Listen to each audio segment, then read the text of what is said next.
Before you watch this exclusive interview with Andrew Tate, there are a few things you need to know. Andrew is taking a massive risk agreeing to do this 5-hour and 20-minute interview because he is still under house arrest and under investigation, which means anything he says can and will be held against him. Now, what did we talk about in this interview?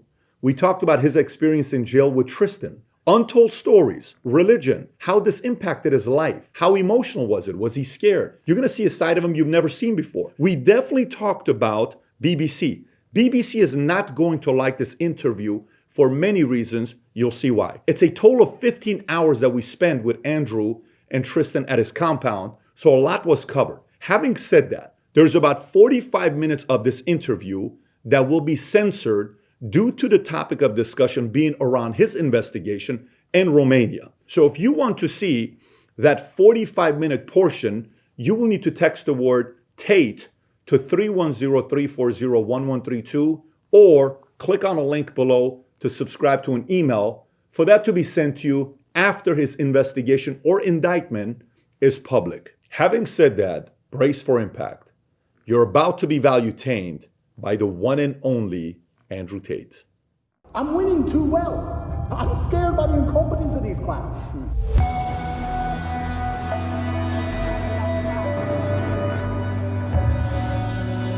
If this guy is so innocent, how can they get you to go to the dungeon for 92 days? How can they put you on house arrest? How can they do all this stuff?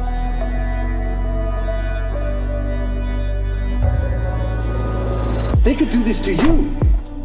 They could do this to anyone.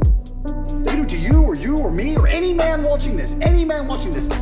I wake up instinctually at 5 a.m. because that's when they raid your house. I wake up at like 4:59. I just fucking shoot up. Empires have fallen so many times because they thought they can get away with murder, and then eventually people said, listen, stop.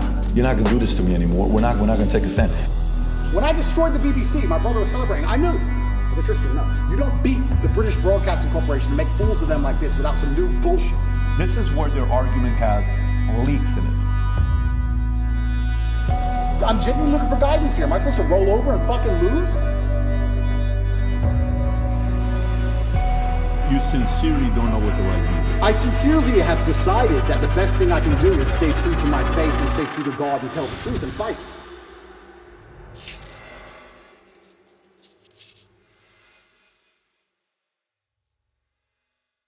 So a lot has changed since the last time we sat down with Andrew Tate. Last time we sat down with him, you were the most Googled man on earth. Today, effective last 2 days, you are now the most Googled woman on earth. Correct. According to your Twitter profile. Correct.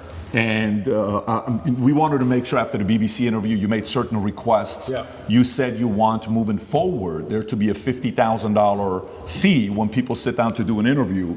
So we wanted to make sure the ESG score for this interview would be very high. We got you a $50,000 Target gift card. I appreciate it very much. People in America will appreciate I need that. a whole new wardrobe. And then you also said cookies. So Adam got you some Tate cookies. Amazing. To make sure we match that. And then we One did, for your brother as well, I We believe. did bring a Bud Light, but unfortunately, Vinny finished it on the way here. Vinny, you know, we I'm already a girl. I don't need Bud Light. yeah, so we respect that. So, but anyways, look, a lot's obviously changed from last time to this time. Last time we sat down was around 9 months ago. Yeah.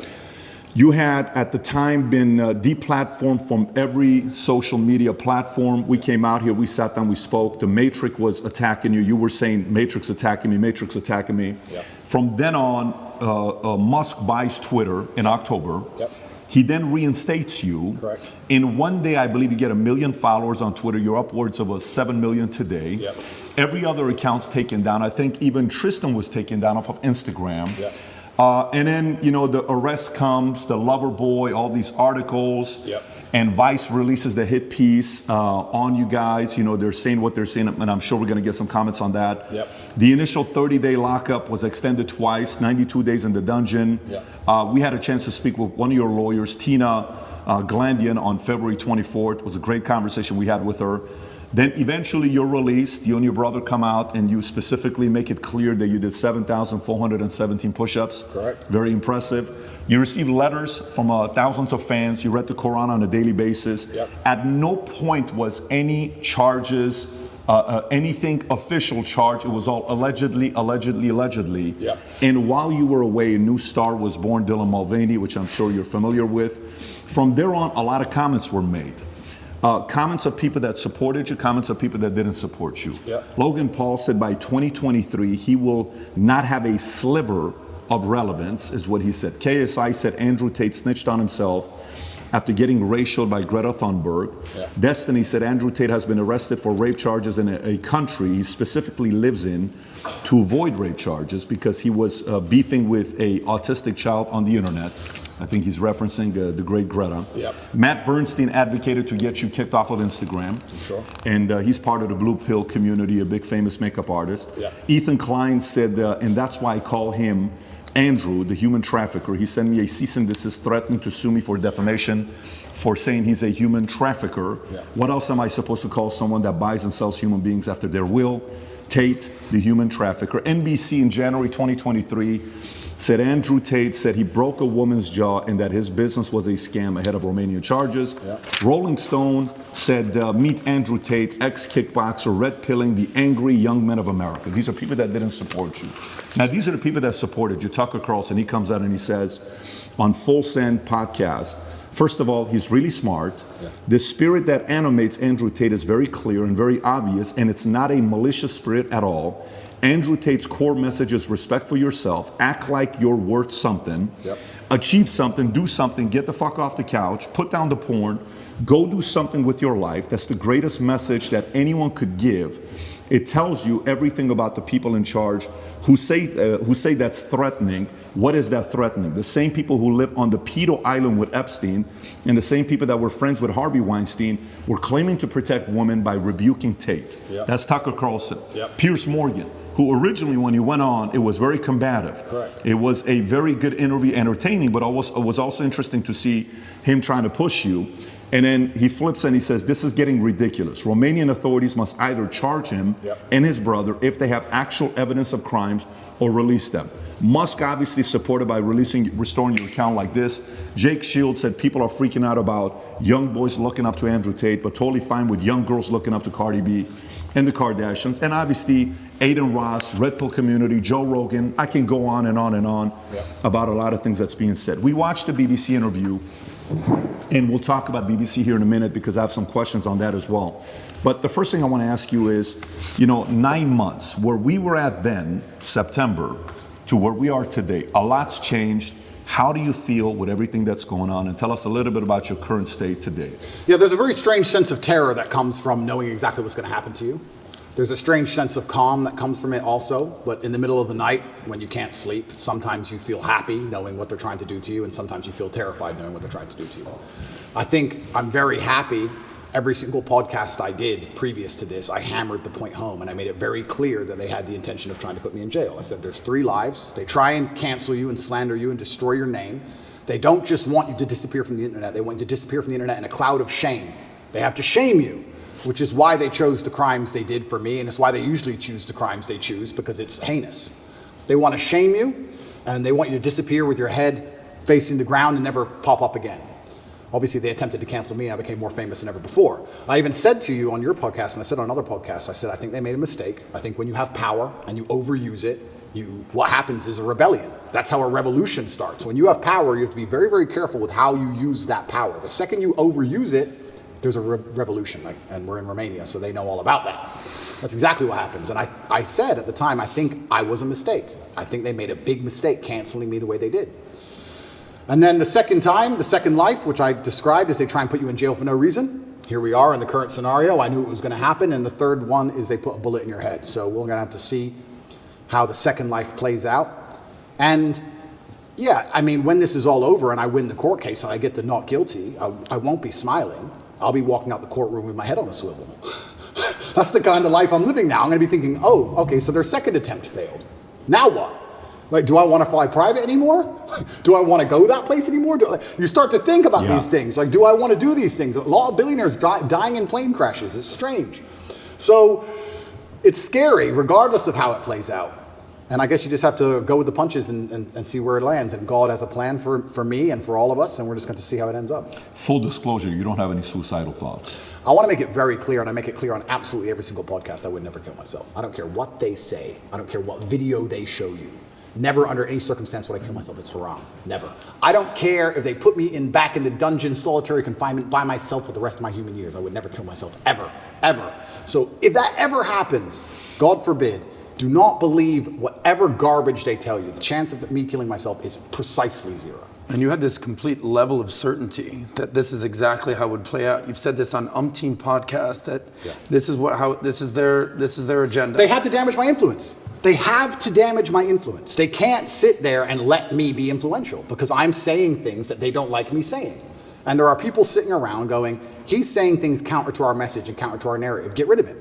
And they have a pretty standardized playbook. And this is probably one of the first times in history where their playbook just isn't working. Cancel him. Well, he's still around. Oh, well, lie about him in the news. Just say he touches chicks. Well, no one believes it. Oh, all the comments are on his side. Everyone's calling us liars. Okay, then do it again. Then do it again. Make up a new girl. Then do it again. Find someone else. Yeah. And they keep attacking me with the same weapons, but the bullets are bouncing off. And that doesn't give me a sense of calm. That doesn't make me think, ha ha ha, I'm invincible. It makes me think, uh-oh. It makes me think, uh-oh, because human life is cheap at the top.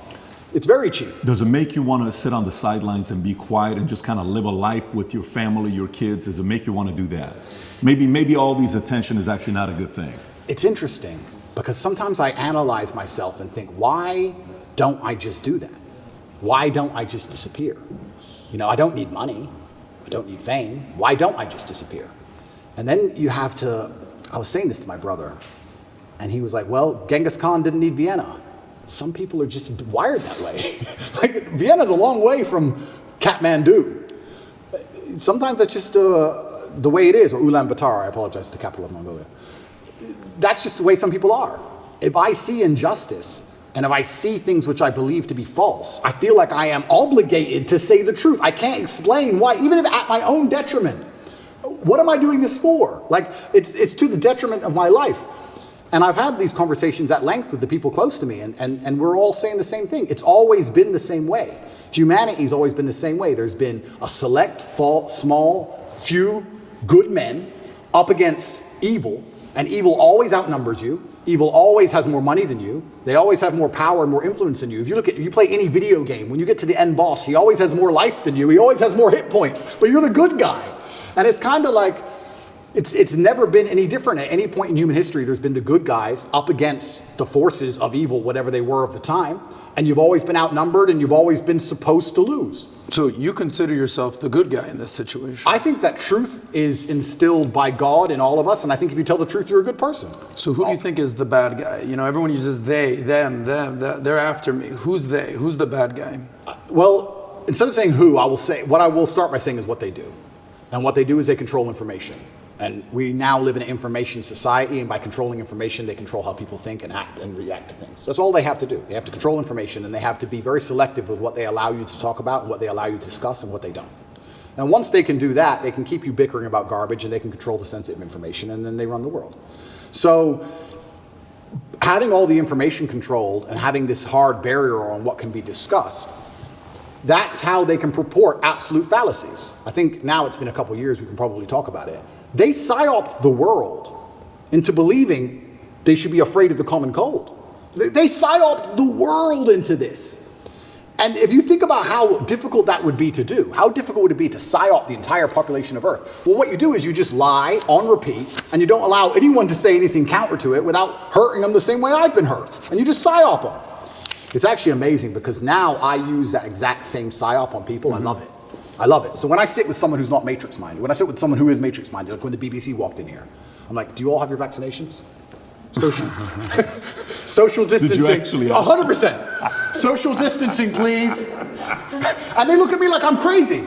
Well, how am I crazy? 2 years ago, you were telling me to do this. Now when I repeat your own worldview to you, I'm crazy. Well, if I'm crazy, guess what? You're a fucking liar because you lied the whole time. So either you're a liar or I'm not. You know, how can I be nuts? Put your fucking mask on. If I ever talk to any of these clowns again, they're going to be fully masked up. And I refuse. I don't care if you've had 2 booster jabs. No, I want all 6 injections. I want paperwork or get fucked. Oh, you're not coming in the house. Good fuck. I'm scared of COVID. It's dangerous. I believe the mainstream media. I'm scared. This word you keep using, psyop, I've never heard this word. It's short for psychological operations? Correct. Break that down. What exactly is a psyop? Yeah, a psyop is the matrix as a whole. Psychological operations are constant. They constantly decide how they want you to think and what they can do to make you believe that, right? There's a whole bunch of them they do.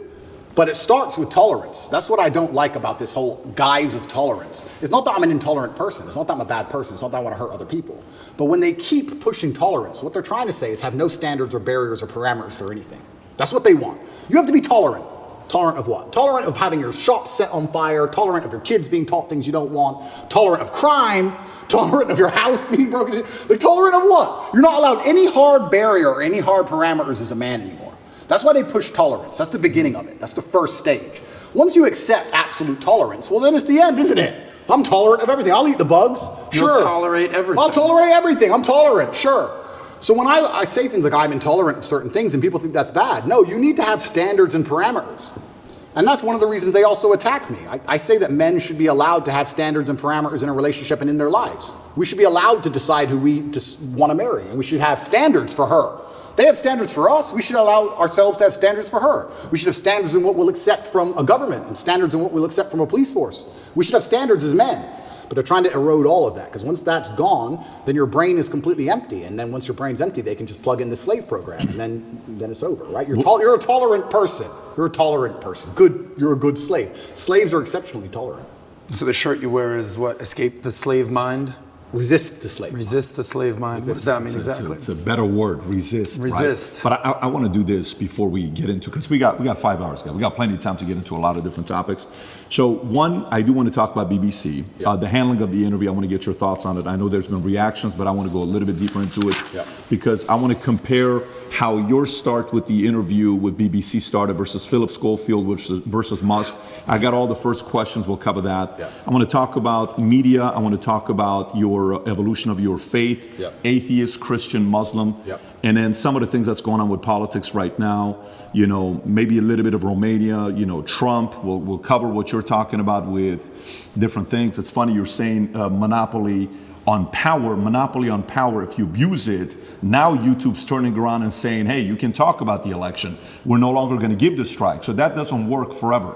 First thing I want to talk about, I think the audience would like to know, for you and Tristan, 92 days in the dungeon, you know, you're in jail, your experience in there, we keep hearing about it, we read about it, but what was it like for you guys being in there? So I'll start by saying, and I have to make this clear, that the staff in the jail were exceptionally nice to me.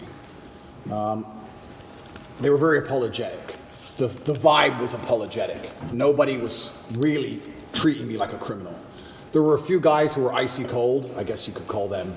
They like to think of themselves as professional, but they were just inhuman. But over time, they warmed up, and I was exceptionally nice also to all the staff. Jail was terrible.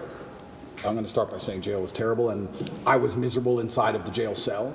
It's a good thing depression isn't real, because I would have been depressed. But I think in life that you get what you give, and I wanted to feel happier, so I tried my very best to make people happy. So when the old lady would bring me my food, I would sit and say, oh, this is the best food I've ever had. I've never had food this good. Did you cook this? I thought yesterday was the best, but you managed to surpass it again. How'd you do it? What's the magic ingredient? And I ended up making friends with them. Like I had grandmas in there, the old ladies cooking the food. And by trying to make people happy and smile all the time, I started to feel a lot happier. But it's kind of scary. And I think the scariest thing about jail was the uncertainty of it all. If they would have said to me, you're in jail for 92 days, or even 5 years, you got 5 years, cool, I do my time. But when you're nabbed and thrown in a cell without charge, you're like, well, how long, is this my life? Is this it now? Is this the end of the story? I'm just in this cell. And I was picked up on 29th of December. I went through this quick court case. Like I said, I'm inside of the jurisdiction of Romania, so I have to be very careful with what I say because the case is ongoing and we're in Romania and I can't leave Romania. But obviously Romanian court is in Romanian by law. So you're marched into this room, everyone speaks a language you don't understand for 15 minutes, and then you're marched off to jail. You're like, what even happened? What even happened to me? And they said, oh, here's the paper that explains it. I was like, that's in Romanian. And they said, oh, don't worry, you'll get a translation to English by law. I was like, okay, that's fine. But because I was picked up on the 29th of December and there was New Year's Eve and holidays, it was 2 weeks before I even knew why I was in jail. 2 solid weeks I'm in jail. No one told me in English why I'm in jail. I had no idea what the Can they do that? By law, you get it on the piece of paper in English, but it's translation, it's holiday, we need to find a translator, there's a delay. And you speak zero Romanian? Zero. So they said, oh yeah, human trafficking. I'm like, what do you mean human trafficking? Who? When? What? What is this? Took 2 weeks before I finally got a piece of paper, and then I realized what garbage it truly was. I mean, I knew it was garbage, but I was like, this is complete garbage. Yeah. So, yeah, I have endless stories from jail. It was certainly. I don't think jail teaches you much new. What it does is confirm everything you already know. It confirms everything you know about the reality of the outside world, that you need to be physically strong so that you're not attacked by others, and mentally strong so you're not attacked by yourself. You learn who's on your side and who isn't. You learn who's a coward and who's not. You learn who's an opportunist and who isn't. Your circle, you certainly learn a lot about the people around you when you go to a jail cell, that's for sure. But I remember it was New Year's Eve. When I was first picked up on the 29th of December, I was very sure I'd be out in 24 hours. I was like, there's no way they're going to keep me. For what? Like, this doesn't make sense. So finally New Year's Eve rolls around, and I'm sitting in the jail cell by myself. And in Romanian jail, you don't leave the room. It's not like an American jail where there's a yard or anything. You're stuck in the room. It's 3x4, and that's your existence. You just stay in the room. Are you by yourself? 24 hours Tristan? a day. At the beginning, I was by myself. And you're stuck in this room, and I'm sitting there. It's New Year's Eve, and there's a very faint speaker, maybe way down the hallway. The guards must have been having a little party for New Year's Eve. And there's this awful song. It's called the Ketchup Song.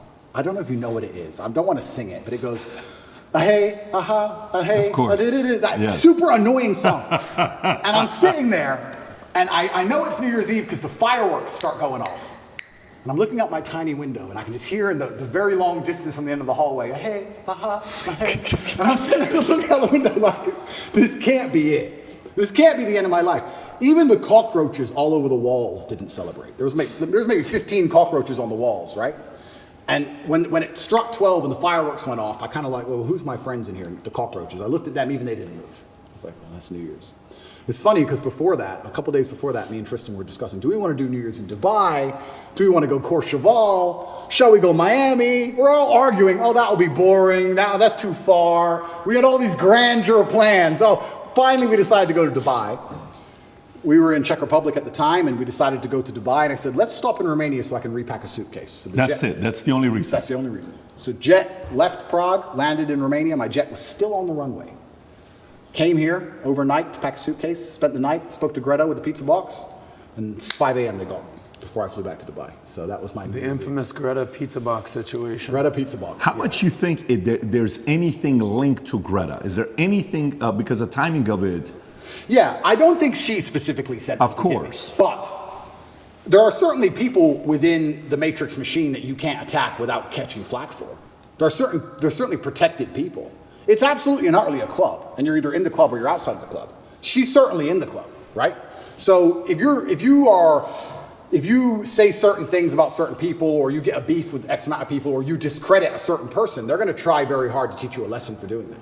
And you can see very clearly who's in the club and who isn't by the Philip Schofield situation. This is a man who has groomed boys and had sex with them, but he's in the club. All of the media headlines after 2 days are, let's have compassion, feel sorry for him, his mother's upset. They've attacked me for 14 months, day after day after day, and they relentlessly attack me. Nobody talks about my mental health. Nobody gives a shit how I feel. I didn't do any of the things he did. He's actually done things. I haven't done anything. But when you're in the club, you're protected by the media. When you're not in the club, you're attacked by the media. And that's how it simply works. You're either on our side or you're not. But to join their side, you have to sell your soul. Your sanity has a price. Your sanity is for sale. You have to sell it. You have to come along with your sanity, take out your mind and say, here you go. Take my sanity. I'll take 35 million. Yes, that is a woman. Yes, protect me. It's insane. And the reason these people join these clubs is because they know they're doing bad things and they feel that they need protection. The reason I stand up and argue against all this shit is because I know I don't have skeletons in my closet. You think I'd be on the internet talking like I talk and fighting the Matrix if I had skeletons in my closet, if I was actually a bad person? I've been investigated as deeply as a person can be investigated by multiple federal agencies for 14 months. I was locked in a jail cell, and 2,000 people I know was called. My barber, my old housekeeper from when I lived in England 9 years ago, my gardener I used to have in another country I lived in. Everybody was called. And people were offered bribes effectively. The media are calling girls saying, if you have a bad story to tell about Andrew, we can pay you $30,000 if you have a bad story. That's a bribe. That's a bribe. And they still couldn't find anyone. Still, I've been investigated to a deeper level than 99.9% of people you'll cross on the street. And they're saying I'm guilty and I'm a bad person? You go get 20 men off the street and put them through what I've been through. You'll find more crimes than you've ever found with me. Absolute clown world. It's insane. And if I was part of the club, none of this would be happening. The media would be on my side. They wouldn't be hitting me this hard. They wouldn't be lying about me. All I had to do was sell my soul and sell my sanity, and I refused. And they're trying to punish me for it. That's what's happening. It's funny you say this. When we watched the BBC interview with Musk, right? And he goes up and the guy opens up the question with, why'd you agree to do this interview? He says, well, I don't know, what's the name of the BBC? And he's trying to mock them and all this stuff. And there's a part of it where, he calls them out for the mistakes they made. Yeah. And if you go to the bottom of the interview on BBC, you'll see comment section saying, why'd you cut that out? Because Musk puts it on Twitter, but they didn't put it in the interview. Yeah. Then you watch the interview with you. The first question they ask you was, what's the first question? Hey, you've been accused of serious crimes, rape or something like that. Right off the bat, they asked that question of you. And then you see the interview, Lucy Williamson, I believe, her first question was, you're facing some very serious allegations. Have you raped anybody? That's the open question that they ask you. And the video they put up, the first one, they take it down. The second video they put up, that's 12 minutes like the highlight one, they turn, the comment section is open. There's 80,000 plus comments there. Then you look at Philip Schofield. Yeah. And you just brought up Philip Schofield. For people that don't know who Philip Schofield, do you mind explaining to people who he is? Yeah, he was a TV presenter in England. He was very famous. He ran the morning show. And he was grooming children for a very long time. And all the staff knew about it. And the people who worked on the show with them were being groomed by him. And everybody knew. And it was all a big ha-ha-ha joke.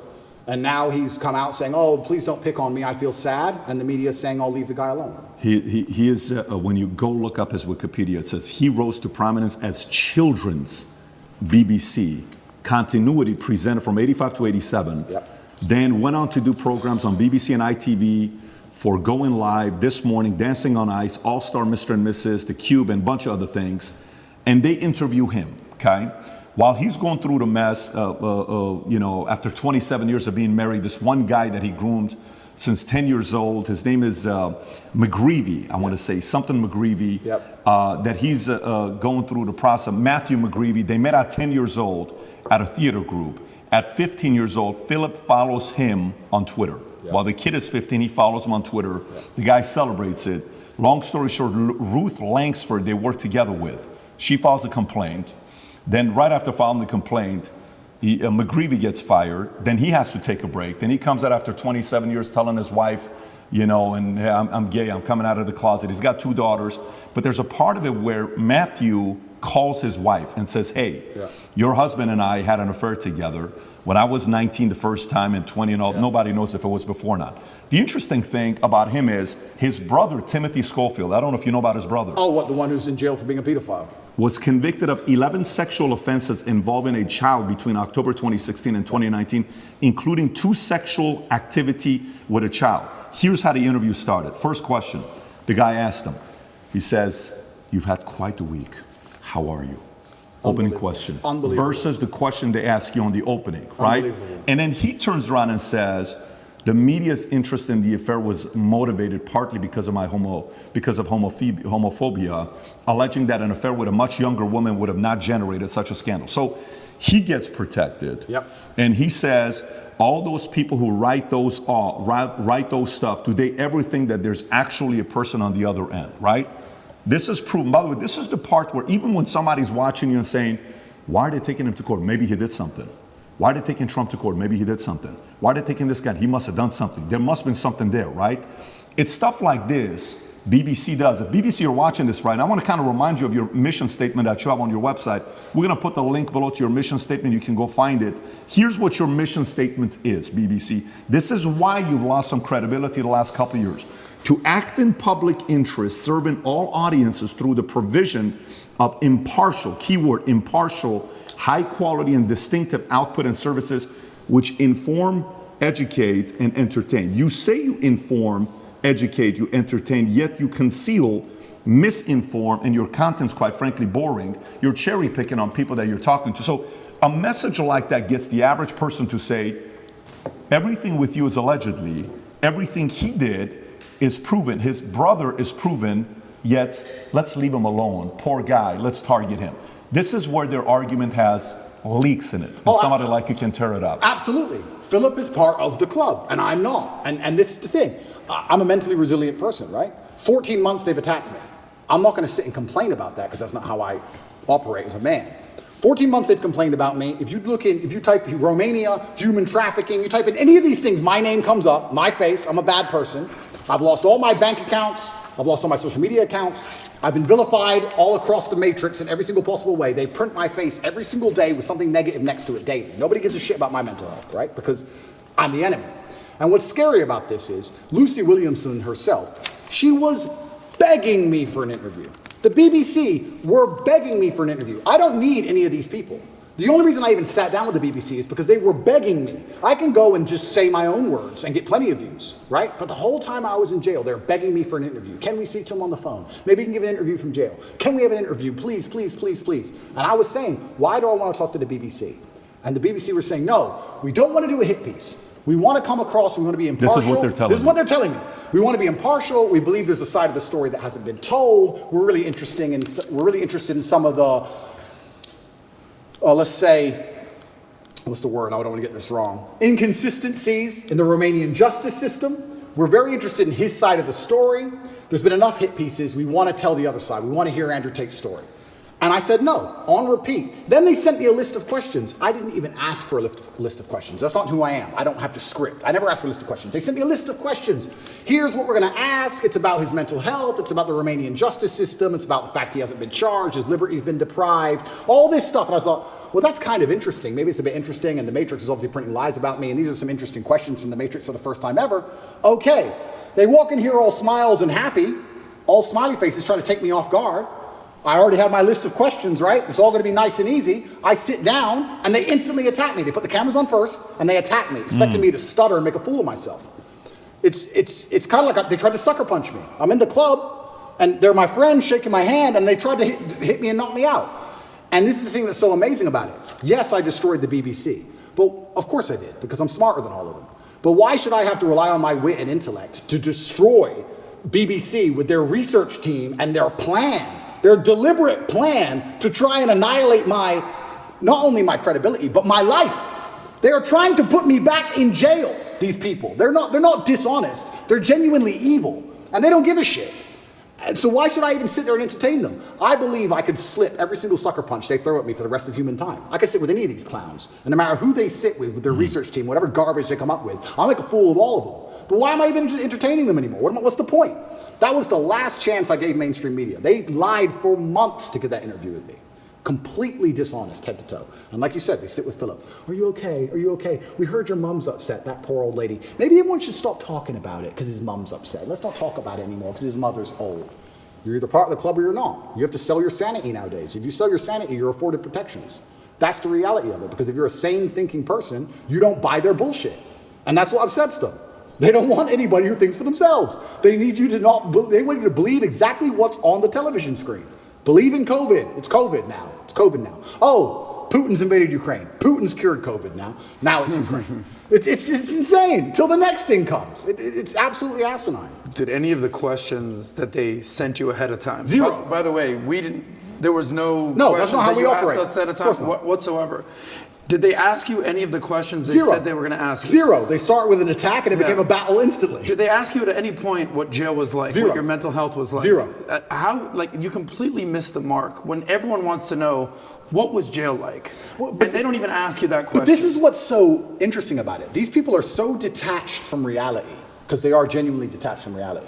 They think that finding a video I made 8 years ago, a 4-hour speech I made 8 years ago, and finding one line of it without context that can be misconstrued, they think that sitting down with me and saying that to me is an aha moment. Nobody cares. Because you're taking out of context, one. And I said you're taking things out of context. She goes, I'm not taking it out of context. I said, if you're presenting it without context, that's taking it out of context. That's what it is. You're lying by omission. I said that to her after the camera's off, and she looked at me because she didn't understand. When you omit details, when you refuse to put in all of the details, you can lie by including one detail which may happen to be true. You can tell the truth and miss all the details around the truth, and you are lying by omission. You're lying by omission. And you're sitting here saying, oh, you said this 8 years ago. Nobody cares, because they know me, and they know I didn't mean it in that way, and they know it's taken out of context, And they know that it's an old video on the internet, and it's not even an aha moment they think it is. But they just want to sit with you for an hour, attack you and attack you and attack you, wait for you to make one mistake. If I would have stuttered or made a single mistake, that's the only 3 minutes they would have shown. That's all they want. They want that 1 hour, then they take the little bit. With me, they cut it down to 12 minutes, and they look terrible in all of it. But if I would have made a single mistake, it would have been the only bit they shown. That's all they care about. Fake news. Did you tell them, did you say, I'm only doing this if I'm able to record as well? I said that. Because I know that's what happened with Trump as well a couple years ago. I didn't even tell them, I just recorded it. Okay, so they didn't know you were recording. They didn't know I was recording until afterwards, and then I said, that was dishonest, I'm gonna release the whole video. You told them before you released it? I told them. There is no contract or agreement with BBC? No. Nothing was signed, it was just simply an interview, okay. Because I think that was very important when you released it, for people to see what fully was said versus, and by the way, you know the Philip Schofield interview that they put up, the 12-minute one that just came out, you know the comments are turned off. Of course they are. The comments are turned off, yours are turned on, his is turned off. Of course. And who knows many reasons why they would do that. But going back to BBC. So, okay, they come, they want to ask the questions of you. For some of the people that maybe aren't following the story closely, but they know who you are. We're in the car, we're driving, and a lot of people are asking questions. We ask the drivers, like, hey, are you going to Tate's place? How do you know we're going to Tate's place? And he says, well, who's Tate? Oh, Andrew Tate. Oh, tell us about Andrew Tate. Well, this is, okay. What kind of a guy is he? He said, I actually really like him. I said, why do you think he's going through what he's going through right now? Oh, it's always because of money. Okay, so we're at a different restaurant. So tell us, why are you going through this? Why is he going? Everybody's saying a similar thing about this, right? But for those who don't know, there's 3 different camps. Yeah. The camp that already sees you guilty, it doesn't matter what they read. So for example, this story here, from BBC came out just last night, 10:30.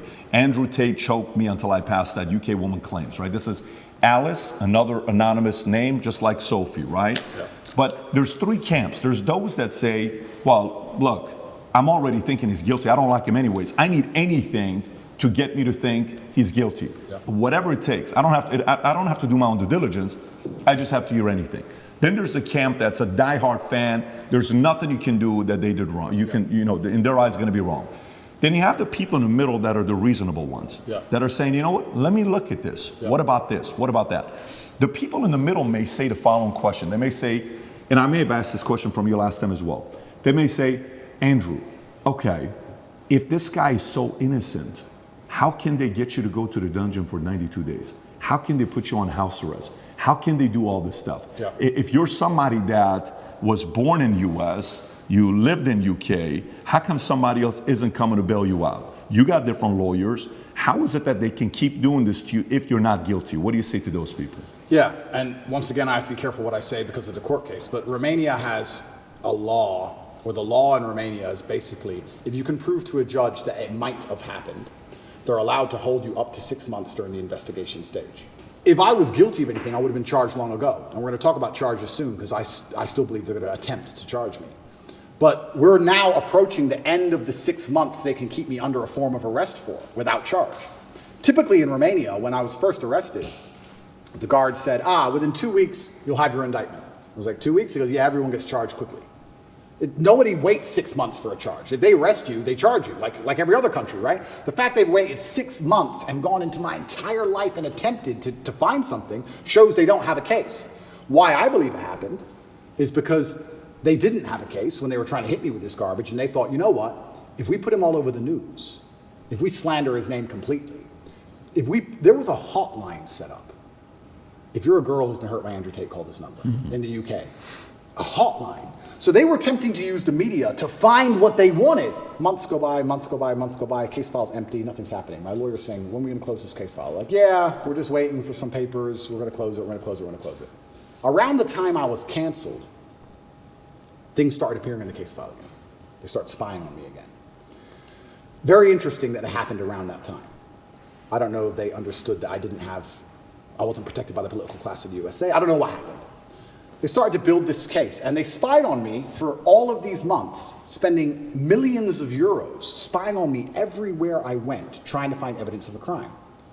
Eventually, they get to the end of their legal limit to spy on me, and they don't have any crime. They don't have anything. So in my current court case, we have two Americans who lied, the ones who we have the conversations between them saying they're going to get an Oscar for lying to the police. We have the CCTV of them coming and going. We have their Uber records showing they can travel the country freely. We have their phone calls with their mother where they're saying, yeah, he didn't hurt me, and my boyfriend caught me. We have all of it. We have all the evidence. We have those two, and then there's nobody else who could possibly even take the stand. I don't believe, as high level as this Matrix attack is, I still don't believe a Romanian judge is going to put me in jail with the dossiers. I've seen it. It's garbage. I don't think I'm going to end up in jail.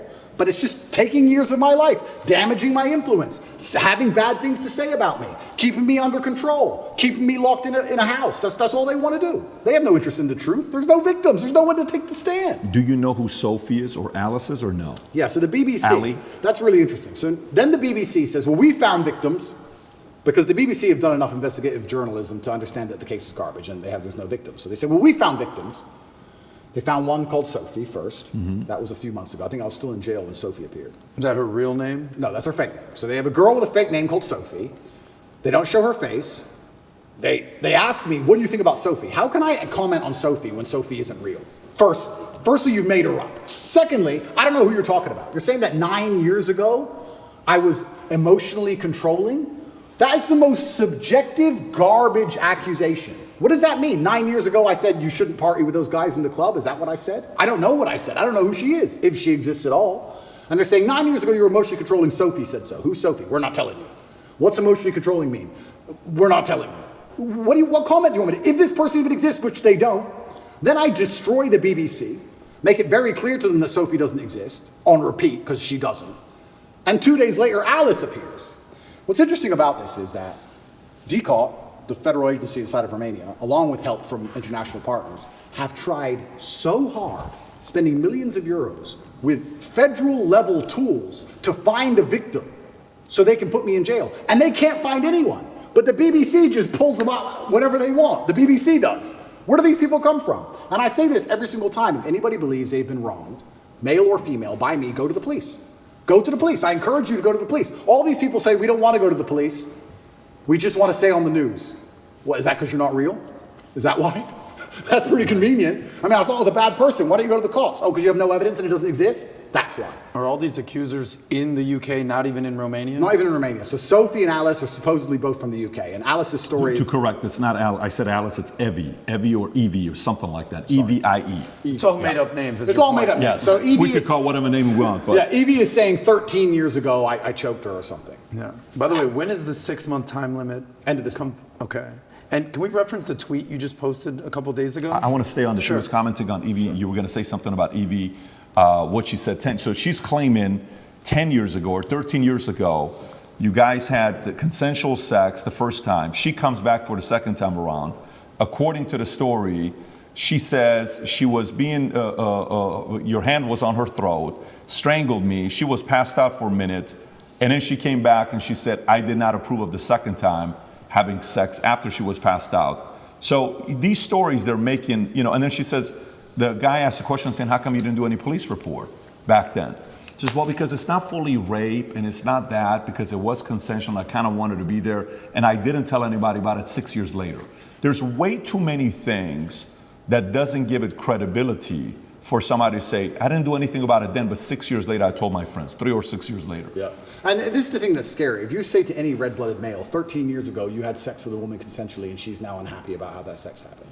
You can get, any man on earth can get screwed with that. If this person exists at all. And like you said, she refused to go to the police if she exists. And she's saying it was consensual. I think last night they aired it on Newsnight and they said, why are you coming forward now? And I think this actor, the person literally said, because now he's rich and famous. They literally said those words. That's what they said. Oh, because now he's rich and famous, I think it's unfair. It's asinine. I don't understand genuinely how a man can protect himself in the Western world anymore. How can you even exist anymore? If this is what they're going to hit you with as soon as you get to a certain level of influence, there's no man on earth who's safe from this. I said this to my judges. I had a few male judges. I said, they could do this to you. They could do this to anyone. They can do it to you or me or any man watching this. Any man watching this. They can put in the BBC 9 years ago you did something. They won't tell you her name. They won't give you any chance to defend yourself because you have no idea what they're fucking talking about. And they will print it on repeat until you lose your job and lose your bank and lose your social media. And then you're going to sit there bankrupt and depressed. And then they're just going to move on from you. And if you don't die, if you're like me, a cockroach who refuses to die, if you sit around and refuse to go away, they're going to make up a new one. It's crazy. And it's genuinely scary. And you're not safe from it anywhere anymore. I will say right now on this podcast, I encourage absolutely anybody who believes I've harmed them, male or female, to go to the police with evidence and we'll go to court. Let's do it. I don't harm people. If I was harming people, I wouldn't be out here as open as I was. The biggest criminals and the biggest gangsters and the most heinous people on earth don't have social media. You know this. If I see a guy with an Instagram pretending he's a gangster, he's not a gangster. The real gangster hasn't got Instagram. But that's the reality of it. You think I'm going to become the most Googled man in the world if I've been running around hurting people? It's absolutely insane. And I think there has been a shift in the consciousness. I think, especially because of COVID and a few other things, people are starting to understand that all these people do is lie. I think people are starting to understand that. And the harder they try and hurt me with these lies, the less people believe it, which is scary for me. Like I said earlier, it's scary. They keep coming up with more garbage. The bullets keep bouncing off. So now they're sitting around going, we can't convince the world this person is a bad person. How do we get rid of him? That's the scary part. You were going to say something. Yeah, follow-ups on that if you want to the go 6 there. months, it's 6 months coming up right now. It's coming up Yeah. June 29th, I believe. Correct. Okay, you put out a tweet recently. You said the 6-month time limit is running out. Yeah. Right? There's zero evidence against me unless they invent something against me, right? Yeah. And then you ask a poll. You said if they charge me with an empty bullet and it still takes a year to beat it and it allows them to save face, they're hoping that the world will basically forget about all this. Yeah. What do you think they will do? And you gave people 3 options. Option 1, let me go. Option 2, charge me with no evidence. Option 3, invent and frame attempt. The results were 38% let me go, right? 35% invent and frame attempt. And option 2, in third place, charge me with no evidence, 27%. So 38%, 35%, 27%. So basically, it's pretty even. So what do you think is going to happen here? The people, the 38% of people who think they're going to let me go, I think are extremely naive. I go to sleep every night, every morning. I wake up instinctually at 5 a.m. because that's when they raid your house. I wake up at like 4:59. I just fucking shoot up because they busted my house 3 times now. It's not nice to have a bunch of men with guns bust in your house. It's not a nice experience. So every single morning I wake up expecting them to just turn up again with something else and drag me back to a prison cell. Who knows what? They'll just make it up. But the fact they made up this particular crime is because it's a hit piece and it's a slander on my reputation. If they would have done the same thing, let's say for tax evasion, would anyone care? No. Oh, rich guy didn't pay a piece of paper. No one cares. We have to hurt his name. Human trafficking. Think about that. I said this to the judge. How does it make sense? A man with no criminal record, who is financially successful, decides to begin to human traffic at 35 years of age. I have no financial motivation. It's clearly not my personality profile. I don't need money. Why have I begun to human traffic from nowhere? It doesn't even make any sense from a pure logical perspective. There's no motive to the crime. Who have I human trafficked? Who is the victim? There's no victims and there's no motive. And here I am on house arrest. It's insane. So yeah, it's genuinely intimidating. I don't know what's going to happen next. I believe they're going to try and charge me with the garbage they have, and I think what they're trying to do is just hang it over my head and keep me afraid. Do you think the idea of trying to either silence you or make you irrelevant is working? Meaning, do you think you're more relevant today than you were on September 1st? Is that strategy they're implementing working? No, they're failing. And the reason they're failing is because God's put me in a position where I have to lead from the front. I think that in the days of old, when politics used to mean something, I believe in politics as long as the leader of the country charges on his horse at the enemy at the front. Then you're allowed to be king. Then I'll listen to your laws. That's politics. When you send other people's kids to die in a war and you sit on your ass, that's not politics to me. But now I'm in a position where I'm spearheading, by God's plan, the rights of basically every man on earth. They could do this to anybody. So I think any man with a brain who's thinking is looking at my position and going, they could hit me or my friends or my son or my dad the same way they're hitting this guy. And that builds a degree of affinity amongst my audience. So no, they failed. They failed and they made a hero out of me, which is what I'm actually scared of. I am scared by the incompetence of my enemy. I am scared by the fact that they are failing so monumentally. If they had been half successful with the cancellation, none of this would have happened. If the cancellation made me an obscure internet personality, it'd be over. If I would have just allowed them to beat me, none of this would have happened. But I beat them. And that's the problem. Now I'm sitting here going, okay, well, after I beat the BBC, after I destroyed the BBC, Tristan gave me a high five. He's like, oh, you wrecked them. They're going to look so stupid. I said, bro, we've sunk the HMS Hood. HMS Hood in World War II, HMS Hood was the British battleship. It was the flagship of the Royal Navy. And the Royal Navy was obviously renowned. It has been for hundreds of years. It was the best battleship. And it was up against German battlecruiser, the Bismarck. And the Hood should have outgunned the Bismarck. And it was the best German ship against the best British ship. By absolute fluke, the Bismarck, on its first volley or second volley, landed a shell perfectly through the top of the Hood and blew up the ammo magazine. And like in the first shot, within minutes, destroyed the entire HMS Hood. Killed like, I think it was like 3,000 people, 2 survivors. You can find the video on YouTube, the Hood blow into pieces. When Churchill found out the Hood was sunk, he said, sink the Bismarck, don't care what it costs. He sent every ship, every plane, every sub diverted from every other mission. Doesn't care if we lose every plane we have, don't care if we lose the RAF. We cannot lose the Hood without him losing the Bismarck. Sink the Bismarck. When the Bismarck sunk the Hood, all of the crew were celebrating, except the captain. The captain updated his will. He updated his will and telegraphed home to his wife and said goodbye, because he knew. When I destroyed the BBC, my brother was celebrating, I knew. I said, Tristan, no. You don't beat the British Broadcasting Corporation and make fools of them like this without some new bullshit. We sunk the Hood. And he's like, oh, we'll see. Oh, who's this? Evie? Evie. I fucking knew it. I'm winning too well. I'm scared by the incompetence of these clowns. But I don't know what else I'm supposed to do. Am I supposed to lose? I'm genuinely looking for guidance here. Am I supposed to roll over and fucking lose? When they're lying about me and slandering my name and trying to put me back in a fucking dungeon? Back with the cockroaches? All I could do is protest my innocence, but they're such idiots. I make them look so stupid, and then there's egos involved. You think Lucy Williamson hasn't been called into a meeting room with some BBC producer saying, you made a fool of us? Yes, she has. There's egos involved. Big businessmen with business interests have ego investment in hurting me now. And I keep winning. So I don't know. I'm in a very precarious scenario. Do I continue to win? Do I let them win a bit? Do I just roll over and shut up? What am I supposed to do? I don't know what the right move is. It's difficult. You sincerely don't know what the right move is. I sincerely have decided that the best thing I can do is stay true to my faith and stay true to God and tell the truth and fight. The right move for me, I believe, is to fight and fight to the end, because I think that suicide is always the wrong option. I believe if you're put in a bad position, the best thing you should possibly do is fight to the best of your ability, which is what I'm going to do. However, if I was looking at it purely logically without any kind of ideological motivations, perhaps if I would have shut up when they wanted me to, I wouldn't be in this scenario. But that's just not who I am. You know, Alexander the Great didn't have to keep conquering. Genghis Khan didn't need to take Vienna. He could have just chilled. He kept going. So I feel like when I'm in a position where I don't know what I'm supposed to do, the best thing I can do is just look to God and tell the truth. And that's what I'm doing.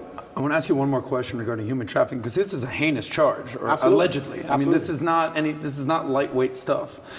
You famously ran a webcam business. Correct. Perfectly legal. Yep. Nothing wrong with that. I mean, I can't tell you how many women are doing OnlyFans these days. Yep. Webcam business. Yep. How much of a reason was that, a correlation for the human trafficking, the sex trafficking, the webcam business?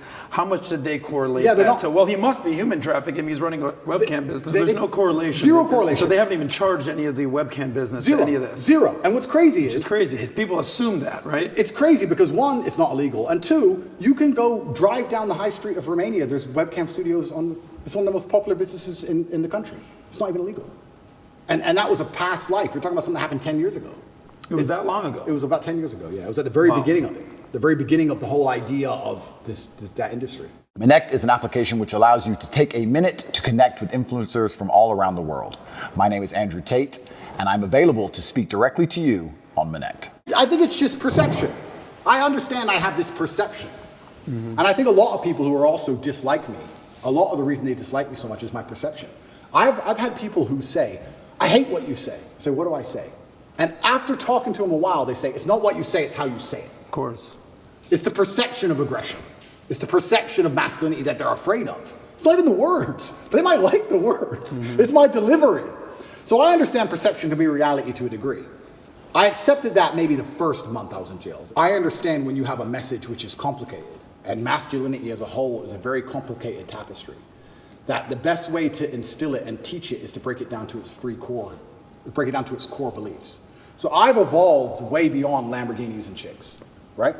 But masculinity as a whole is a very complicated tapestry. You need to have the emotionality. You need to have the times you feel like crying and you don't. You need to have the times you can be aggressive. You need to have the times that you can be violent to protect your family. It's very complicated. And you can't teach that, especially to the young generation, in spite of the constant propaganda they have coming in their ears, very easily. So I break it down to a very core message. And the core message is that I have financial freedom, so it's hard to tell me what to do. And I have sexual access because I'm respected by women. And I have a good network because I'm respected by men. I break it down to those core things. And those core things are what I build that's how you build the tapestry of masculinity. Because if you don't have those three core things, you can never build the rest of it. That's the beginning of it. If you don't have those three things, it's hard to build the rest.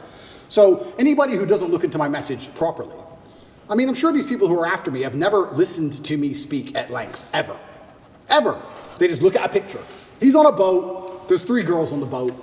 There's no way those girls are happy with that, because my wife hates me. And there's 3 of them. So he has to go to jail.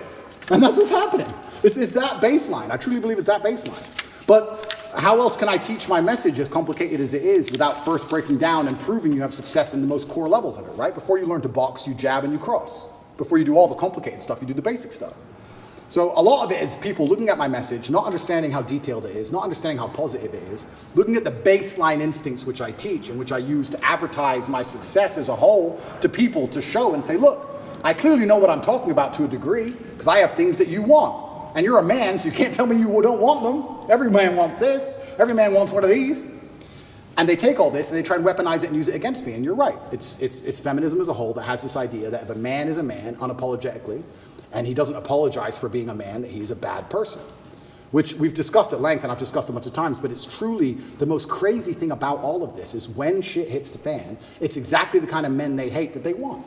Every single time. Every single time. You can go out to a bar in America and you can stand there and argue with a feminist and argue with her to the end of time. And if someone ran in there with a gun, she would say, hey, you go. You're the misogynist. You go protect me. The feminist guy who was on my team, I don't want him to go. I want you to go, please. We don't want Dylan Mulvaney on the front lines. Of course not. And it's hypocritical. And it's hypocritical, and it's done on purpose. It's purported by the Matrix. It's done to attack the baseline masculinity of men because they don't want men to be masculine. Because when you're masculine, you say no to things. I saw a really interesting study once that it had testosterone level, and it was linked to your capability to disagree with people. The higher your testosterone level, the more likely you are to disagree, because at a baseline level, back before we were more civilized than we are today, if you disagreed with someone, you had to fight him. Interesting. You had to fight that man. For you to sit and say you are wrong, there had to be a possibility of violence. If you didn't have the capability for violence, you didn't say they were wrong. You just agreed with stuff, right?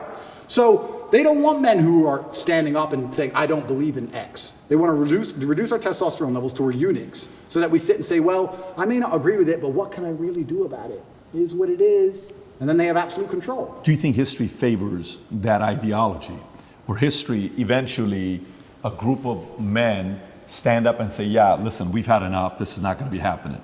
I do believe that in history it's always been the same. I believe it's always been a select group of good men who are up against evil. And I think they've always been outnumbered, and it's always been difficult, and they've always suffered. All of them. When I was in jail, the amount of letters I got from people, and it was just names of, and I'm not comparing myself to these people. This is the letters I got of Nelson Mandela, Martin Luther King, Malcolm X, Muhammad Ali, everyone who was unjustly imprisoned. Everyone's gone to jail. Because when you stand up for something, they end up trying to put you in jail. When you're a good person trying to do good, the evil, the matrix as a whole, is going to try and throw you in jail. That's what they do. That's the punishment for it. And history's always been the same. It's always been a small group of outgunned people who stand up, who are, to the detriment of themselves, too principled to allow injustice and evil to thrive. And they stand up and they're outgunned and they're outnumbered, but they're like, no, I have to tell the truth. If you play a video game and you're the good guy, when you get to the boss at the end, he has more life than you. He has more hit points and he moves faster and he's a cheater. He cheats. He cheats. The bad guy cheats. But you still win because you're good. And that's how the battle's always been. I would love for the world to be another way, but I don't think it's ever been that way. I think if you find any time in history, it's always been the same story.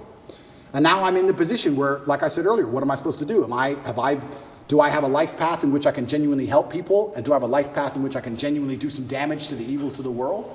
Or am I just going to disappear like a coward and let them lie about me and do my time and shut up and delete my Twitter account and just go away? You know how sometimes, like, I've been in sales for quite a while.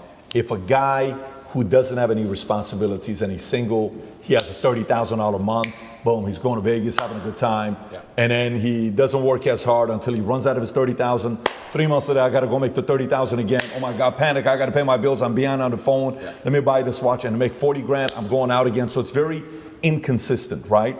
And then as you're in sales longer, you're like, okay, the profile of somebody that's going to be more consistent is not a single guy.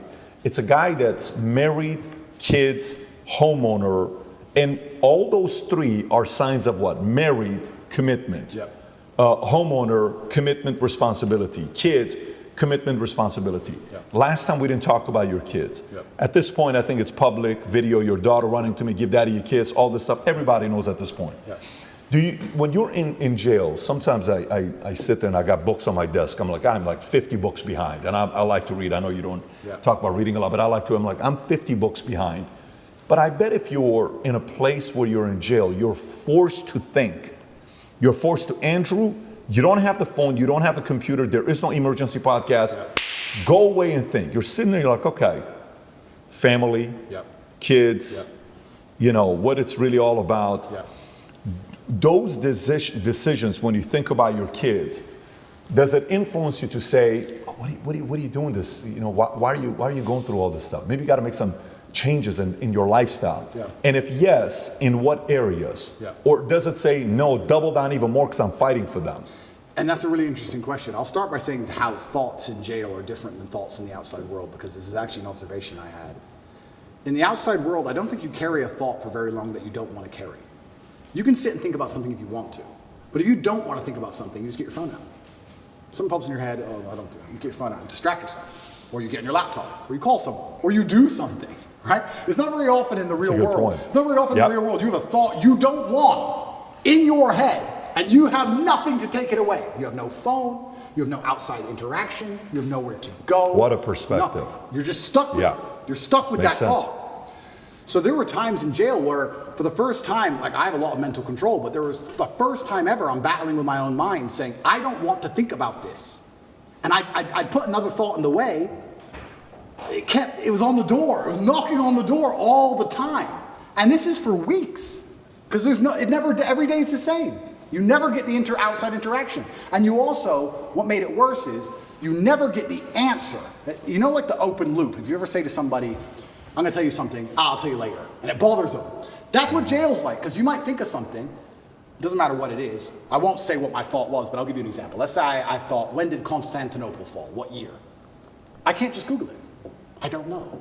So it's stuck in your head, right? So if you have this negative thought, you don't know the answer. Normally in life, when you want to know something, you find out. But in jail, you don't. So you're like, I don't know. You got this in your head and you're like, I can't get this out of my head. So when you have a negative thought, especially if there's an open loop to it, you need to know something or you want to know something.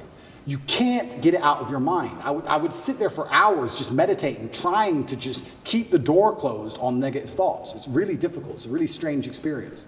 And maybe in normal jail in Western countries where you get to go and interact with people, you can distract yourself. But I was stuck in a room for 93 days in one room. I did not leave. That was where I was. I was allowed to go to the fridge once a day, which is a 3-meter walk and back. That is it in my room. You and Tristan are in the same room or no? At the beginning we weren't, but then we ended up in the same room. Got it. Yeah. Okay.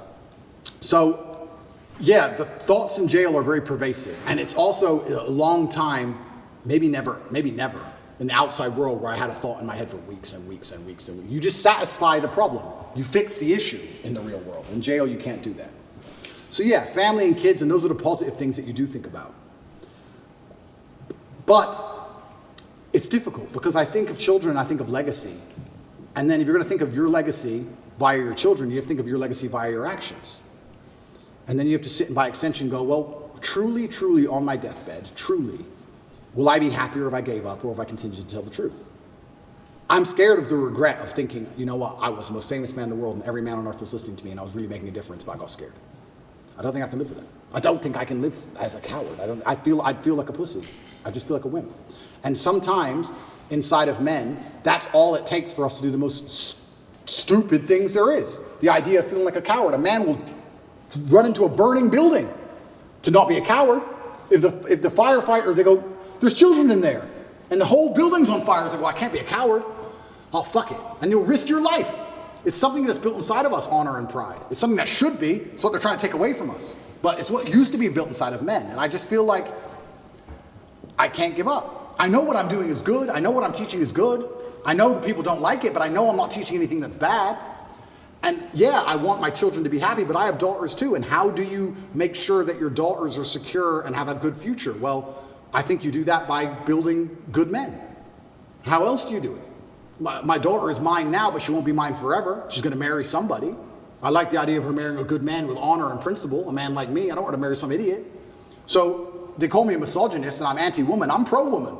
The best way you can improve the lives of women is make men, better at being men. Because when a man is a good man, he's good for all of society, including women. He's good for everyone around him when he's good at being a man. So I feel like I'm helping them as well by extension. And it's difficult. And yeah, I can't say with honesty that I strongly considered giving up. It never crossed my mind. It was there for a second. Do I need to do this? And after like half a second, it was like, yeah, I do. I don't know why. I can't. It doesn't make logical sense. So kids didn't influence it one way or another? Kids made me want to do it more. Kids made you want to do it more? Kids made me want to do it more. Got it. I look up to my father as a hero, and I would hate for my sons to look up at me and not see me as a hero. Because that's how I believe you should see your dad, as a hero. And I feel like and you're not a hero without an enemy, and you're not a hero without a fight. Did they ever try to, and by the way, I don't see this working effectively at all, but did they at all try to come in between you and Tristan, or you and the two girls, or the two of you and them? Was there any manipulation and divisiveness going on there? What about these stories that came out that you've got cancer and lung cancer, and then you were poisoned, and these matrix attacks? Yeah, so are you planting these stories? No. Are they making these things up? No, so the cancer thing is interesting, because by Romanian law, every 30 days to extend the arrest, there has to be new information. They can't extend the arrest based on the previous information. So they put together all this garbage case and arrested me for 30 days. To keep me another 30 days, they have to find something during that 30-day arrest period to keep me for the second month. But of course, there's nothing to find. So when I was having medical scans in Dubai, a dark spot was identified on my lung. And I had follow-up tests booked for February. So after the first 30 days, I called up my PA and she said, are you coming to Dubai? I said, well, yeah, if they let me go at the end of these 30 days, I'll come to Dubai for my medical tests. They took that conversation and shown it and used it in court, saying I'm trying to flee the country and trying to escape the judicial system as motivation for the second month's arrest. And the judge agreed and locked me in jail because I said that I would go to a medical appointment if I was free. And they used that as proof I'm trying to run, because they had nothing else, and the judge agreed it for some reason and kept me in jail. Then everything in Romania leaks. So it leaked that I had this medical thing in Dubai, I had a problem with my lungs, and then there's a hospital here, and I decided to go to the hospital here and have it looked at, because although I was not concerned, I thought, you know what, although it's difficult to do procedures in jail, I have time for once in my life. So I decided to go to the hospital here in Romania, and Romania does have some private healthcare, which is actually very high quality. It's not as poor as people think it is. And I went to a private hospital, and I knew it wasn't cancer. I knew it wasn't. I sat down with the doctor and said, we're really concerned about this dark spot in your lung. I said, it's not cancer. He said, how do you know? I said, that's just not my life path. It's not my story. You told him that? Yeah. The doctor was like, okay, but we have to investigate. I said, we can investigate, but it's just not my story. It's not cancer. I have 0%. When BBC came, did you have guys like watching every move they were making? You had to almost put like one-on-one, right? Somebody's watching everything they're doing. Everything. You have to do it, right? You can't be, you have to be overly paranoid and skeptical with these guys. If they want to hear about, Ricky Tang's crime lord, if they want to hear more about the crime syndicate in Hong Kong, I can tell them all about it, because Carter Lee is going to get it under control. I mean, this is the thing. This is actually a really interesting point, which I'll go into before I finish the lung story. So I went to the doctors here. In Romania, everything leaks. It leaked out to the press. I had this mark on my lungs. I was supposed to go to Dubai. They denied me going to Dubai. They said that's enough reason to hold me and keep me in jail, which is absolutely insane, all because I had a phone call about a medical procedure. It's crazy. But they were always going to keep me anyway and find some reason. I went there. I had a bronchioscopy. Have you ever had one of them? Bro. I wouldn't call it painful, but it's certainly horrible. So they put a camera in your lung. So it's down your throat, but it's in your lung. It's not down your throat, it's into the airway. So you're trying to vomit and you're trying to cough, and you can barely do either, and they're moving this camera around inside. It's extremely unpleasant. It sucks. I had it 3 years ago in Dallas for the whole allergy thing. Did you have a bronchioscopy? Yeah, they had to knock you out. It's terrible. Yeah. You've had the same procedure. Absolutely. Were you awake or asleep? No, they gave me anesthesia, so I was asleep. Oh, bro, here. What were you? I was awake, Yeah. wide awake. Yeah. Oh, I was wide awake. Sounds exciting. Yeah. It was. They gave me this. They tried to numb your throat a bit, and then they gave it to me. And the doctors all around me. It's kind of interesting because when something is in your mouth and you're choking, you want to grab it, right? So you're on a chair and you're like tied to the chair, so you can't move your hands. So you're like tied to the chair and you're like this, and they put this thing down your throat, this camera, and you're trying to vomit and you're trying to cough, but they can't move the camera when you're coughing. So even the guard, the armed guard who took me, the police officer, the guy, he was in the corner of the room, and even he was, I could see on his face, he was like, fucking hell. And I don't even want to reenact it because it's probably so horrible to look at, but you're just, like you're trying to vomit, you're trying to cough, you're like, your face is bright red, you can't breathe, and they're like, stop coughing, stop coughing, stop coughing, and you have to try and stop coughing for like 2 seconds so they can adjust the camera a bit. It's the worst 20 minutes of my life, it was horrible. They finish that and they go, okay, well the good news is there's precisely 0 smoking damage on your lungs, and your lungs are perfect, but the lesion, whatever it is on the outside of your lungs, it's not on the inside of your lungs. We couldn't see anything. So I completed that procedure, went back to jail, that was a nice evening. Horrible. Anyone who has a bronchioscopy, yeah, go to sleep. Don't stay awake. Horrible. Then they said we have to find it. We have to get a biopsy from the outside of your lungs. So we have to put a needle through your back, a needle like this long, through your back, through your rib cage, to your lung. A CT guided biopsy, it's called, and take a piece of it and then pull the needle back out and then do a biopsy on the piece. Now they're like, this is an operation. Do you want to have it while you're in jail? Because the bronchioscopy wasn't much to recover from. I had a really sore throat, whatever. But this is an operation, do you want to have it while you're in jail? And I was like, well, why not? I'm in jail, I have time. I can't recover, but I have time. So I went for my CT guided biopsy. They put you on your front, they show you the needle, it's like this long, and then they stick it in you, and then they scan you with the biopsy, and they try and see where the mark is, and they adjust the needle, and they scan it. It's like 30 minutes of them shoving this needle in you, trying to get to the right point. And eventually they did the biopsy, and they said, yeah, it's benign, some lesion I might have had from when I had pneumonia when I was a kid or something. It's benign. And as I told you, I knew that cancer wasn't my life path. I knew it wasn't. But obviously rumors spread like wildfire. Wildfire. Everybody in the States. Especially because I smoke. Tate's got Especially because I smoke all the time. Right. But it was actually very refreshing to hear. I have 0 smoking damage on my lungs. 0. I was like, there's 0? I mean, I'll accept a little bit. I'll take a little bit. But I think it's because I train every single day. I work out every single day. I train hard every single day. And I think, you burn it off. A couple cigars here and there are not a big deal. It's not cigarettes. I think cigars are better than cigarettes. I also believe nicotine is a super drug, so I'm not going to stop. I think nicotine and caffeine. A super drug? 100%. What does that mean? Nicotine and caffeine are what I run on. 100, that's all I run on. Coffee's for closers, bro. Tell him. 10 I'm the only one that drinks coffee between the two of us. Oh, really? By the way, you know who talked about nicotine? Tucker Carlson talked about nicotine, right? Have you seen that when he talks about nicotine, where he starts his day off with nicotine? Fire, 100%. Fire blood. I have about 10 to 15 cups of coffee a day and 2 or 3 cigars a day, and I only eat once a day. And it's funny because people look at 10 to 15 cups of coffee a day minimum. Wow.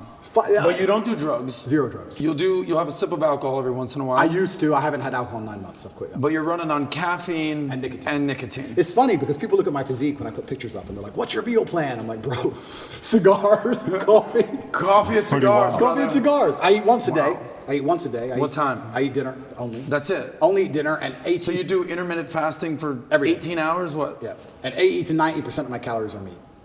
That's it. I'll just have like 3 steaks for dinner.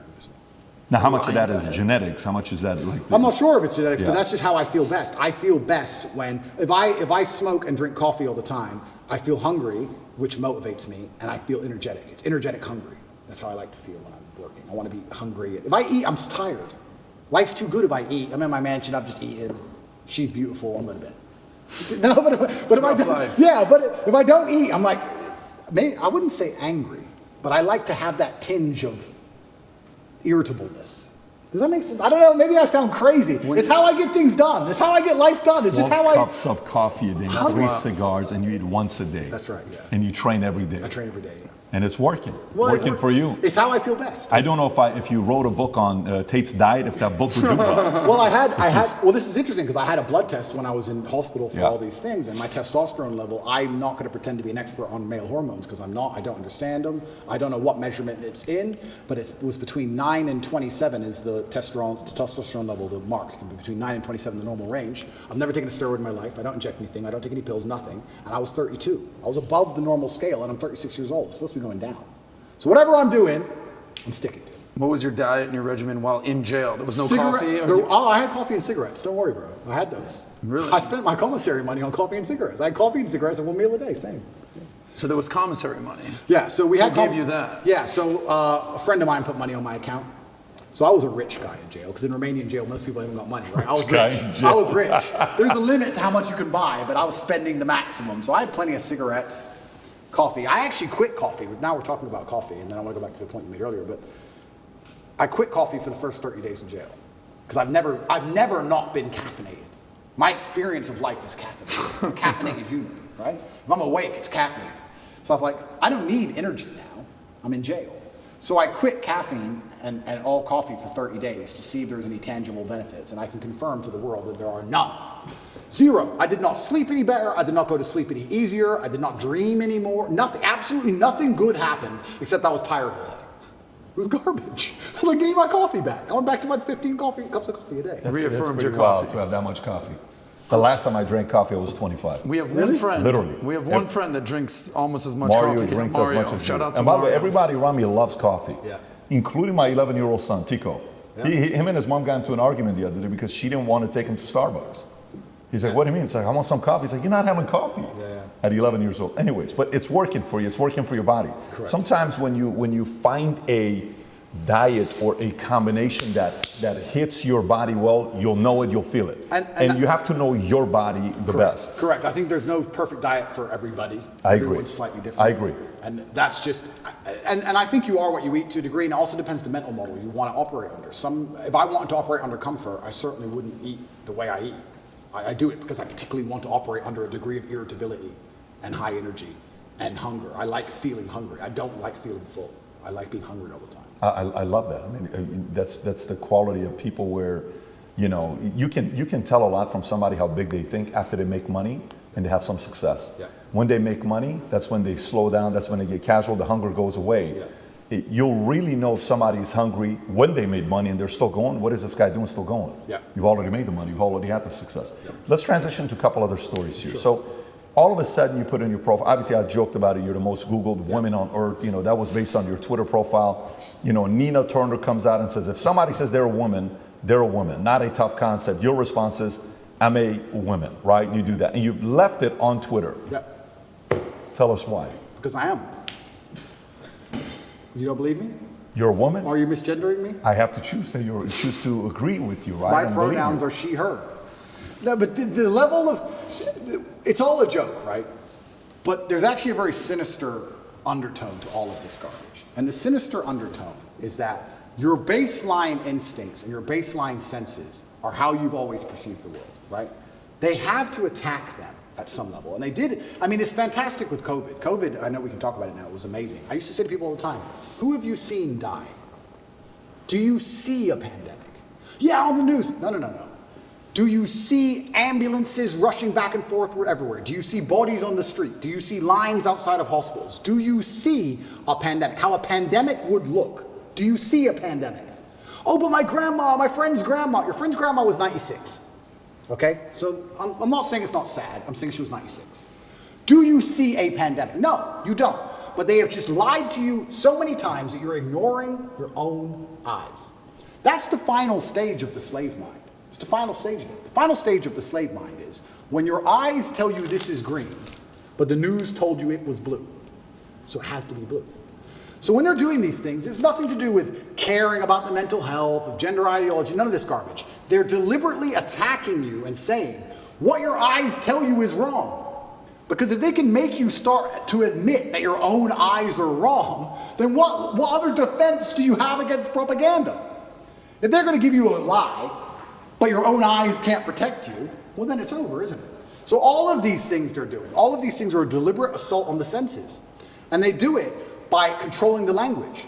If you control what someone says, over time, you'll control what they think. You don't think what you don't say. It's very hard to live a life for 80 years, if you're lucky, and think things and never say them ever. If you think it, you're going to say it sometimes. You're going to give the idea, get some feedback on the idea, build on the idea, change the idea, whatever it is, through discussion. If you never, ever, ever discuss it, you're not going to think it. So they say, this is the truth, ignore your eyes, and you have to say it's the truth. You can't say it's not the truth. And the people who are in charge of the world, they think generationally. They have time. Right now it's a joke. 200 years from now it won't be a joke. 200 years from now it'll all be fucking standard operating protocol. The grandchildren of the people who are in charge now, that's what they want. They'll pull it off in the end. Slow, incremental damage. They do it with nearly everything. They'll take all your rights away. They'll take 100 of your rights away. They'll upset you. They'll give you 99 back. We're good again. Don't worry. And the grandchildren of the people in charge of the world get what they want in the end. They think generationally. So now we're at the beginning of it. It's all a big joke, right? But especially before Elon had Twitter, when you couldn't say the truth online, when you couldn't say my eyes see X on the internet without going to jail or losing your account, or getting a hate speech charge in the UK or some garbage, they're controlling what you think. And on a long enough time frame, what you think becomes true. We all believe 2 + 2 is 4. But with a hard enough psyop, if you can't say that, if you have to say it's 5, on a long enough time frame, math breaks down and everyone's just going to believe that 2 + 2 = 5. That's what happens. You think we're going to get there? Have you ever seen the experiment? There's a really interesting experiment with monkeys and a banana and a water spout. Have you ever seen this? They put 5 monkeys in a room. And at the top of the room, there was a banana. And when one monkey tried to climb up to get the banana, they turn on the hose and splash all the monkeys with ice cold water. So the monkey would come back down and wouldn't get the banana. And when another monkey would go to climb up, they'd splash all the monkeys with ice cold water. And what would happen over time is, when a monkey went to climb the rope to get the banana, the other monkeys would jump and pull him down and hit him and teach him a lesson. Don't go for that banana. If you go for that banana, we get splashed with water. Then they'd swap one of the monkeys out. Now there's a new monkey in the room who doesn't know the game. The new monkey would attempt to climb, and all 4 monkeys would attack the monkey, pull him back down, and kick his ass. He knows if he climbs the rope to get the banana, he gets attacked. He doesn't know he gets splashed with water if he gets the banana. He doesn't know the game, but he knows if I try and climb, they're going to attack me. After a certain amount of weeks, they change another monkey, and another monkey, and another monkey. Over time, you have 5 brand new monkeys who have never been splashed with water ever. But nobody goes to climb the rope, because if they do, they're attacked by all the other monkeys. And nobody even knows why. Damn. That's just how it works. If you climb that rope, we beat you up. That's just how it works. That's what they're doing on a long enough time scale to humanity. There are already X amount of people on the planet. There's already a population, X%, who knows what it is, who ignore their own eyes and repeat what they are told. You can't say that that's not what they're doing, because they're already successful with X amount of the population. They've begun. The seed is there. 2%, 3%, 7%, who knows? They've already proven they can do it. Now it's just a matter of not shutting up and hammering at home. Make sure they repeat it in schools. Children are young. They believe things. They're impressionable. Hammer it to the kids, especially. Put it in every Disney movie. Give it to the kids all day long. They grow up sooner or later. Long enough time frame, that's it. It's generational attacks. But do you think that's going to work, though? Because let me maybe unpack the question. So I'm from Glendale. I went to Glendale High School, and Staloy, right? So yesterday, a big fight broke out in Glendale. Massive, it's all over the news. Yep. So the fight was over these parents, Armenian parents, who were for 4 years are like, listen, we don't mind if you're gay, but don't teach our 4-year-olds about transgender. Yep. Don't put these books in. Yep. Finally yesterday, big old brawl. Yep. It's all over the news. They're fighting. Armenian parents are like, we're not going to tolerate this. Yep. This is just not going to happen to us, right? Then you go to YouTube. YouTube comes back and says, hey, starting such and such, all the videos that were put up about, you know, the election and, you know, whether it was a fake election or not, we're no longer going to give a strike or take those videos down. Yeah. They can stay up there, right? This is totally fine. Then you see the Surgeon General comes out, the attorney, I don't know if you saw this one here, he comes out with an article saying new Surgeon General advisory raises alarm about the devastating impact of the epidemic of loneliness and isolation in the United States. This is the same guy that was part of the camp, is now saying Hey, our epidemic of loneliness and isolation has been an underappreciated public health crisis that has harmed individuals and social health, our relationship, our source of healing, et cetera, et cetera. This is the same guy that said, wait a minute, lockdown, do this, do that. Yeah. So the more and more arguments are coming out against even ESG. I don't know how closely you follow ESG, where why are we doing this? Did you see how much Target lost? $10 billion? Did you see how much Bud Light lost? 25%, 12%? This is no longer working. Well, if you want to, like even one of the insurance companies I work with closely, it's one of our biggest one we work with. Yesterday, I see their post on Instagram. Well, because of Pride Month, we're doing this. I know the people in that company, but they just raised a few $100 million. One of the companies they gave the money to was one of these bigger guys, the Vanguard, BlackRock, and State Street. So when you take money from those guys, you have to have a certain ESG score. But a lot of people are now saying this is not a proven formula that it works. Stop doing it. So do you think guys like you, who are maybe in business, who are maybe in church, they're saying, Pope, what are you doing? What are you talking about? Who are maybe in the Christian church, who are maybe in different denominations, they're in the military, sitting back saying, I didn't sign up for this. So meaning successfully, do you think these guys will be able to manipulate their agendas down everybody's throat, or there's going to be certain people standing up? Well, certainly I'd like to believe that the tide is shifting and we're starting to get some degree of victory against the matrix as a whole. I do believe that the public sentiment is shifting. However, the fight is long and it's very, very difficult, because I agree with what you're saying. Only a year ago, I would argue it completely and say it's basically over. I'm actually very impressed with the ground we've taken back with common sense.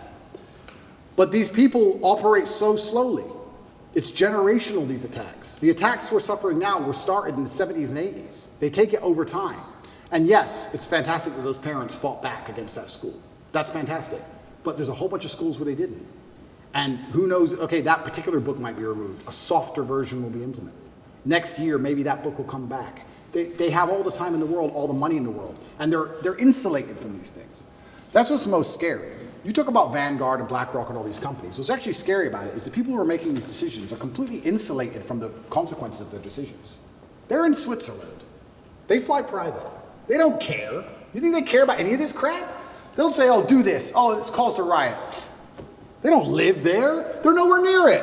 They have nothing to do with it. When is the last time you've even seen a politician? Do these people even exist? They're nothing to do with where they operate. It's actually amazing. When I was in Dubai once, I think it was about 3 years ago, I saw the leader of Dubai walking through the mall. I was like, he's a person and he just walks through the mall. I was so impressed. Imagine a Western leader walking through the mall. Never in a million years. It's just pieces of paper, private jet, vanish. All these people who are in charge of everything don't even live in these communities. I do believe that, yes, we can win, because I don't think you can fight to the best of your ability if all hope is lost. I do believe we're winning and taking ground back, absolutely. And I believe that we're doing that by purely telling the truth. What our eyes see is what's real. And we're doing it in the name of God, because you're saying Armenians are strictly religious. I think God and religion is one of the best ways you can combat these things. However, the fight is never ending, because they're never ending going to try and implement. You talk about ESG scores, this garbage they put together, that's not going to end. It's just going to get worse and worse and worse over time. And it's kind of unfortunate and it's kind of upsetting that we still have this system where the people can be unhappy with something, the peasants can revolt to a degree, but does it even really matter at some point? You get to a point of power where you don't care about money. And then things are really difficult, right? When you control everything, you don't care about money. I mean, I'd like to actually argue, we talk about Bud Light. This Mulaney, whatever is it? Dylan Mulvaney. Whatever. Yeah. Yeah, Dylan Mulvaney. Sweetheart, yeah. And yeah, I know we've damaged their share price, et cetera, et cetera. I would believe people who own that company or are beyond that company, I don't think they truly give a fuck. InBev. I don't think they care. Maybe they care a bit. I don't think they're losing that much sleep over it. Maybe they are, a little bit. But I'm saying you get to degrees of power and levels of power where you don't care about money. I'll give you a perfect example of it. I know we keep going back to this, but it was actually a massive pivotal event in awakening so many people was the COVID scam. I said this multiple times in many different countries I visited. I said, if they cared about you, they would have left everything open, maybe put a tax on everything, extra tax percent, whatever, and built hospitals. Why didn't they do that? Why did they lock you all up? Because it's a mass compliance exercise. They want you to comply. They don't give a shit about your health. They just want you to comply, and they want to test how many people comply. And people were saying, yeah, it's all about money, it's all about profit. And I said, that's actually a very optimistic way to look at it. I think that if you destroy the economy and lock everyone in their houses and destroy everyone's businesses, you don't care about money. You're beyond money. You're above money. You want power and you want control. Because once you become actually rich, you learn that The world is all just about people, right? The best things in your life are people. The best things in your life are family. The things that make you happiest are your friends. Your life experience is the best if you have good team around you, good assistants, good helpers, good staff, whatever it is. It's all about people and controlling people. What do you want money for? To get other people to do what you want. That's all money is. I want a Lamborghini. I can't build one. He can. I will pay him to build me a Lamborghini. It's all about people. So once you get beyond a certain level of money, and there's a certain level of control you want that money perhaps can't buy, then you think, well, I don't care about the money. I want the power. I don't want money. I want them to stay in their houses. Why? Because it says so. I don't have to. They have to. Ha ha ha. It's funny. And I've said that and sat with people and said, do you really think people in charge of the world are so petty that they would lock everyone in their houses so they can laugh? I say, yeah, I actually do. I think if you were born into a wealthy family where money has precisely zero value, and you are arrogant to the moon because you're this whoever, and you believe you're God's gift, and you don't, a Ferrari ain't gonna make you happy. Who cares about Ferrari? Ferrari's free. It's pennies. You don't care about any of this shit. What makes you happy is everyone respecting you and being afraid of you. To a degree, you're gonna try and influence some power and fear. I think that's what it is. So I think a lot of these companies, when they're doing these things and they're upsetting people, etc., yeah, it's good that we're fighting back, but I also think part of them enjoy the show. I think part of them genuinely enjoy the show. I think part of them go, you know what? Let's do, this is insane. Let's do this. Ah, they're fighting. I really believe it. I know it's a pessimistic way to look at it, but I think they enjoy the show apart. I don't disagree with you in regards to that. I can see that how, you know, you see it in movies or scenes where, you know, condescending, arrogant, you know, and they kind of they enjoy bullying the guy that can't help himself, right? Hey, do this. Hey, clean up, pick this up. Look at this. He'll do anything that I need him to do, right? I fully believe that those types of things exist. But, man, empires have fallen so many times because they thought they can get away with murder. It's true. And then eventually people said, listen, stop. You're not going to do this to me anymore. We're not going to take a stand. And typically when that happens, you said it earlier, you know, what is really what's going on in Glendale or some of these other cities that people are protesting? Why is there an organization called Gays Against Groomers? Yeah. Gays Against Groomers? What? What do you do? He says, man, I just wanted to be gay and leave me alone. I'm not trying to be, you know, grooming kids. That's not my job. I just want to be gay. Leave me alone. We've made so much progress. Yeah. These guys, I'm not that guy. I'm not this person, right? Yeah. So I think the part that they fear the most, if you read Communist Manifesto, there's a book written by Cleon Skousen. I think he was like a former CIA agent for like 15 years. He wrote a book called The Naked Communist. Yeah. One of the things he talks about how getting rid of God, well, they're succeeding in that area, but not fully yet. Yeah. You know, getting rid of the family nucleus, well, we already know what is the purpose of this LGBTQ movement? What is the purpose of this transgender? What is the purpose of, let me get this straight, this person cannot buy a gun at 13. This person cannot go in the military at 13. This person cannot vote at 18. This person cannot own a car at 13, but they can transition. The most important decision of their lives, you're okay with? Yes. Now, that doesn't make sense to me. That doesn't make sense to me. I think you said something at the beginning, the concept of being tolerant. You know what? Yeah, it's okay. We can have gays. Oh, it's okay. We can have this. It's okay. Listen, man, you've crossed the line a little bit. Yeah. I think faith, family, kids, values, principles, they fear the hell out of it. Absolutely. And I think that community is rising up. No, you're totally right. But you made a really interesting point there about empires falling. And this is where I kind of feel like we're entering a new stage of the world because it's never really done before. Because typically when empires fell, the world was far more polarized. If the empire fell, there was nowhere for the corrupt dictators of said empire to go. The empire's fallen, or let's say England fell. It's very hard to get exile in France. You could do it a little bit. But let's say America fell today. Let's say it completely collapsed and it fell. The people who archetyped that downfall, do you think they'd beat America? Do you think they'd be sitting there waiting to get scooped up? Do you even know who they are? Can you recognize them? What's their name? Even if you could, do you think they're in America or do you think they're skiing in Switzerland? This globalism, the whole point of globalism is that they don't care when empires fall. When you globalize the world, then you have a chess board. I lost the knight. Doesn't matter. Put the bishop. Sack the queen. Who cares? There's so many things I want to say, but I don't want to die. But there's truth. This can be proven and shown even with this current proxy war. Europe and all the gas prices and the inflation rate in Europe has gone to the moon to fund this proxy war in Ukraine. Why has this happened? Because America's in charge of everything, and America has decided that Europe has to bear the brunt of the bullshit for its proxy war. You're going to have higher gas prices, you're going to have inflation, you're going to have mass civil unrest, you're going to deal with it all. And we're going to sit over here and insulate ourselves because we have the global reserve currency. And the war is going to happen over there, and everyone's going to die, and we're in charge. So now you have this globalism. How can an empire fall when you have basically two camps? There's two teams now. There's two sides left. So I agree with you completely about empires falling, but I'm saying if the empires fell in days of old, the kings would be strung up. But now when the empire falls, nobody notices. It doesn't matter. We don't know who the kings are. We don't know who's in charge. We don't know where they are. They're not going to be anywhere near the trouble. That's for fucking sure. They're just going to be somewhere else. Oops. Oh well. And do they really care? Do the people in charge of the world care if America's crime rate goes up 1,000%? Would they lose sleep at I night? actually think they do partially, because think about it. So I'm with Andrew Schultz, and I'm taking your position with him. Yep. Okay, you know who Andrew Schultz Yep. is, good guy, and he says, part of me that gives me comfort is knowing these guys are so obsessed with their money. He may be wrong. We can debate this. Yep. They're so obsessed with their money that there's no way they're going to let America fall, because if America falls, everything else falls. So they're going to go just as much as they can to control, but not enough to get the machine to break, because they're so in love with money and power, they don't want to give that up. Well, I hope that's true. I would love for that to be true. But my argument is that these people are already so deeply entrenched, they print the money. They'll print the new money. They don't care. If they cared about money, COVID wouldn't have happened. They closed the entire economy. I don't think they care about money. I think they control the world to a level where you want to eat? Do you want war? Like, I don't think they give a shit about money. They'll print the new money. They'll change the name of it and print the new one. At a certain level of power, I think they're so above and beyond all of our concepts of how the world works that they don't have any interest in any of it. I don't think they give a shit. I think if you were to go to these people, whoever they are, and say, we're going to take your money away, they would just laugh at you. You think you can take my money? You think you understand money? You think you're going to damage the stock market? You think I give a shit about share price? I think there's a level beyond all of this. And they're the ones who truly are running things, and they truly have no influence. And in fact, the harder they damage the economy and the more damage they do to money, the more people are dependent on governments to eat. That's where communism comes from, right? The more poor we get, the more you need the government just so you have food in your mouth.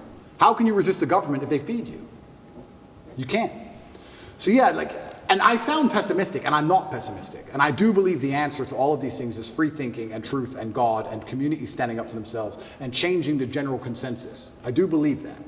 Because to a degree, although we talk about people who run the world, to a degree we run the world. Because our tolerance level is what runs the world. There's more of us than them. So to a degree you say, who's in charge of the world? Well, I like to say, well, we are. Because it's all about, we're the abused wife in this relationship. How much crap are we going to put up with? We set the limit. They're going to come at us with everything they can, right? We set the limit. But the problem is they try very, very hard to, one, increase our limit to the max, which is tolerance, and two, to divide us to the point where we don't ever unite long enough. I love what happened in Glendale, what you just told me about. That should be happening in every single school across America, all of them. Oh, they would love it if you retweet the video for them and give more exposure. I will do. You know, when you're saying this, I'm reading a book right now, Robert Moses. I don't know if you know who he is or not, Power Broker. This is a guy, it would be a very interesting guy for you to study. This is the guy that built New York, okay? And he came up and hated, complicated person, misunderstood. The more they would push him back, the more he stood up. The more they would say, no, this is not fair what you're doing, the more he would even say, I'm going to go even more extreme. And so if in New York you mention the name Robert Moses, there's going to be a camp that's going to say scumbag, racist, white supremacist, all this stuff. And there's a side that's going to say, this guy built a bridge, this guy did this, this guy did that. He would make it so hard for a certain community to go to the nicer community. He would put the the bridge so low that trucks couldn't go through because he didn't want the bad people to go into this. Like he was that sharp. And one time in the book, they talk about how Robert Moses, he says, look, the one thing about Robert Moses, he could give a shit about money. He could give a shit about, it was all about his influence over. So I agree, there's certain people that don't care about money. They're more driven by control, influence, all of that. The part that, we're talking about the movie Fury, Vinny, and you give me this whole thing about Fury, the scene where Shia LaBeouf is reading out of the Bible and he's crying while he's reading this. And then, if you want to text me and then afterwards, you see Brad Pitt quotes exactly what scripture it was, but they never showed how much faith he had. And the whole point was, I'm ready to die. Yeah. We know we're here. Yeah. This is going to be happening. We're in the attack. I think the people, there's a part about Trump. I had a girl on Whitney Webb. I don't know if you know who Whitney Webb is. We had her on. Okay. Yeah. And we start talking about different things. And I've been having a lot of weird guests on lately and making a comparison between the Kennedy family and Trump. Pisses a lot of people off. Yeah. But those two families, forget the fact that one's a Democrat, one's a Republican. They were both anti-establishment. Yeah. They were both anti-military industrial complex. They were both anti-CIA, anti-FBI, anti all of this stuff, right? Yeah. We saw what happened with Kennedy. We saw what happened with Reagan. We saw what happened with Lincoln. All these guys were anti-establishment guys. We saw what happened with Trump. Yeah. The part about Trump that, made the other side uncomfortable is, okay, we can kill the guy. That's been the strategy for a long time. You can't really do it today as much because they fear one thing that they're the most jealous and envy. You know what that is? They do not want to build a martyr. Yes. They fear building a martyr because that's the ultimate high that they want to get. They do not want to build a martyr, right? So, okay, we're going to humiliate the crap out of you. We're going to embarrass the crap out of you. We're going to publicly try to do this. We're going to come in between you and your kids. We're going to go get your daughter to be more LGBT. We're going to get her to be on this side. And we're going to pin this. That's the strategy. We're going to put break the entire family apart, right? And he still stands up there. Yeah. And to them, it's like, what the hell do we need to do for you to, just sit down and be quiet, not willing to do it? That's right. Do you think, again, going back to it, more of those types of men and women who are misunderstood and complicated stories, they're not perfect, far from it. Yeah. More of those guys are the ones that are saying, it's just not going to happen on my watch, man. And that's what we need. And by the very nature of being the kind of person who's principled enough to risk his own personal situation in life, if you have principles that strong, you're going to be disliked by some people. You're never going to have a person who is principled enough to take risk to his public detriment for the good of what he believes in, who's liked by everybody. That's a logic fail, right? Because he has principles which are hard lines, and people exist across the entire spectrum. So there's going to be people who exist outside of those lines. That's what I liked about Trump. He's not perfect, of course not, but he says what he means what he says. I actually disagree with him on many things. But he says what he means what he says, and that's what they're afraid of. They're afraid of a man who says what he means and means what he says because he can't be bought, because he's principled. He can't be bought. Even now, if they were to come to me with $100 million and say, we'll sponsor you with this company, it's $100 million, you just have to shut up, I'd say, no, I don't want your money. I don't want the money. I don't need money. There's nothing else to buy. I bought everything. I don't need it. My principle's worth more. And that's what they're afraid of. They're afraid of principles, and it goes back to the original point. They're trying to remove all of our morality, all of our baseline understanding of things. Connect is an application which allows you to take a minute to connect with influencers from all around the world. My name is Andrew Tate, and I'm available to speak directly to you on Connect. That's how they inject you with the slave mind. That's exactly what it is. And you're right. History has always been that way. And now it's under conscious assault. I've never said this before. I've never even thought this before. This is a brand new thought for me. But I would like to think in times of old, in history, perhaps everybody was the same. Everybody was principled. Everybody had parameters, but they were different parameters. Perhaps they were competing ideas. But I think in the modern world, it's not so much competing parameters. It's just people who believe in things. And people who don't believe in anything besides what they're fucking told. It changes every day. You have the empty brains, the slave minds, and the people who actually stand up for something. And the free thinkers. But the slave minds, you can't say, well, they believe in a different ideology, because they don't. They believe in what they're told to believe in on that particular day. It changes. They don't have any true core belief. They just repeat. I talk about the Matrix all the time, and people say, why did you choose that terminology? And I chose that terminology because it is perfectly accurate in describing exactly what is happening. The Matrix is a computer program which is designed to control your mind so that your body can be used to power the machines. That's exactly what happens when they make you watch the news. To control your minds, you continue to use your body to work some garbage job and suffer from inflation and power the machines. Machines being soulless people who are in charge of the world. But there's also a million other different ways you can compare the Matrix to the real world. In the Matrix, they say anybody can become an agent at any time. If their mind is not unplugged, they become an agent. If their mind is not freed, they turn into an agent. You can see that in real life. Mention COVID to an NPC. Mention Trump to an NPC. You can sit and have a perfectly cordial, normal conversation with somebody for an hour. and be fine. And you can mention one of the particular subjects, which they are programmed to hate by the Matrix itself, and they will turn into an agent in real time. And you will see them now start to genuinely, emotionally dislike you as a person. They were your friend for an hour. Yeah. Now they hate you. They will turn into an agent. COVID was perfect. I would sit with people and we'd all be friends until I mentioned that COVID's garbage. And now they're an agent. What do you mean COVID's garbage? My friend's grandma was 99 and she got sick. Okay. Sorry, that doesn't change my view, and they change. And the Matrix is actually a perfect, absolute explanation of what's happening. And Morpheus says it, if your mind's not freed, you can be one of them. And that's what's happening.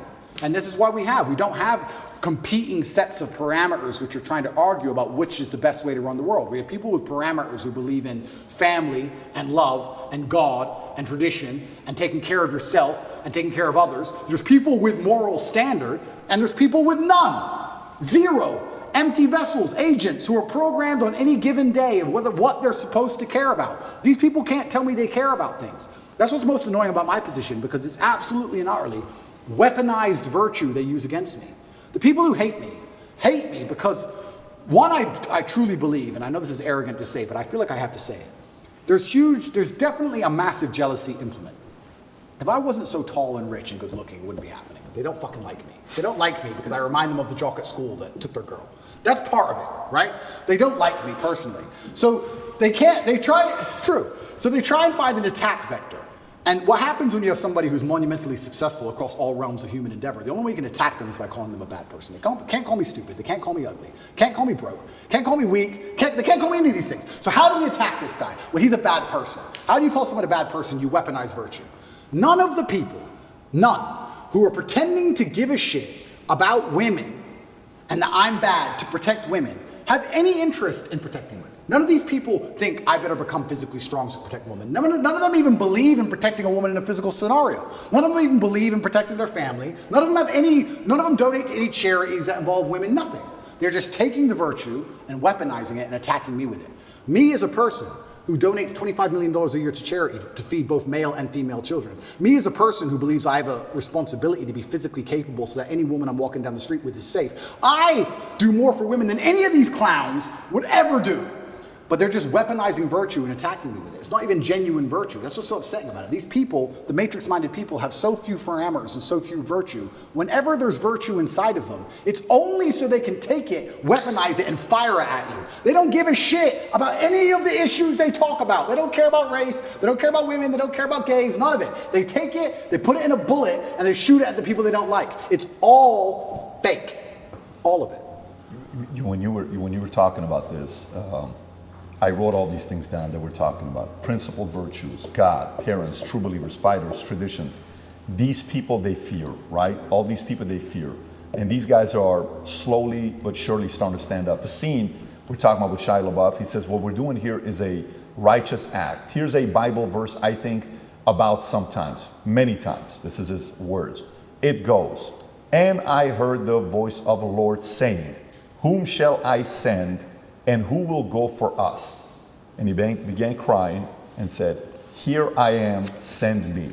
Brad Pitt turns around and says, Book of Isaiah chapter 6. For me, in business, I asked this question the other day. I'm so curious to get your thoughts on this.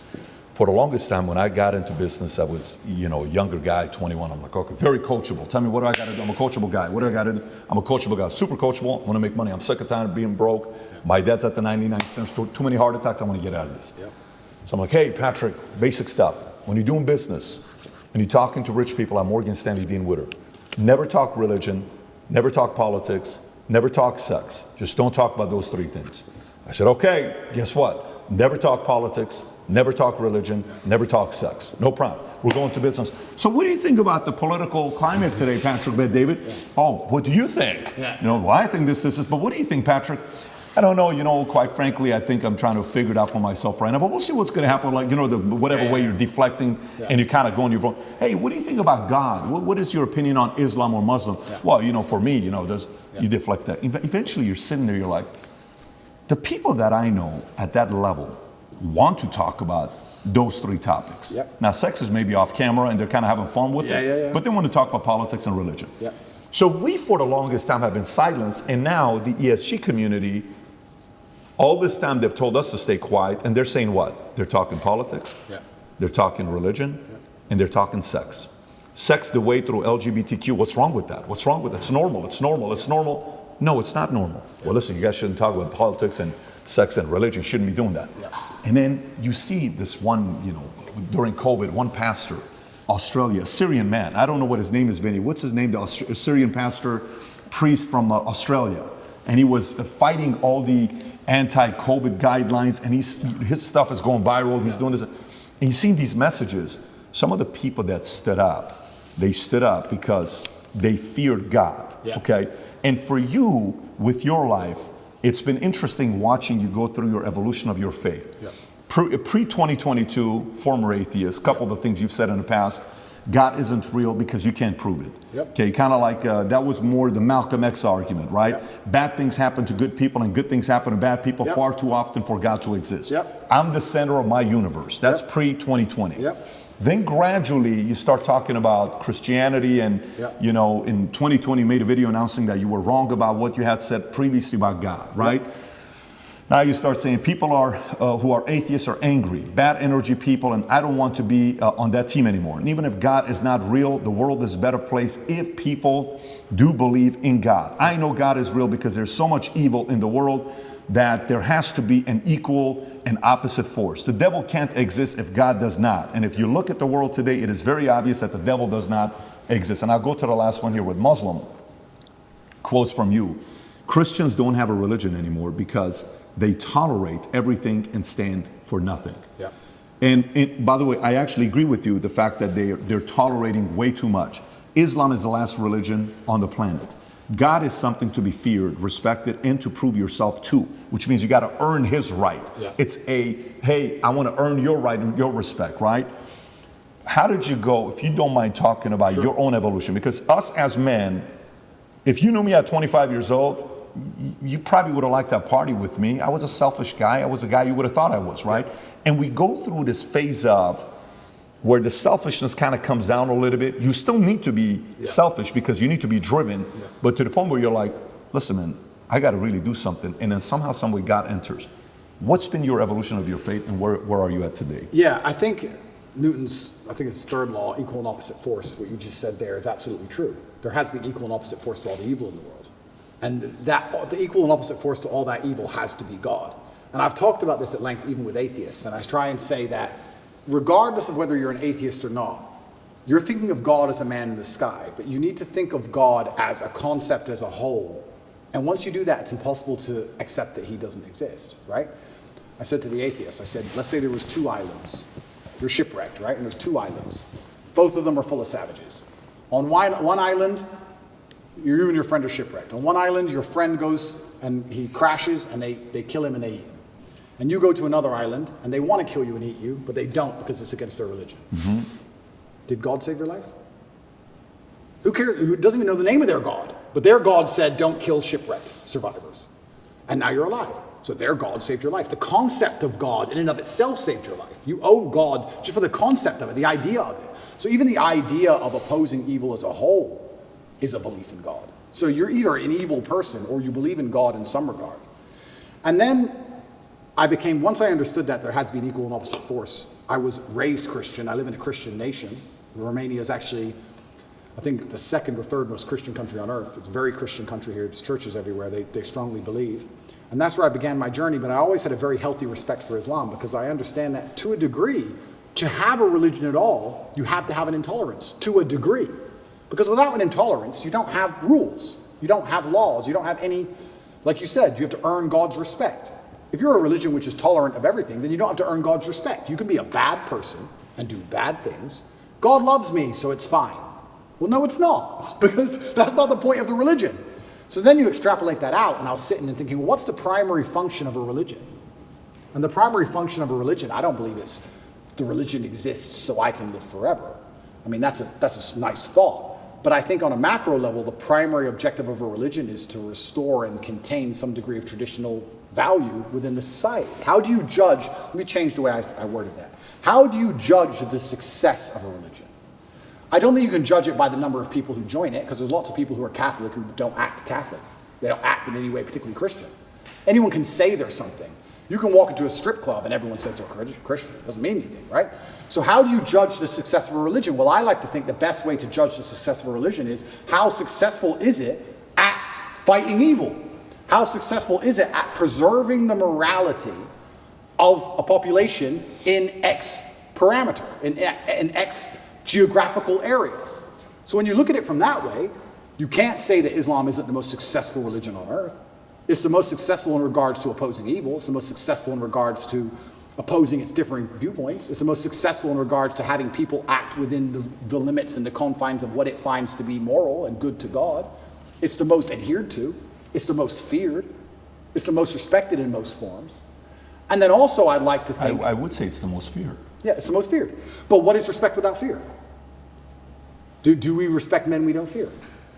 If there's a man who could do absolutely nothing to you on any level at all, you might be nice to him, sure, because we're not bad people. But would you really respect him? If you could take his chick in front of his face, set his car on fire, and he wouldn't do a thing, you wouldn't respect him. You might be nice to him because we're not bullies, but you wouldn't respect him. Respect and fear are linked. They're not always the same thing, and you can maybe have fear without respect, but it's very hard to have respect without fear. And also, I heard someone say once that we see the world as we see ourselves. If you're a thief, you think everyone's a thief. If you're a liar, you think everyone's a liar. And I kind of agree with that. I understood that. I also like to think we see religion as we see ourselves. I like to see myself as a person whose respect you have to earn. I like to see myself as a person who has strong, rigid boundaries. I like to see myself as a person who will stand up and say, no, that's wrong. I like to see myself as a person who's not afraid of being shamed by whatever community for saying, I don't agree with that particular ideal. I like seeing myself that way. So if I'm going to see myself that way, then I'm going to naturally align with a religion that operates within that form. So when I say Islam is the last religion on earth, I say it because it seems to be the only one who will stand up and say, no, we don't care. No, that's not what the book says. No. I was raised Christian, and Muslims as a whole, we have no problems with Christians. None at all. I don't want anyone to think I'm anti-Christian, like I dislike Christians. We don't have a problem with Christians. We believe in a lot of the same things. We believe in Jesus. We put more respect on the name of Jesus than most Christians do. I just don't like the idea of people saying they're a Christian and saying, but because I'm a Christian, I can do whatever I want and throw all the rules away and none of it matters. Because once you have that level of tolerance, you no longer have a religion. Islam seems to be the last religion left with parameters. If you don't have parameters, you don't have a religion at all. So the closer I found myself to God, the closer I found myself to Islam. That's just how it ended. And Andrew, speaking of fear, one could argue that Islam these days, certainly in the last 20 years with the war on terror, they've also been the most vilified.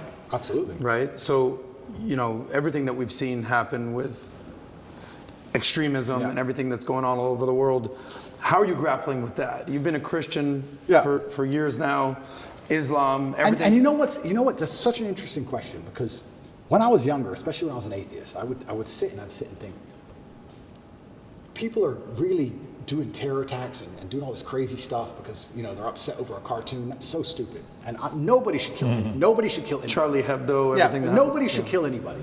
Nobody should kill anybody. I'll make that very clear.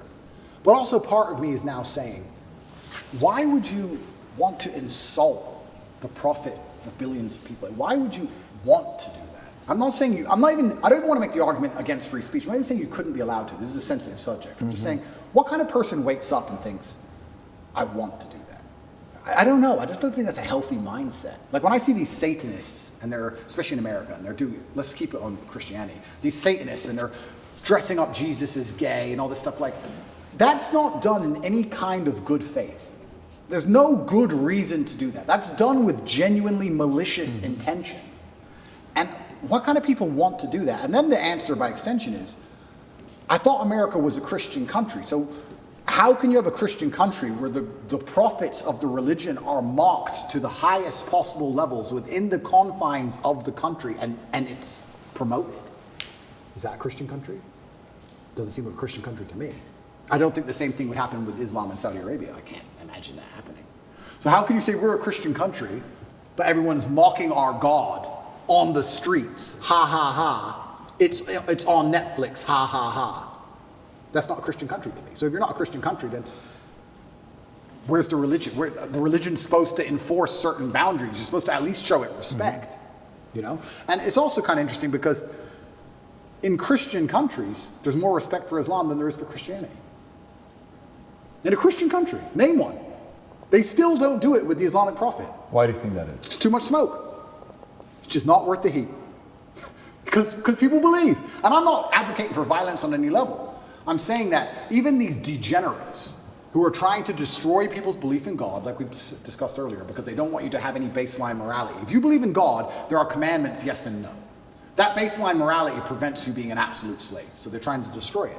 But even those degenerates who are trying to mock and disgrace God, understand there's a point where it just backfires and, ooh, this is smoke. And they don't want the smoke. And shouldn't God be feared? I'm scared of God. It's the only thing I fear. I fear God. They can put me in jail. I know I'm telling the truth. God's on my side. I fear God. So God should be feared. So once again, does anybody fear the Christian God? I haven't seen anybody scared of him in a long time. And it's kind of crazy because it's very interesting. The mass migration and all these things are leftist policies, but then also Islam is the most right-wing religion on earth. It's kind of very interesting. I grew up in England, and I grew up in Luton, which is a town which is mainly Muslims. It's a huge Islamic community. And there was a bunch of English people who were complaining about there's too much immigration, we're losing our culture, and I understood their point absolutely. But these are the same people complaining about all the left-wing LGBT in schools and all these issues. And I was like, the only allies you have against this are the Muslims. They're the only allies you have in any of this. The Christians don't protest against any of this stuff. There's very few Christians who will get up off their ass and complain. In fact, I saw on Twitter yesterday, one of the churches was lit up in rainbow. I have nothing against gay people. I don't care. And that's actually another point I want to make into about this thing. I think most people don't care, and I think that bothers them. Have you ever had an argument with a girl, and she's like stropping around the house, she's huffing and puffing, and you just don't give a shit? So she has to keep upping the ante till you eventually go, what's the problem? Because she tried the low-level stuff, and you didn't care. I kind of feel like this has a remnants of that. I'm gay, cool. I want to get married. Fine. I want to wave my dick in your kid's face. Whoa, whoa, whoa, whoa. It's like, whoa, whoa, whoa, whoa. I feel like they tried to annoy us, and we're like, we don't give a shit. Do whatever you want. Be a person. We don't care. What a point. And now they're like, okay, well, we have to get to a limit where they have to react. Yeah. We want attention now. We want them to care about What's the right move on that? Well, that's the point. You know, it's difficult.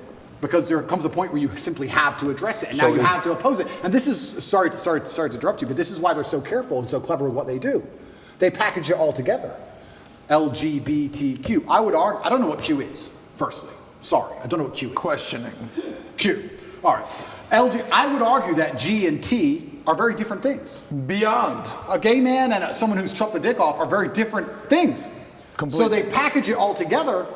So now, because the spectrum of your enemy is so large, you have people who are fully this way. Mm-hmm. You have people who we accept and are normal in society. We have no problem with gay people. And they put it all together. You're an enemy of all these people. And they complicate the argument and they mix it all together. And now you're a bigot. And really, you just want your kids to be left alone. Really, you just want to leave the children alone. Of course. So all you want to do is leave your kids alone. And then it's like, okay, I'm now raising children. I have more children than most people would believe. How do I protect my children from this insanity? God. Which God can protect my children? Allah, Islam. I'll move them to Dubai or Saudi Arabia, and none of this will happen. Can I trust a Christian nation? Some of them. Romania is a Christian nation, and to a large degree, they oppose quite a lot of this stuff. But they're also NATO, and they're also EU, and they also rely on bailouts and grants and money. And on a long enough time frame, even in the 7 years I've lived here, I have watched certain attitudes change because money buys influence and power. So Andrew, not to cut you off, how much of you converting from Christianity to Islam is actually the belief in God versus the societal pressures that are facing children? Because it seems like it's a little bit of both. For you to believe in God, you have to respect him. How can I believe and put my life in the hands of someone I don't respect? And I'm going to respect a God which is feared. Yeah, but it's a vertical relationship, right? It's not a horizontal. If you base it horizontally, they're going to disappoint you. If you think about, if you're going to believe, let's go believe Prophet Muhammad, his teaching, and let's go believe the Bible, NIV, and Jesus, Father, for God so loved the world that he gave his, you gave your son for me. Let's say that's true, and you're doing it based on faith. Who would do such a thing for me? What a level of sacrifice for you to do that. Who am I for you to be so worried about me. If you look at it from that angle, it's not necessarily coming from a place of fear. It's coming from a place of grace. It's coming from a place of love. It's coming from a place of, Absolutely. a different feel. Because I do believe the part that upsets me is the fear aspect, that they're allowing others to mock your God, to mock Jesus, to mock whatever religion it is you're a part of, and you're kind of like, oh, they're just funny, man. No, it's not funny. You just crossed the line. Like JC has that one line where he says, don't tell me why what the guy said about me. Tell me why he was so comfortable saying it to you. 100%. Tell me why he said comfortable to you. So I think that's the part about faith. I understand when you're saying the fear and the respect side. So that's the part where fear is needed. I totally agree. Yeah. But the part where you were making a point about LGBTQ, you're like, I don't even know what Q stands for, is questioning. And then you're like, well, gay, okay, cool. Yeah. Trans, listen, man, spectrum. And he said if we were to say which religion's the far right, it's going to be Muslim. Totally get it. They're on the far right. Christian today is kind of going center left today. Like they're kind of being soft right now. Okay. So if I want to raise my kids, I'm going to take my kids to, Dubai, and I'm going to take my kids to Saudi Arabia. Why? Because I'm defending against some of these immoral philosophies that they have. Yeah. I don't want to go there. I actually understand that argument. Yeah, and I truly, and I want to make one more point. I do believe there is one God, and I believe there's many different paths to God. And I am not a religious scholar, and I'm not an expert on Islam. I'm doing my best, and I'm reading the Quran as often as I can. And it does say that Christians on the day of reckoning will see how close they were to the truth. And we are allies. We are not enemies in any regard, Christians and Muslims. And I do believe that the idea of Christians and Muslims shaking hands and saying, let's put an end to a lot of this garbage would be fantastic. I'm not anti-Christian in any regard. I just found myself, as I became more and more religious, seeking and looking for a faith which not only I could be proud of, but a faith which was guiding in regards to, I don't know what a Christian would answer to certain questions nowadays. What does a Christian answer to, I'm a transsexual and I want to show your kids my genitals? What's a Christian? Well, a Christian's supposed to say no, do they? I know what my Muslim friends would say. I don't know. If you're a Christian, I don't know how you're supposed to act. I don't know what you're supposed to adult. I don't get it anymore. The true believer says the true believer. The true believer. Yeah. But how many are true believers? I don't know. I see all over Twitter, all these churches are losing their minds. It seems very complicated. Islam seems very, very simple. You know what's right, you know what's wrong. I have a question regarding, we talked about tolerance and acceptance. And the other end of that is extremism. Yep. So I'm a Jew, Christian, newfound Muslim, respect, look at us all hanging out here in That's Romania. the beginning of a joke somewhere. So we're talking about accepting I have gay friends, I have lesbian friends, I have bisexual. Yep. The T stuff is what, it's kind of like, all right, what's actually even happening here? I'm not this is not my wheelhouse nor any of our wheelhouses, but one could argue that, on the opposite end of the acceptance and the tolerance is absolute extremism. And I'm sure the allies of the LGBT will point to Islam and point to the Middle Eastern countries and point to the North African countries that have Islam as their religion and say they are the most extreme when it comes to LGBT. They say that it should be illegal to be gay. And in some countries you should be killed if you are gay. This is I'm just pointing out stats. You're right, and it's a super interesting argument because I will sit here and say that I guarantee in most Islamic countries there are gay people, and I guarantee that they have gay relationships and nobody cares as long as they're not trying to inflict on the children. It's illegal to walk down the street and do indecent things in front of children. But I guarantee if you were gay in a lot of these countries, privately, nobody would care because they're trying to preserve the family unit. And to a degree, you have to always protect innocence. When you talked about extremism, I would be friends with a gay person. Yes, I'm a Muslim, but I would be friends with a gay person because if a full-grown man decides to make a decision, it's his decision to make. But I must protect innocence as a man, so I must protect children. If two full-grown men decide to have a fight, let them fight. If a full-grown man decides to pick on a kid, that's unacceptable. So I must protect innocence. So I agree with the extremism point, but I have no problem with full-grown men doing what they want to do. Maybe some Islamic scholars are going to watch this and get mad at me. I don't have a problem with gay people and being friends with a gay person. I don't care. My problem is when you take a person who is unarmed, who is innocent, who is programmable like a child, and start inflicting your worldview on them. That is disgusting and it's immoral. That is unfair and it can't be accepted on any level. And that's the reason homosexuality is genuinely outlawed in these countries. Not because they fear what two full-grown men are going to do. They fear what's happened in the West. So two full-grown men are going to purport on the minds of children which aren't theirs. That's what they're afraid of. You know, I don't know if you saw the interview. CNN is interviewing this in Africa. And I have the video. I don't want to play the video. Obviously, the leader. Yes. And he's talking about democracy. He says democracy says, look, you can do whatever you want to do. He says, what do you think about gays? And his reaction was like, what do you mean? What they do, I don't agree with what they do. Yeah. You think that's okay? Anyways, he's given his argument, right? And the lady's reaction is like, how could you? Says, look, you keep your beliefs to you. Do not bring it to our country here, right? The challenge goes back to, remember how you're like the girl that you're dating was like, so what happened? I asked you to bring the oranges from the store. How come you didn't bring it? Yeah, I forgot. Hey, so how about this? And you know, that's why you love your mom more than you love me. And you're like, oh, shit, you're getting around them. And now there's a fight, right? Okay. Well, is the mistake being too tolerant from the beginning? Is the mistake being too accepting from the beginning? Is the mistake of, like the fear when I talk to Second Amendment guys, and the fear about, well, what's wrong with them doing background checks? What's wrong with them doing this? He says, look, that's how it starts. You give them the background checks, then they're going to come for everything. Oh, you're over-exaggerating. No one's coming for your guns. Well, you also said 20 years ago, Hillary Clinton, marriage is between a man and a woman, and the sanctity of marriage 20 years later. So that is the fear where one must watch this as a case study. Say somebody's starting a new country and saying, look, here's where we stand. These are the laws we're not touching. We're not going to be doing X, Y, Z. You've been too tolerant, and now you're paying the price for it, and now you're reacting to it. And that's exactly why you completely nailed it. If you give an inch, they take a mile, and that's why I think in a lot of these countries they have it's officially illegal. They're actually quite tolerant of it, more than you'd believe. I'm telling you, you can go to Jordan and your waiter will be a bit fruity. You can tell. Nobody cares. Nobody cares. Nobody gives a shit, right? But they have it officially illegal to prevent it ever bleeding out into actually affecting the mindset of society. You can do what you want, you're a full-grown man, but society is based on family, traditional family values. That's how our society is based. That's how we show ourselves to the world, and that is not going to be affected or changed. I was going to say that's why you see you talk about the collapse of Western society, specifically America. You see a decline in values. Wall Street Journal came out with that article that said family values plummeting, religion plummeting, being a social, being a community organizer plummeting. Everything's plummeting in America other than money. People are focusing on money. Connect is an application which allows you to take a minute to connect with influencers from all around the world. My name is Andrew Tate, and I'm available to speak directly to you on Connect.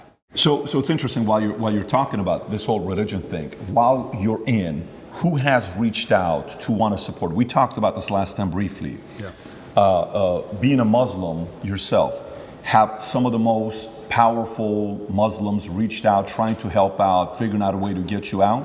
Yeah, absolutely. They certainly have. And also the amount of mail I got from Muslims around the world was completely incredible. When I was in the cell with Tristan, he said, well, I'm Christian. Nobody's written to me. So it was kind of amazing the support that you have from the Brotherhood, and you certainly feel part of the family, and I've had a lot of support from them as a whole. It was Ramadan at the time I was in jail, so my first Ramadan was in jail. So that was certainly interesting because you eat when the sun goes down. And my meal came when the sun was up. So I'd have to cover it up and try and hide it from cockroaches and wait for the sun to go down and then eat it cold by myself. But I felt like, if you're going to do it the first time, you may as well jump in the deep end and do it hard. So I did that, and that was an experience. And jail as a whole, there's so many stories I can tell. There's so many different ways I remember it. There were times I laughed. I will sit and say some of the best days of my life were in jail. Get out of here. Yeah. And some of the worst days of my life were in jail. But there were days where me and Tristan, when we were finally in the same cell, there's times we laughed like we've never laughed before. I'll sit and admit that's absolutely not really true. I feel like if you're going to be the kind of person who strives for an exceptional life, which is what I am, I think I'd be a coward if I said I want an exceptional life, but I only want it to be exceptional in a good way. I don't think that's genuine. I want an exceptional life. Exceptional means away from the norm. And away from the norm means flying your Bugatti on a jet to Dubai and taking your own plane to meet it there. And it also means a Romanian dungeon with cockroaches on New Year's Eve. They're both exceptional experiences. And the times I was with my brother and it was just him and I, we truly had some genuine days where we laughed like we always laugh. Me and him laugh and have fun on a private jet, and we laughed and had fun in a Romanian prison cell because that's just who we are. And I also have to give my brother some credit while we're here. I would like to state that I absolutely, genuinely believe I have the best brother in the world. And I'll tell you why. I always knew I had the best brother in the world, but he proved it in jail, and I'll tell you why. My brother was put in jail for being my brother. He hasn't said any videos. He hasn't said anything on the internet. He hasn't said any of the things I've supposedly said. He's never, the Matrix isn't attacking him. The BBC doesn't print about him, nothing. Why was Tristan Tate in jail? Because it's Tate brothers. So they just took him and threw him in a cell. Now what's interesting is, when I got out of jail, so many people near me got heat. Old business partners got heat with the tax. They got hit with like tax paperwork, and they were calling everyone who's ever known me, and ex-girlfriends got heat, and all these people got heat. And some people complained, some people didn't. But some people were like, oh, since you've been in jail, it's been so stressful for me. The media's outside my house. I'm like, stressful for you? I was in jail. What do you want me to do? And people were complaining at me. And as these people started to complain, I sat there, I said to Tristan, you got thrown in jail purely for being my brother. And never for a fraction of a second did you even moan. Not even for a fraction of a second did he say, oh, they only put me here because of you. Why am I here? I'm innocent. This has nothing to do with me. Nothing. In fact, he said the absolute opposite. He said, I am so glad I went to jail with you. I would be furious if they sent you here by yourself. If they're going to lock you up, they better lock me up. And there was a time, about 2 months in, because there's less media pressure on Tristan, they were talking about releasing Tristan first. And he was saying, no, I won't leave without Andrew. Going down with the ship. I won't leave unless my brother leaves. Wow. I won't leave. And he was telling the guards, I won't leave. Keep me here. I'm not leaving. And they said, the judge says you have to leave, you have to leave. He goes, then I will stand outside the gate. I will sleep outside. I ain't leaving this jail. And our lawyer said, well, we can make an appeal to just release you because there's less media scrutiny around you. And Tristan's like, no. Andrew's in jail. I'm in jail. Refused to leave. He was adamant he had to stay. That's a brother for me. And it was the same for me. I said to Tristan, if they came into me and said, Andrew, go home, I'd be like, no way. If Tristan's in jail, I'm in jail. We're in jail together. He never for a second complained, never bitched, never moaned. And he was only in jail for being my brother. And then I come out and there's other people, oh, they sent me a piece of paper, blah, blah, blah. You're moaning? It's unbelievable. You truly learn, like I said, jail confirms everything you already knew about the world. And you truly learn who's on your side and who isn't. And that's good to learn, but it's actually crazy. The larger psychological analysis of it all, everyone lives inside their own minds, right? So it's kind of crazy. I came out of jail, and some of the first messages I got from people was them complaining about the problems me being in jail had given. Like, you think that wouldn't happen, right? You think, oh, you come out of jail, people would be like, oh, are you okay? They're like, oh, you're okay? You're out now? Okay, yeah, well, listen, Mo. You'd be amazed. You'd be amazed. And I'm like, I was in jail. What do you want me to do? Yeah, that sounds unfortunate. I was in your jail cell. What do you want me to do about it? It's kind of crazy how much everyone's kind of self-interested. So it's been a learning curve, and you learn a lot about a lot of different people, and your circle gets smaller. And I think that's probably one of the reasons God put me in there, to just learn a lot and make my circle smaller. And you just have to listen to him and pay attention to it and say, okay, right, you're off, you're off, you're off, you're on, you're on, you're on. But my brother, I have to give him credit, because I tell you, I also think me and Tristan are one of the best teams in the world because we have different roles inside of our brotherhood. My role is to be concerned and to panic. Not panic, that's the wrong word. I never panic.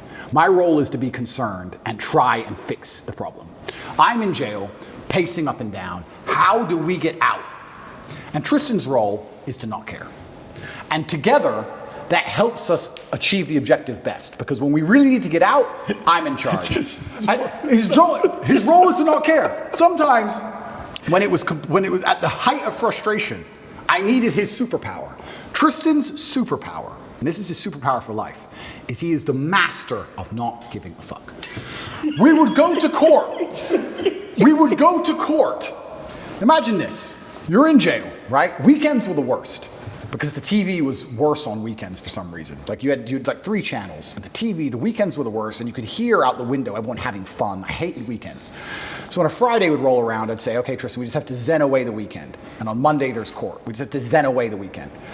So for the weekend, we just sit there staring at the wall. Intrusive thoughts, can't sleep, all those things you're trying to get out your brain, just sitting in silence because the room's tapped, just staring at the wall, just staring at the wall.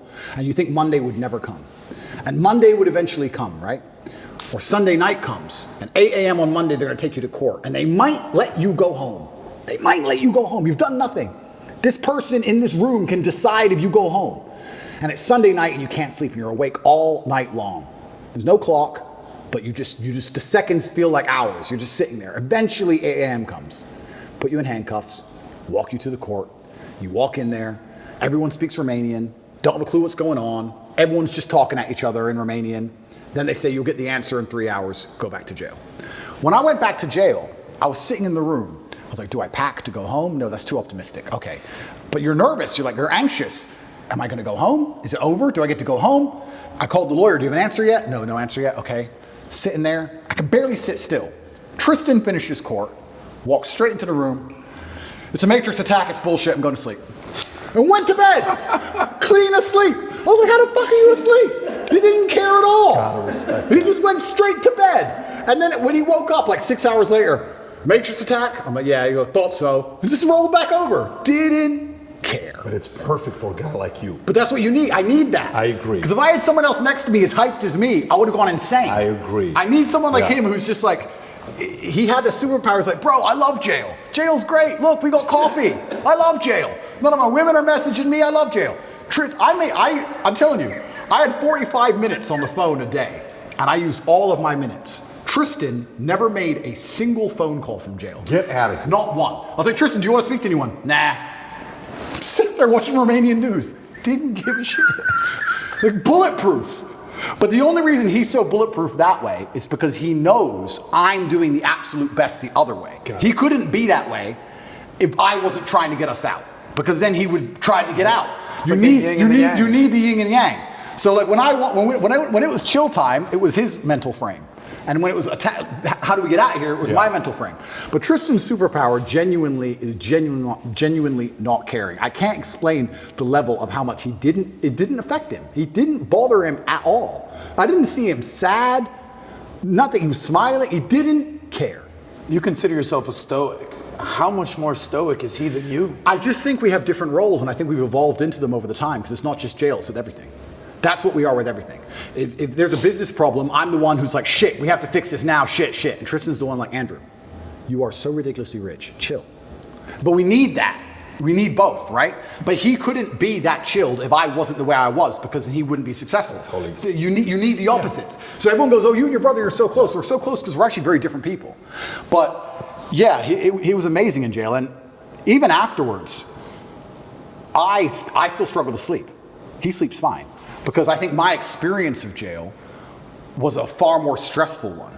But I adopted that. Now, I'm not saying I couldn't have done what Tristan did. I could have done what Tristan did. If I were to go into jail and say, your MO is to not care, I could not care.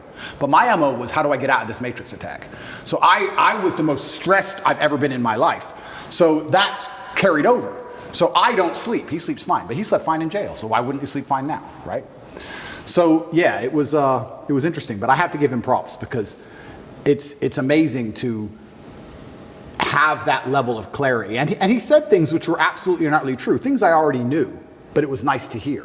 I want to ask you a question on this. So I have two boys, right? And one day they're going to watch this. They're not going to watch it right now. They're 11, 9, but they're going to watch this, right?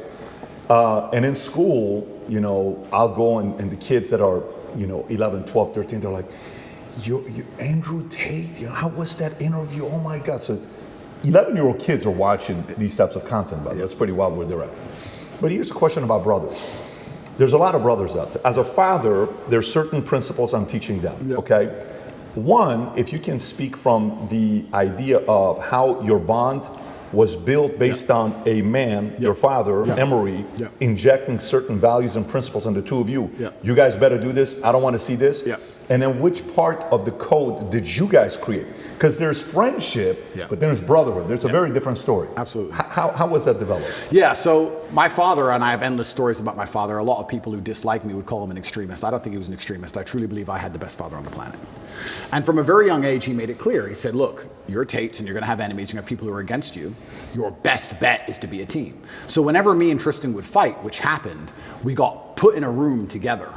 And we had to sit in that room. And my dad would say 3 hours or 4 hours in silence. He'd sit us down in the room, here, looking at each other, and say, if I hear a noise, I'm starting the time again. And we'd have to just, imagine when you're a kid and you fight and you're furious and you're so mad. And then you end up sitting across from the person you hate. Silent. Because if you make a noise, Dad gets mad. And Dad's outside, right? So just sit there, 2 hours, don't make a noise. We had to stare at each other. And over time, we thought every time Dad was home, we just stopped fighting because it wasn't worth it sitting in this isolation, weird, silent stare thing.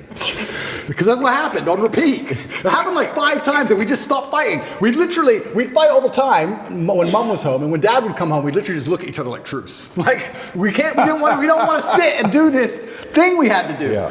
So we became a team, and then I think it evolved from there because there's always been a hierarchy. I am the older brother, I'm the bigger brother. He does respect me for that. We both have opinions, but it can be vetoed by me in the end.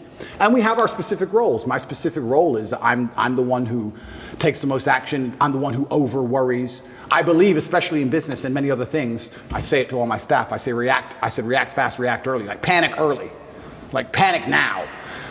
I don't believe in waiting for things. It's just not who I am. I can give you a million different examples. If my email processor, this happened just before my cancellation, said, oh, we'll put your account under review. You'll have an answer in 72 hours. As soon as I get that email, within 3 minutes, I'm like, get a new one. Get a new one. I've never waited for anything in my life and it worked. I've never waited and it worked out fine.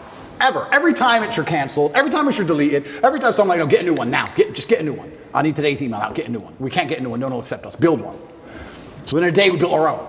Like I'm the panic, fast and early guy. Tristan's the complete opposite, and that makes us a perfect synergy. And I super need him, and I need his energy, especially in jail. Man, he was fantastic in jail. He was like, Andrew, I'm like, what? He goes, if when you were 18, they told you could be one of the richest, most famous men on earth, with street cred in every single city that knows how to speak English, all you had to do was sit in jail for 2 months, would you have taken it? I was like, yeah. He goes, and what the fuck do you care for? It's like, true. I would have taken that. He goes, I know, he used to say that, what kind of man hasn't been to jail? That's what he's saying. He used to say, what kind of man hasn't been to jail? He loved jail. He was loving it all the time. He goes, what kind of man hasn't been to jail? Of course I've been to jail. I'm Tristan Tate. Of course I go to jail. But he didn't care. And his energy was amazing to tap into. But we both understand that neither of us could be us without the other one's polar. And that's why we live together. That's why we'll always live together.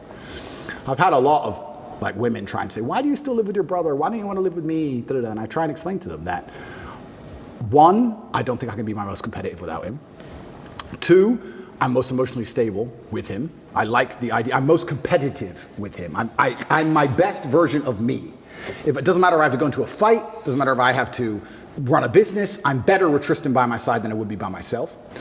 And 3, my ideal family life, even my ideal family, the way I live my life now, is very much more like a clan than a nuclear family. I like me, my girl, my kids, Tristan, his girl, his kids, my cousin, his girl, his kids. I like this idea of lots of people. I like that. I like that feeling. So a girl says to me, well, you don't want a family. Like, no, I want a family bigger than you want. I just don't want to just sit with you. I want a lot of people around me, and I think it's better for that. And I think it's better for the children especially also. I think they enjoy it more. But yeah, I've got the best brother on the planet. I truly do. And this is why I'm saying some of our best days of our lives are in jail.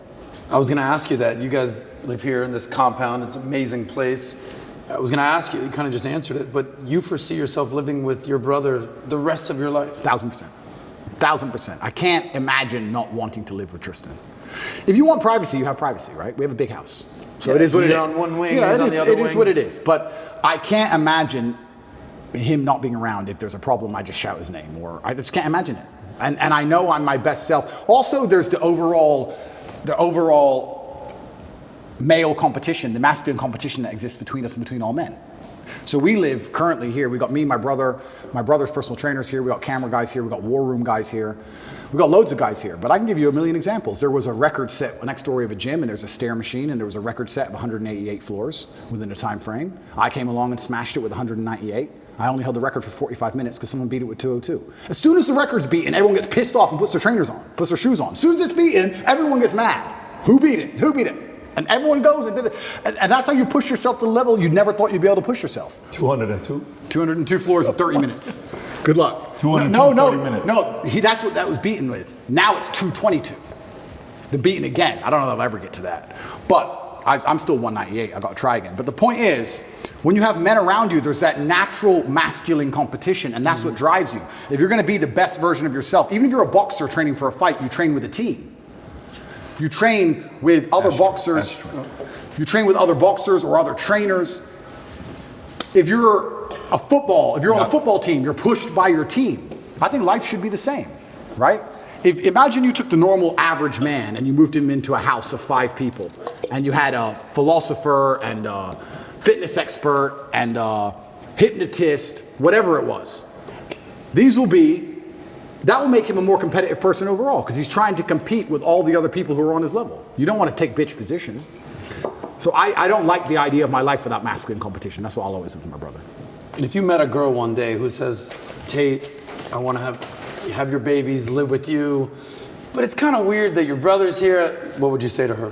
Yeah, a few of them have said that.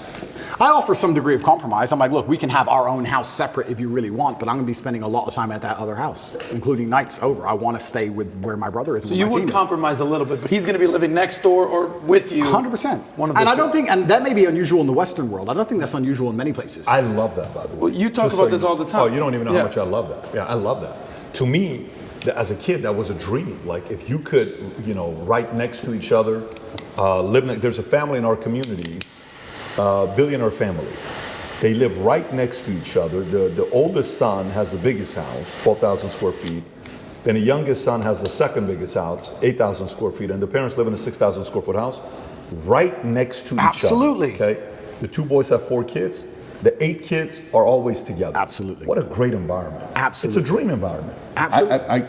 I can't see how a person wouldn't buy into that, the benefits of it. And there's also benefits to the relationship, because I think you have a better relationship with your woman if she can go and talk with other women and be with women and I'm with guys, and then you're together sometimes and you can split it out. It's better for everybody.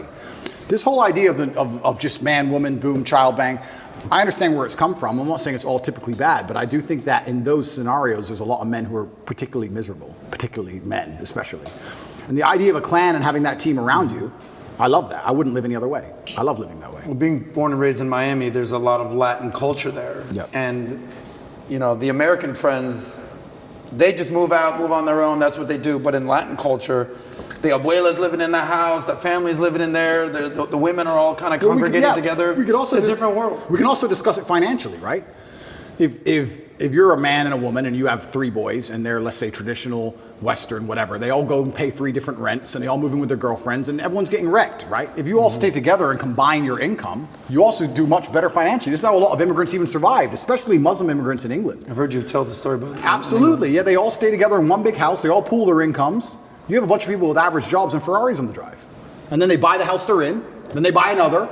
You pool the incomes. If you all split and separate and just spread out, you're just paying all different rents, all different electricity bills, and you just go broke. You have to think of the last name and the generation and the clan as a whole. So yeah, I love the idea of living with my brother. I'll never live without him. And his woman can move in, of course. His kids can be around me, of course. I'm uncle. Why not? I have no problem with that. That's a dream. Let's transition to a couple of the topics. So,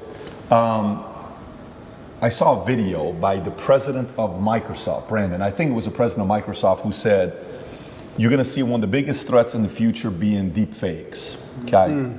And then you saw a similar thing being said by Google, Sergey Brin. You're going to see what's going to happen with deep fakes. And then the example of deep fakes was given by the actress from Wonder Woman. What's her name? Gal Gadot. Gal Gadot, right? There was a deep fake porn made of her. Then there was a deep fake video made of Trump. Then there's deep fake of Joe Rogan. There's one of Morgan Freeman. Hi. I am not Morgan Freeman. Kind of goes like this. Wow. So the direction we're going with deep fake, right? When it comes down to AI, where do you see the threat? Is that something you think about? Is that something you see as an opportunity, as a threat? And if yes, which part of it? Yeah, that's a really interesting question. Deep fakes are certainly going to change the world, because what we're going to have is we're going to have a post-truth society, and then the only way they're going to be able to tell you what's true or not is some committee which decides what's true and what's a deep fake, and then they're going to be in charge of the world, and then they're going to lie to you. And then you're really in trouble. So that's going to be very interesting. Once you get to the point where, what did I say earlier about not being able to trust your own eyes? They're going to take that away from us soon. Then what? Then you're really in trouble. In regards to AI, I think it has to be adopted. Inside of my school, Hustlers University, we teach AI with absolutely everything. A lot of the images we generate, even on my Twitter account, is all AI. And what's actually scary about the modern world is, I don't consider myself old, I'm 36. But some of the children, I call them children, 17, 18-year-olds inside of my school, Hustlers University, they're AI wizards, and they can do magic with this stuff. Magic. Like they can literally, genuinely, Andrew Tate on the moon, and the image is generated in seconds. Like artists are going out of business. I thought AI would put truck drivers out of business. Artists are going out of business. Musicians are going out of business. It's kind of scary. I do like to think that with things like AI, there's always going to be some degree of natural separation between the men who are genuinely inventive and killers and the men who are more, let me change the way I say that. I think if you're an exceptional person, a truly exceptional person, you don't have to be afraid of nearly anything. But you'll probably agree with this. In my experience, in nearly every business in the world, you have 10% killers, and then you have a bunch who want the paycheck. They do their job, but I wouldn't say they're killers. You understand? Mm-hmm. And we live in a society for a long time where I didn't even tell you now, sometimes when I hire, I'll say to my cousin or to my COO, I'll say, look, either get one killer or 3 normal people. Because that's the reality. That's the basic. You either need 3 people to half do the job, or you need 1 killer to do the job. And I think that those 3 people who half do their jobs, enough to not get fired, they turn up most of it on time, but they're not really that motivated. Those are the ones who have to fear AI. I think businesses in the medium term are going to become killers and AI. I tell them now, I have some guys who work for me on one particular company and their sales staff. I was reading through the sales scripts. The killers doing really well. But the average guys have said, you're not doing much better than ChatGPT could do right now. I want to warn you that you're not doing much better that I could replace you with a machine today, let alone in 5 years from now, for free. You need to be careful. So I think it's just becoming more and more competitive. The idea that you can just be Joe Schmo, do your job, turn up, I don't try that hard, it's fine. I think that's all going to go out the window because as the world becomes more competitive, as a company, you have to compete with your competitors. And the only way you're going to be able to do that is just where do you cut the fat? Where do you cut the slack? When I see AI popping up and getting more and more intelligent in the way it's talking, that doesn't scare me. But I have a way with words. If I was Joe Schmo, I'd be afraid. This chat GPT can probably text your girl better than you can. he'll probably get laid faster than you will. That's a little advice for the guys out there yeah, right now. Just plug it into your phone. It'll do better than you do. So that's scary, you know? That's hilarious. I think that's what the average man really needs to struggle. And I've been saying this has been my message for a very long time in all realms. I've said for a very long time that life for the average man is going to get harder and harder. It's becoming more and more competitive. You need to find more and more ways to stand out and be unique. And the only way to really do those things, unfortunately, as a man, is to suffer. And that's one of the reasons I'm kind of glad that God put me in jail. Because if you look at anything that builds a man into a man, there's a degree of suffering. It's very hard to become a man and have a man who's respected and has stories and is capable when he only had a nice life and nice experiences. It's usually the things that made you the best version of you are usually the worst things that happen to you. So the demons I carry from jail, the fact that I can't sleep. The fact that I can't sleep, I've had girls say to me, you can't sleep, you need to see a psychiatrist. And I said, absolutely not. I would be furious if a psychiatrist walked in here and took my demons from me. I don't care if they could fix me with a click, they're mine. And they were bestowed to me by God. And they are mine to deal with, and they are mine to fix, because that's how I become a better version of me. I would be furious if someone took them away from me. I'm glad I can't sleep. Good, I can train endlessly. That's why I'm bigger than I've ever been. I'll train I'm not going to waste a minute. But all the demons that have been given to me by God and all the problems that have been given to me by God are mine to fix. I would never, ever allow anybody else to take them from me. I'd be furious. Mm-hmm. If a psychologist came in and said I could cure you, I'd say, no, thank you. I will cure myself. I don't care if it takes 10 years. I'll cure myself. That's my job. And I know that when that's done, I will be more mentally resilient than I ever would have been without jail. That's the whole point of it, right? So many men say, I want to be the man, but they don't want to suffer, they don't want to fight, and I don't understand why, because even if you look at a superhero movie, they tell you, even in superhero movies, they make it very clear, Batman's parents died, that's why he's Batman. All the bad things have to happen. There's no way to get there without the bad things. I get so many emails from people complaining about their bad things, and I don't have time to reply to any of them, but if I could, I'd say, good luck, congratulations, off you go. Of course she broke your heart. Of course you're sad. Of course you miss her. She's with me now. That's life. That's part of it. That's the only way you're going to get to that level of resilience. You can't become the man any other way. So yeah, I thank God for everything bad that's ever happened to me and all the demons. And I trust that he's not going to give me anything I cannot, in the end, decipher and deal with. In the end, I think it's a puzzle. And you decipher it and you work out the best way to deal with it. And you internalize the good parts. And you become a better and stronger and more resilient person for it. Mm-hmm. So I have to thank God for every single one of them. Well, I mean, you got to go through shit to be the shit. That's basically what it is. And by the way, what you're saying is not a hypothetical. You talk about being the average man.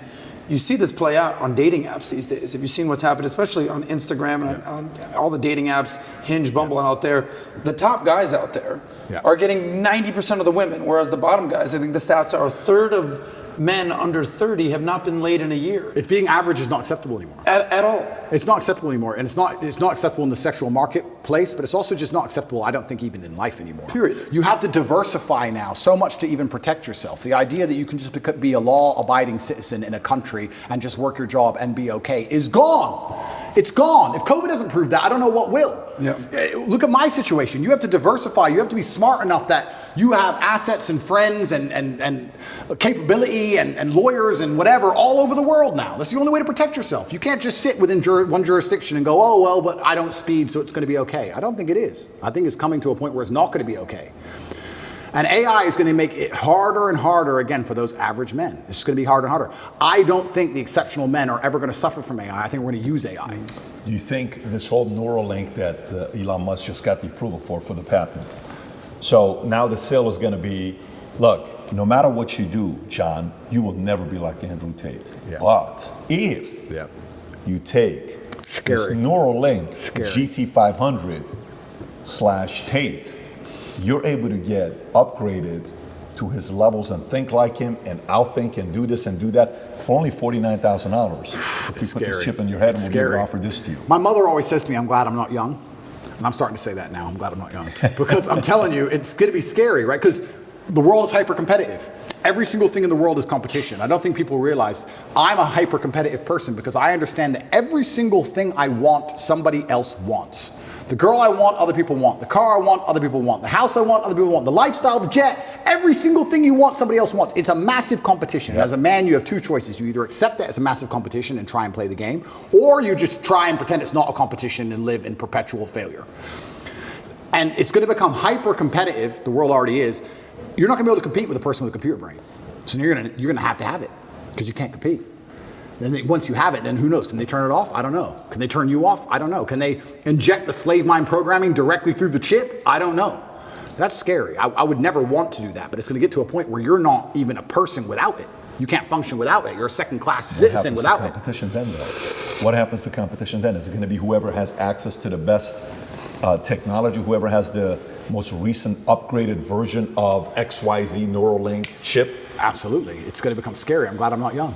I hope it doesn't happen while I'm alive. I don't know. It's going to be an interesting world. Does it inspire you to want to have more kids, or you're like, that's indifferent? I'm going to have the kids. I'm not worried about that. I think I think in the 1700s they're probably saying the same thing. The future's over, and the future ain't that bad. So there'll be a way it will work out. I just have to instill within them the same values I have, and they'll find a way to work it out, and hopefully they'll be okay. PBD, you always say the future looks bright. I mean, you must be concerned. You've got 4 kids. I would have 20 more right now if I could. If I would have 20 more kids, right? I don't know how you feel about it.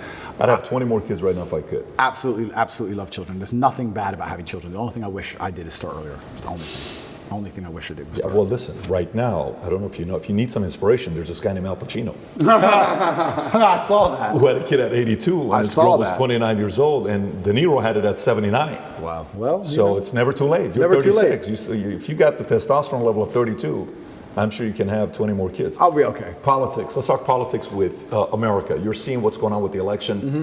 One of the vantage points you have is you're not there. It's kind of like it's your problem. You guys deal with it. Yeah. I'm over here on this side. From your perspective, YouTube comes out. Hey, all the election stuff you guys talked about, that we would ban it and take it down, you guys can talk about it now because we want a balanced argument from both sides. Okay, no problem. Who do you see? What are your thoughts on Trump today, 2024, DeSantis, Biden? How do you see this thing panning out?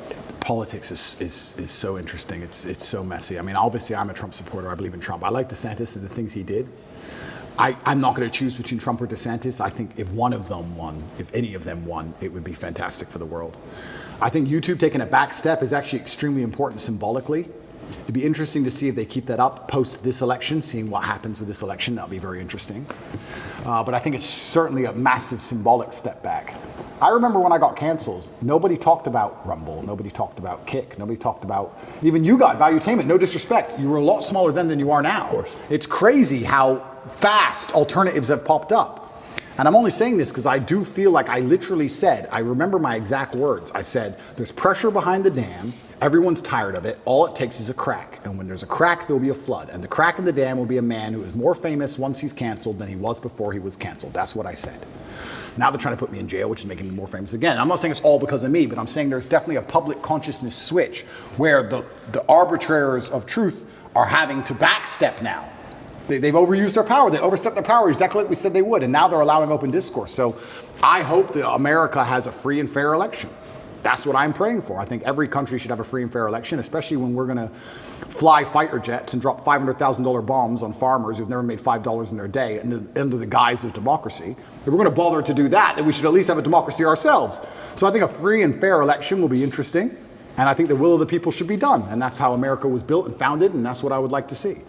And I do think that America does lead the public consciousness overall as a whole. I know what you're saying about me being over here, but I do think that which side wins does have an overreaching effect overall on the entire planet. America's still the most powerful country on earth. It'd be very interesting to see what happens in 2024, we'll put it that way. Crazy question for you. He gets approached all the time. PBD, when you running? When you running, PBD? He goes, listen. I'll vote for you, bro. Yeah, he goes, listen. I was born in Iran, made in America. I can't run. Well, when are you gonna? Well, you were born in America, Andrew Tate. I was, yeah. You know, you were raised in Luton, UK. You lived in Romania, but you are an American citizen. I have no idea. Dream with me for a second. I have no idea. If you were president of the United States, Andrew Tate, what would that look like? I have no idea what it'd be like to be president, but I have a feeling what Putin said about the presidents might be true. Did you ever see what Putin said? Yes. 8 years, they come and go. Yeah. Yep. I've seen 3 presidents. I've seen a lot of presidents come and go, and they all come with these grand ideas. But once they get in office, the people with the briefcases and the dark suits come in and sit them down because of the strong bureaucracy inside of the United States and explain to them how things are done. And they never seem to get their ideas done. They never seem to do the things they said they were going to do. Do you include Trump in that? I think Trump tried his very best to resist that, and that's why he's in the situation he's in. That's why they're taking him to court for no reason. That's why he was Matrix attacked. I mean, if Trump, okay, let's cut the guard. I'm going back to jail anyway, probably with this Matrix attack. They're going to try and kill me anyway. They probably are. If Trump's situation isn't a Matrix attack, what is? What did they just hit him with in New York? Some defamation for defending himself against a lie? If that's not a Matrix attack, tell me what is possibly else. Anyone who's sitting out here who actually truly believes that the Matrix doesn't exist has no idea how the world works. The media machine and the legal system work hand in hand to try and slander people's name and convince the populace enough that they're guilty so there's no revolt, so they can hit them with a guilty plea. They've already decided before all of it. It's all a plan. This many months of negative news, then we'll hit him with this, we'll get him guilty for this, and with this many months of negative news, the populace will probably swallow it. It's garbage. It's a Matrix attack from head to toe. How much do you see yourself in Trump? And do you use your words? First, they try to cancel you. He was canceled. Yeah. Then they try to throw you in jail. He's dealing with lawsuits. Yeah. Lastly, they try to put a bullet in your head. Well, Trump's lucky because he's a bit older. So Trump will try and outlast him. They'll wait. My problem is I'm a bit young, you know? And I also think the reason I feel particularly at risk, and I say these things on podcasts to protect myself, and I don't want anyone to think I'm paranoid or crazy, because I really don't believe I am. The reason I think I'm particularly at risk is for the thing you just said. It's the masculine youth who are my fans. It's the 11-year-olds, 12-year-olds, 15-year-olds, 16-year-olds. They are the future of the world. They're the people you want to go and die in a ditch. They're the soldiers you need. Those are the people you need psyoped. You need them psyoped. You can't have a bunch of men who aren't psyoped. Mm-hmm. That's when you lose control of everything, when the men don't listen anymore. And they're all listening to me. And I'm teaching them things like God, religion, personal responsibility, accountability, discipline. And everyone's saying, well, why are they attacking Andrew for just telling the truth and making me go to the gym? Because when you have these things, when you have accountability and discipline and personal responsibility, you have a barrier, you have a parameter, you have a no, you have a limit. They don't want you to have a limit. None of the men are allowed limits. We must accept whatever we are given from our relationship with our woman, from the government, from our job. We're just the slaves. We're the backbone of the tax bracket. We just have to shut up and pay our taxes. As soon as we have limits, they have a problem. That's why they dislike the things I teach. What do I really say? What do I really teach young kids that's genuine dangerous? What do I say? Go to the gym, stick up for yourself? Stick up for yourself, go to the gym, you're allowed an opinion. Educate yourself, be smart, work hard. Believe in things. Believe in yourself. Have friends. Have strong friends around you. Don't listen to dishonest men or dishonest women. It's not misogynistic to say dishonest people. Non-gendered should be anywhere near you. You should have standards for who's your friend. Standards for who you have relationships with romantically. Whether you're gay or straight.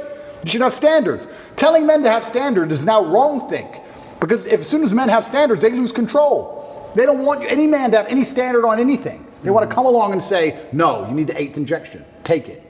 That's all they want. I think that's the saddest thing that's happened to you, is because anybody that listens to your long form content, not 60 seconds on TikTok, fully understands that you're an advocate for male self-improvement. Absolutely. Get out of depression, work your ass off, be coachable, make money, get women, enjoy the finer things in life. But they will take the little things you say and label you a misogynist, label you a chauvinist, and that's the tip of the iceberg of minor things you say when you really are a male advocate. It's weaponized virtue. But also, you can't have an opinion on any kind of differences or differentiation without them now calling you a misogynist. If I believe a woman is better at raising young children than a man, I would never drop my child off to a nursery run by men. I think that would be weird. I would never take my 2 or 3 year old girl and drop her off in a nursery which was male run. I would only bring her to a nursery which is female. Nor would you hire a babysitter that's a boy. Neither. Never. Do I hate men? No. Like, I just believe that in war a man should go, and raising children, maybe perhaps women should go. I just believe in the same things that everybody believed in 10 years ago. Yeah. The world has gone nuts. 10 years ago, everything I'm saying was standardized and accepted and normal. And they're taking this misogynist garbage and weaponizing the virtue and trying to attack me with it, and they don't even believe in it. It's truly upsetting, but I just can't be quiet because I don't know how. I couldn't live as anyone else other than me. I couldn't live as a man who wasn't trying to be his best self. Let's stay on this. So you said president, then you brought in Putin. Yeah. So then that discourages for somebody to think they can make real change. Okay. So 2 questions. One, if you are the president today, I'm sure you've thought about it. Yeah.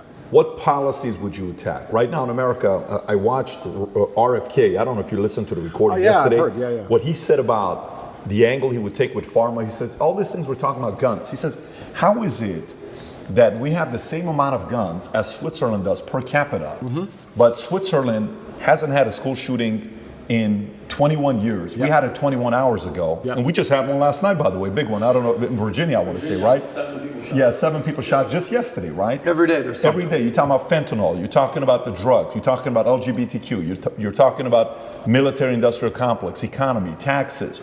What would be top 3 issues you would attack if you were president today? And that's so interesting because before I answer that question, that ties back into what we were saying earlier about men's mental health. They pretend they give a shit about men's mental health. But if you come along and actually advocate and tell men how to be happier. I've been a sad man and a happy man. I am a man. I know exactly how it feels on all ranges of emotion. And I'll be honest with you right now. When a man is sad, yeah, there is an inclination towards aggression. That's how we're born. That's how we're evolved. We're evolved with that inclination towards aggression. We need that to protect and provide. That's who we are. We need that bravery. But having a bunch of depressed, sad men who have no emotional control is dangerous for society. I say this all the time. They try and pretend that I'm somehow dangerous for society by telling men to stand up for themselves and be masculine. Absolutely not, really not. When you tell a man to have no emotional control and be more feminine, that's a school shooter. A school shooter is not a man with masculine accountability. He's a man who's told, act how you feel all the time. Then he gets picked on for long enough. Throw on some drugs on top his psychiatrist gave him, throw in a lack of a girlfriend, and he's had enough. That's where school shooting comes from. School shooting does not come from men being masculine. It comes from the absolute opposite of these things, and they know this. They know this very, very well.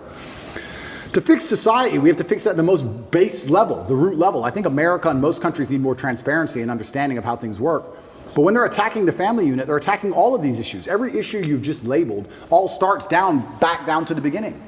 I really think the reason I would like to argue, and I don't know any of the statistics on this, in the 1950s, I'm sure there was prevalence of guns all around America, but there just wasn't the school shooting. Why? What was different? What was different in the years before that there is now? I think it's just because children obeyed their parents, and their parents were a family, and there was a degree of responsibility that was instilled inside of people, and there's a degree of accountability, and there was a degree of honor and pride. Great question. There's a degree of honor and pride. Yeah. I'll tell you something now. I bet in the 60s, 70s, whatever, in any country in the world, people didn't want to do dumb shit because the family would be known as criminals. The last name would be tarnished. Their son did this. You hear what their son did? There was a vested interest in all of it. Now you have a school shooter who's going to go out there, be a piece of shit and kill people, and then their parents are on TV, well, yeah, he was failed by the system. They don't even feel any shame. It's unbelievable. If one of my children or someone close to me did something that heinous, I would be disgusted. I would apologize just for the name alone. There's no honor left. There's no pride left in the name. And this is what happens when you remove honor and pride from people. If you have no honor and no pride, nothing really matters. What matters anyway? It doesn't matter if you're out of shape. It doesn't matter if your kid's a piece of shit and a criminal. Nothing matters without honor and pride. And this is done on absolutely every level. I said this to Tristan the other day. I was actually saying, we were driving, well, the other day, long time ago. I haven't left the house in a while. We were driving and I said, even on the most base level, I said, every building is ugly. Have you noticed that every new building is ugly? It's ugly. Tristan goes, yeah, it's all the same glass, big square, ugly building. In the 1400s, we built these ornate, gorgeous buildings. And now everything's ugly. Why is that? And well, I'll tell you why it is. It's because they don't want you to have any intrinsic attachment to a specific place. If all the buildings are beautiful in a specific town, you have intrinsic attachment to that town. You care about that town. You want good things for that town. You'll protect that town. You'll defend that town. What is that? That's a barrier. That's a parameter. If everything looks the same all the time, you'll just move. Who cares? Oh, they've messed up San Fran. Who cares? Let's move somewhere else. Let's move somewhere else. It's all the same. Globalism doesn't matter. It's all the same. Buildings in Berlin and New York, they all look the same. Where's all the beauty gone? When there's beauty, you have an attachment to that beauty. They want to remove all your attachments from everything. Even now, when they try and psyop you into, let's say, the way that models all look different than they used to before, right? Models all look different. Victoria's Secret. Yeah, and I was arguing this point, and someone's saying, oh, but that's because you have Eurocentric beauty standards. I said, no. I'm going to correct you, because I know you think you sound smart using the word Eurocentric, and I'm going to correct you because you're a dumbass. Let me tell you what beauty standards are. Beauty standards, by definition, for something to be beautiful, has to at least be unique. If everything is beautiful, then it's not beautiful. If everything's beautiful, then it's standardized. For you to take a model who looks the way they look without any effort at all, and they look like most out of shape, uninteresting people on the street, you cannot call that beautiful because it's standardized, you can see it everywhere. Beauty means it must have been difficult to obtain. Whether it's a building, it's difficult to make because it's ornate, or a woman who's trained really hard to have a beautiful figure, that is difficult. Difficulty and beauty are linked. You can't have beauty without difficulty. You cannot show me another model and tell me that my Eurocentric beauty standards are saying she isn't hot, because that's not why. She isn't hot because she's made no effort. She hasn't tried. That's why. And they're doing this with everything. Everything is ugly. Nothing has a standard. Nobody has to try for anything. No parameter. No baseline belief of what's true and what's false. Everything's subjective. Your truth. No, there's the truth. There's no such thing as your truth. And this is an attack on every single level. They're assaulting us from everywhere. Even the buildings they build are assaulting you, so you can't even just drive through a town and go, wow, look how much energy has been put into this place. I love this place. I will not allow them to do it to this place. Now it's just like, we can move there. Let's move there. It's all the same anyway. It's all a Starbucks on the corner and a 7-Eleven. Who cares? It's all the same. Why fight? Why fight for any of it? It's all done purposefully. I'm telling you, call me a conspiracy theorist, call me crazy. I don't understand why an architect would now decide, who hires an architect? I'm going to build a building. Let me hire an architect to come up with the same sketch of the same bullshit building, which is already existing everywhere. How much did I pay him? Yeah, what we're going to do is we're going to build a skyscraper made of grass that looks like every other one. Is that it? We did all this 600 years ago. We built cathedrals, and now we build this crap? Why? Everything is on purpose. It's all a psyop. It's all a psyop. When they're putting these models on there, the psyop is you don't have to try. You don't have to try at anything. Don't try. Doesn't matter. Just don't try. Wait for the government. We'll give you some food stamps. You'll be okay. It's participation trophies. It's slavery. It's slavery. When you need to do every single thing they say to eat, that's their end goal. That's what they want. It's slavery. They don't want you trying anything. Even going to the gym today is an act of rebellion. Even being in good physical condition is an act of rebellion. If I put up a photo of me and I'm in good physical shape, there are people who write underneath it, oh, you're dumb, you train so good. They insult you for it. Like, you're a bad person because you have standards for yourself. That's the level of bug man they want to get you to. Of course, these people will give up meat and eat the bugs and live in the pod. Of course they will. They have no standards. They have no self-respect, no standards. Of course they can live in an ugly building, a big, ugly matrix pod. That's all they want. Is it somebody has to sell you on that? Or is it going back to conditioning? Or what would it be? Is it someone selling you, or is it conditioning? And it goes back to my original point about the family. I do believe that a reason we didn't have so many problems before is because I believe the families had standards. And some cultures still do. I have friends who are Chinese. My dad, I cannot not get an A. That's just their culture. When my dad was still alive and he was teaching chess, my dad would charge $400 or $500 an hour for chess lessons. And towards the end of his life, he goes, all of my students are Chinese or Indian. Nobody else wants to spend money, $500 an hour to teach their kids chess. Only the Chinese and Indians will spend that money to make sure their kid is that good. So that's it. They're the ones who invest the most in their children. They still care on that level. But most families don't wake up and go, I want my children to act a certain way for the legacy, for the family name as a whole. I'm instilling standards upon them because of the last name. My entire life I've had standards instilled upon me. My entire life. Your last name's Tate, you can't do that. Your last name's Tate, you're not allowed to do that. Your last name's Tate, hit him back. I've been like that my whole life. And now we've removed all standards from everybody. This is why you get school shooters. These school shooters should be too embarrassed to even embarrass their fathers. They should wake up and go, I would never do this to my family. And I'll also, this is definitely gonna get me canceled, but I'm gonna say it because it's true. I'll say it by extension for suicide. I don't care what you do to me. I'm Andrew Tate. I cannot kill myself. I can't. I'm not allowed. It's against the creed of my last name. I didn't have ancestors who suffered how they suffered, who went through what they went through, for me to be born to kill myself. That's not the end of my story. I refuse. I absolutely refuse. No matter how bad it gets or what bad situation I'm in, I refuse to do it because I have too much respect for my last name. I won't do it. And I think that a lot of things, a lot of men's mental health, a lot of crises can actually just come back to the old adages of honor. And you can fix a lot of it.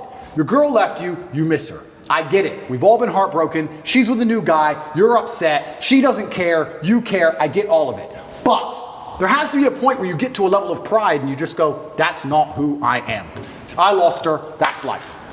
You just got to get on with it. And the best way is to have, where do you find the strength when you're in these difficult situations? I always find the strength from my last name. I'm Andrew Tate. I'm Andrew Tate, so I just have to do it. I'm in a Romanian jail cell. I wake up, there's cockroaches in my bed. They're all over my face. What am I going to do, cry? Am I bitch out? Am I going to go and sign a piece of paper and say I'm guilty? I'm going to sell my brother out? Is that what I'm going to do? Am I going to go fucking lie and put these and sell the girls out like they want me to? Am I going to stand up and say I'm sorry for saying go to the gym like a pussy? No, I'm going to take the cockroaches off my mouth. I'm going to do some push-ups because I'm Andrew Tate. When shit really gets hard, honor and courage and bravery and your last name is all you've ever had. It's all you're going to have. And it used to be like that in the olden days. That's why no one did this dumb shit. They were just too embarrassed to even do it. And this is why you're saying, how do we fix the country? Absolutely all of it comes down to the fact that, especially with men, none of them are bestowed with the things that the masculine essence needs to be a good man. You need pride, you need honor, you need a healthy level of ego, you need all of these things. We're taking it all from boys, and what are we giving them instead? Video games, porn, weed. And what do you expect of these people?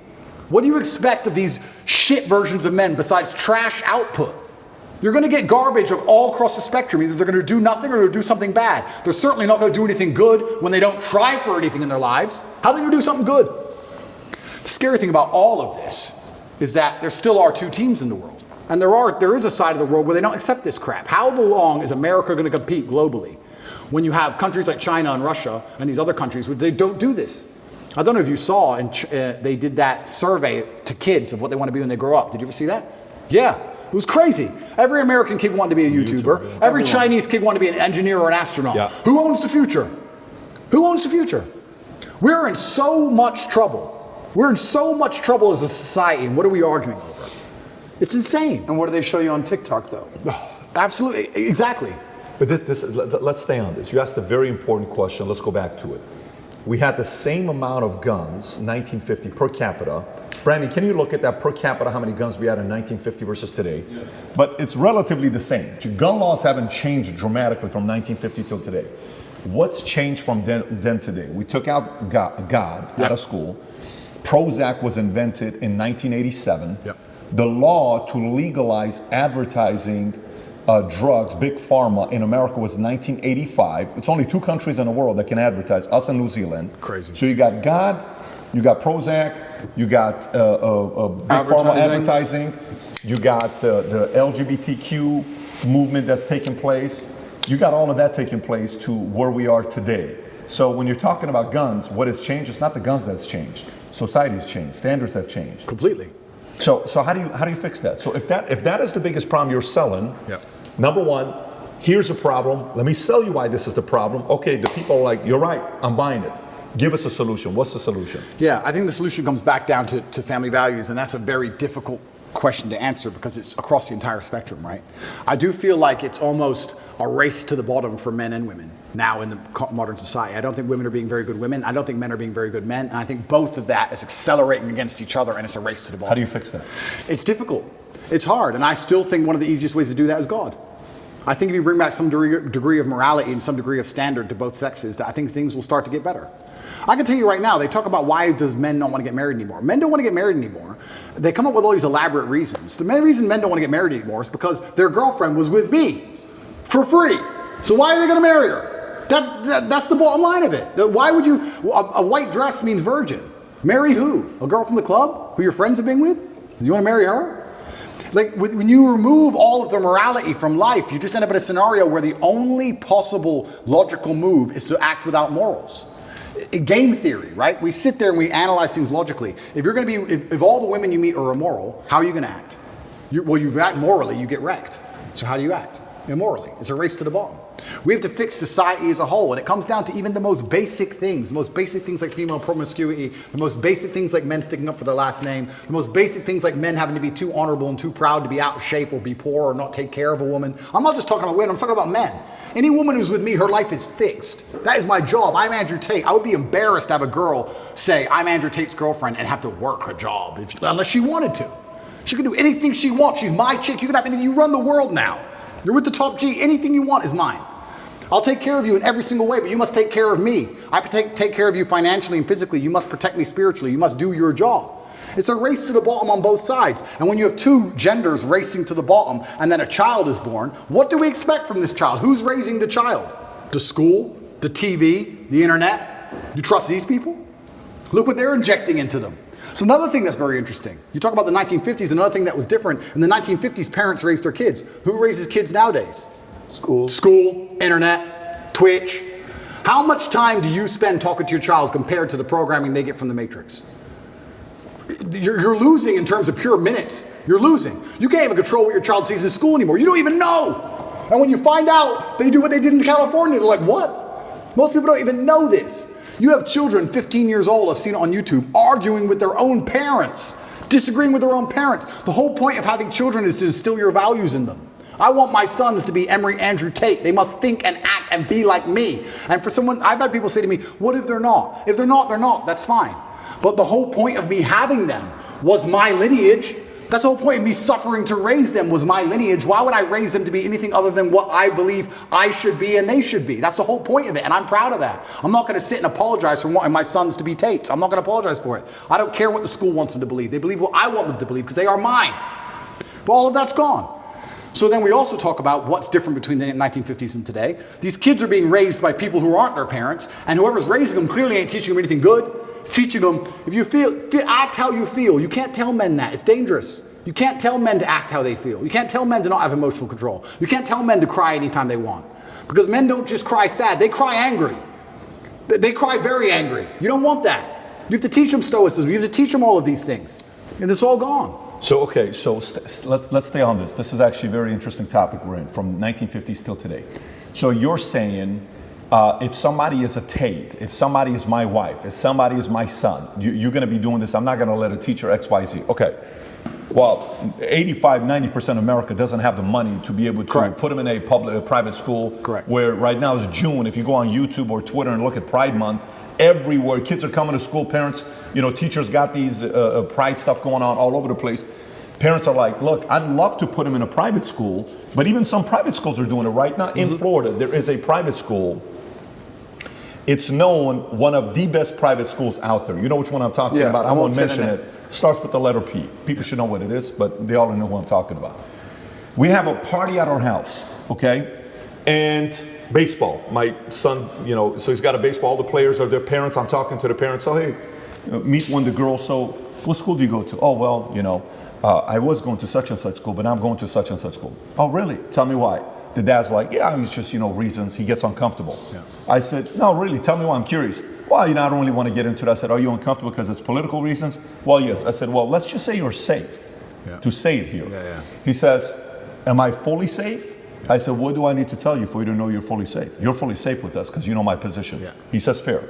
He says, we took him out because they started asking my daughter to do XYZ with pride, to write on this, and she wrote a letter, a paper that was opposing the opinion, and she failed the class because her opinion didn't match whatever they were saying, and boom.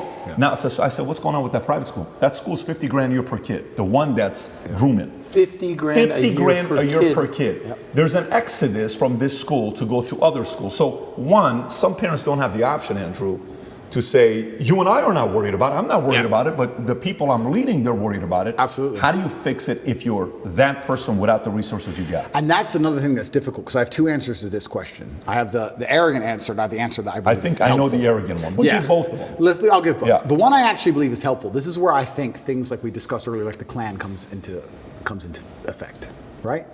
Imagine you had 18 kids from 6 or 7 parents, groups of parents, and everyone's living together. The family unit, the energy and the ethos and the merits of that particular clan is going to be so much stronger and difficult for the matrix to penetrate and break. Their best friends are the people they live with. The kids live with the other kids who believe the same as them. The parents all agree. When you're a clan, you're far more difficult to attack and assault. So I would say the first thing I would do if I was a parent of normal income, I would try and find other parents who agree with me and try and find other people who are ideologically sound. And I'd make sure that our children are friends and they spend the most time with each other. And I would try for us all to go on holidays together. And I would also put in conscious effort to try and deprogram. I don't think many parents say to their kids, what did you learn today? I'd be doing that not to check on the kid. I'd be doing the check on the school. But let me challenge you. What's going on? Sure. So let's role play. Go ahead. Ask me the question. What did you learn at school today? So today we learned that Dylan Mulvaney had the courage to stand up for her beliefs, and she's a hero because she's out there and she's helping a lot of other people that are going through challenging times be able to stand up for themselves. Okay. What are you going to tell me? I would say, why do you think they want you to believe that? What do you mean that? Why do you think they want you to believe that? They've told you something. Yeah. I don't believe that's true. What they've done is lie to you. Why do they want you to believe that? Perfect. So say you now convince me I'm your son. Yeah. Great. I go to school tomorrow. Yeah. Ready? Correct. Now I'm in school. Correct. Hey, Miss Jones says, hey, Patrick, so tell me, so what did you think about this as this, you have to write this paper? Well, let me tell you, last night I was having a conversation with my dad, and my dad told me, why do you want me to believe that? Yeah. Then comes the phone call. Yep. And then now you're cornered as a parent, and now what do you say to the school? Say I'm the school, role play. Correct. And I can't role play it by myself. That's It's what I'm difficult. saying. It's That's the difficult. point. And this is the exact point why you need a clan, you need a network, you need other parents. If I was a parent and my child was going to public school, I'd be extremely interested in finding other parents whose kids were going to that public school. Yeah, you have the PTA meetings, etc., but there has to be a degree of strength in numbers. It's hard. You can say homeschooling, that's the cop-out. But the other answer, the more arrogant answer to this, is actually an answer I gave after the subway incident. You know, in New York with the subway where they choked the guy and he died. Yep. I get asked all the time, Andrew, what would you have done in that scenario? It's a very difficult scenario. I mean, we can argue whether he choked him too long, whether he was trying to protect people. There's a bunch of arguments. But it's very unfortunate. This goes back to what I was saying earlier. You can no longer just be the average man, the average citizen. I insulate myself from so many problems with money. I know this is a terrible thing to say and people aren't going to like hearing it, but it's true. I never have to worry about some garbage on the subway. I never have to worry about, do I stand up and defend this woman or allow her to get attacked because they're going to put me in jail? I never have to worry about some fight on a plane because the ticket was $40. I never have to worry about my kid going to learn something they don't want to learn. I don't have to worry about any of this because money protects me, right? So when I say this, like if I have a girl and she's saying, all you do is work, you need to be a dad too. I'm being a dad by being rich. That's me being a dad. That's how I protect you all. I'll work 18 hours a day every single day. That's me being a dad more than almost anything, because that's how I protect you and everybody else from all this insanity.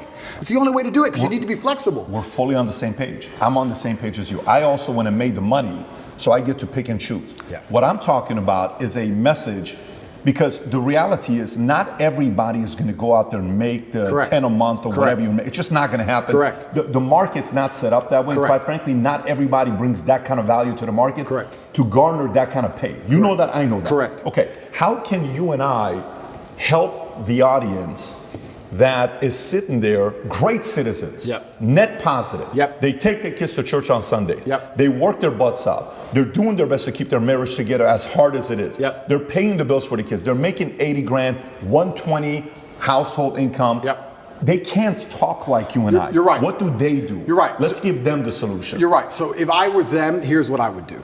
I would make sure that my family had core parameters and core beliefs that we believed in, and I would fact check everything my child was told against those core parameters and core beliefs. So let's say one of our core parameters and core beliefs was hard work. We believed in hard work and dedication.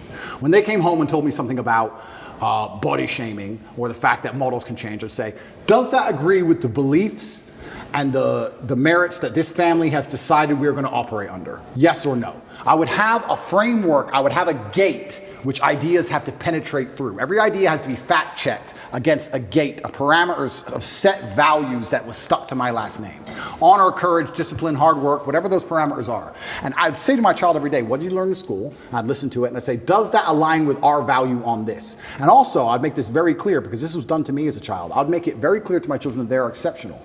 I think every single person is exceptional for different reasons. We talk about normal children, normal families. That doesn't mean they're not an exceptional individual. They can still be an exceptional person. Totally. Who knows what they might become? Sure. I'd say you're an exceptional. You don't believe what everyone else in that school is told to believe just because it is said. You're an exceptional person, and we have a framework we operate under because your last name is X, and our framework is this. Does that align with hard work and dedication? No, it doesn't. Why are they trying to tell you that? Because they're trying to attack the framework which you need to be successful. My father said to me when I was young, my father had many quotes, and I use them all the time, but one of my favorites was, I allow manipulation to find out where my enemy wants me to go, and then I use my mind to break the trap and punish the perpetrators. That's the exact line I will tell my child. I'll say, they've attempted to manipulate you. We've allowed it. I allowed you to go to school and listen to this. Why were they trying to manipulate you? Where do they want you to go? They want to take you away from discipline. Yeah. They want to take you away from hard work. Now we're going to use our minds to break the trap. We now know what they want. My father explained this saying to me, and he said why it was so important, and it's true. If you don't allow them to manipulate you at all, you don't know where they want you to end up. You might get tricked another way. You might take another road to the same destination. Mm-hmm. You allow the manipulation. Tell me what you want me to believe. Tell me what you want me to understand. Allow it to manipulate me all the way to the end. I see the end goal. Yep. This is what you want. No. And this is what I would teach my children. Explain. Your time in school is going to teach you some very important things that you need to know. And they're also attempting to psyop you and trick you and poison your mind. And we are going to discuss daily, built within our family framework, within the code of our last name, to see which are true and which are lies. It takes work, like everything else on earth. It takes work, and I know it's hard. Parents are out there, they're working, they haven't got time, their kids are on the internet. It's difficult, but you have to put the work in because you are almost fighting an enemy for the minds of your children now. You know what I think? You know what I think is, that's great, very good feedback. But so I lived in Iran, and in Iran, you'd go out there and you'd say, so hey, listen, people asking about religion, don't talk about it. Are we Christians? I don't know. Talk to my mom and dad. You don't need to answer the question, right? Because there's that fear. So parents are teaching kids to not talk about their values and principles. The element that parents fear what the school's gonna say to them and not give the kids the best grades, because imagine you got a 10th grader or even a senior. If you really say what you believe in, that teacher gives you a C. You don't get the A to get the 4.3 GPA to get the scholarship because you can't afford it. You have to be like constantly like this. So parents are telling their kids, look, whatever I'm telling you, don't tell them. I think it's bigger than that. I think a part of it is this is the first time we had stats, and I don't know how long this was, where kids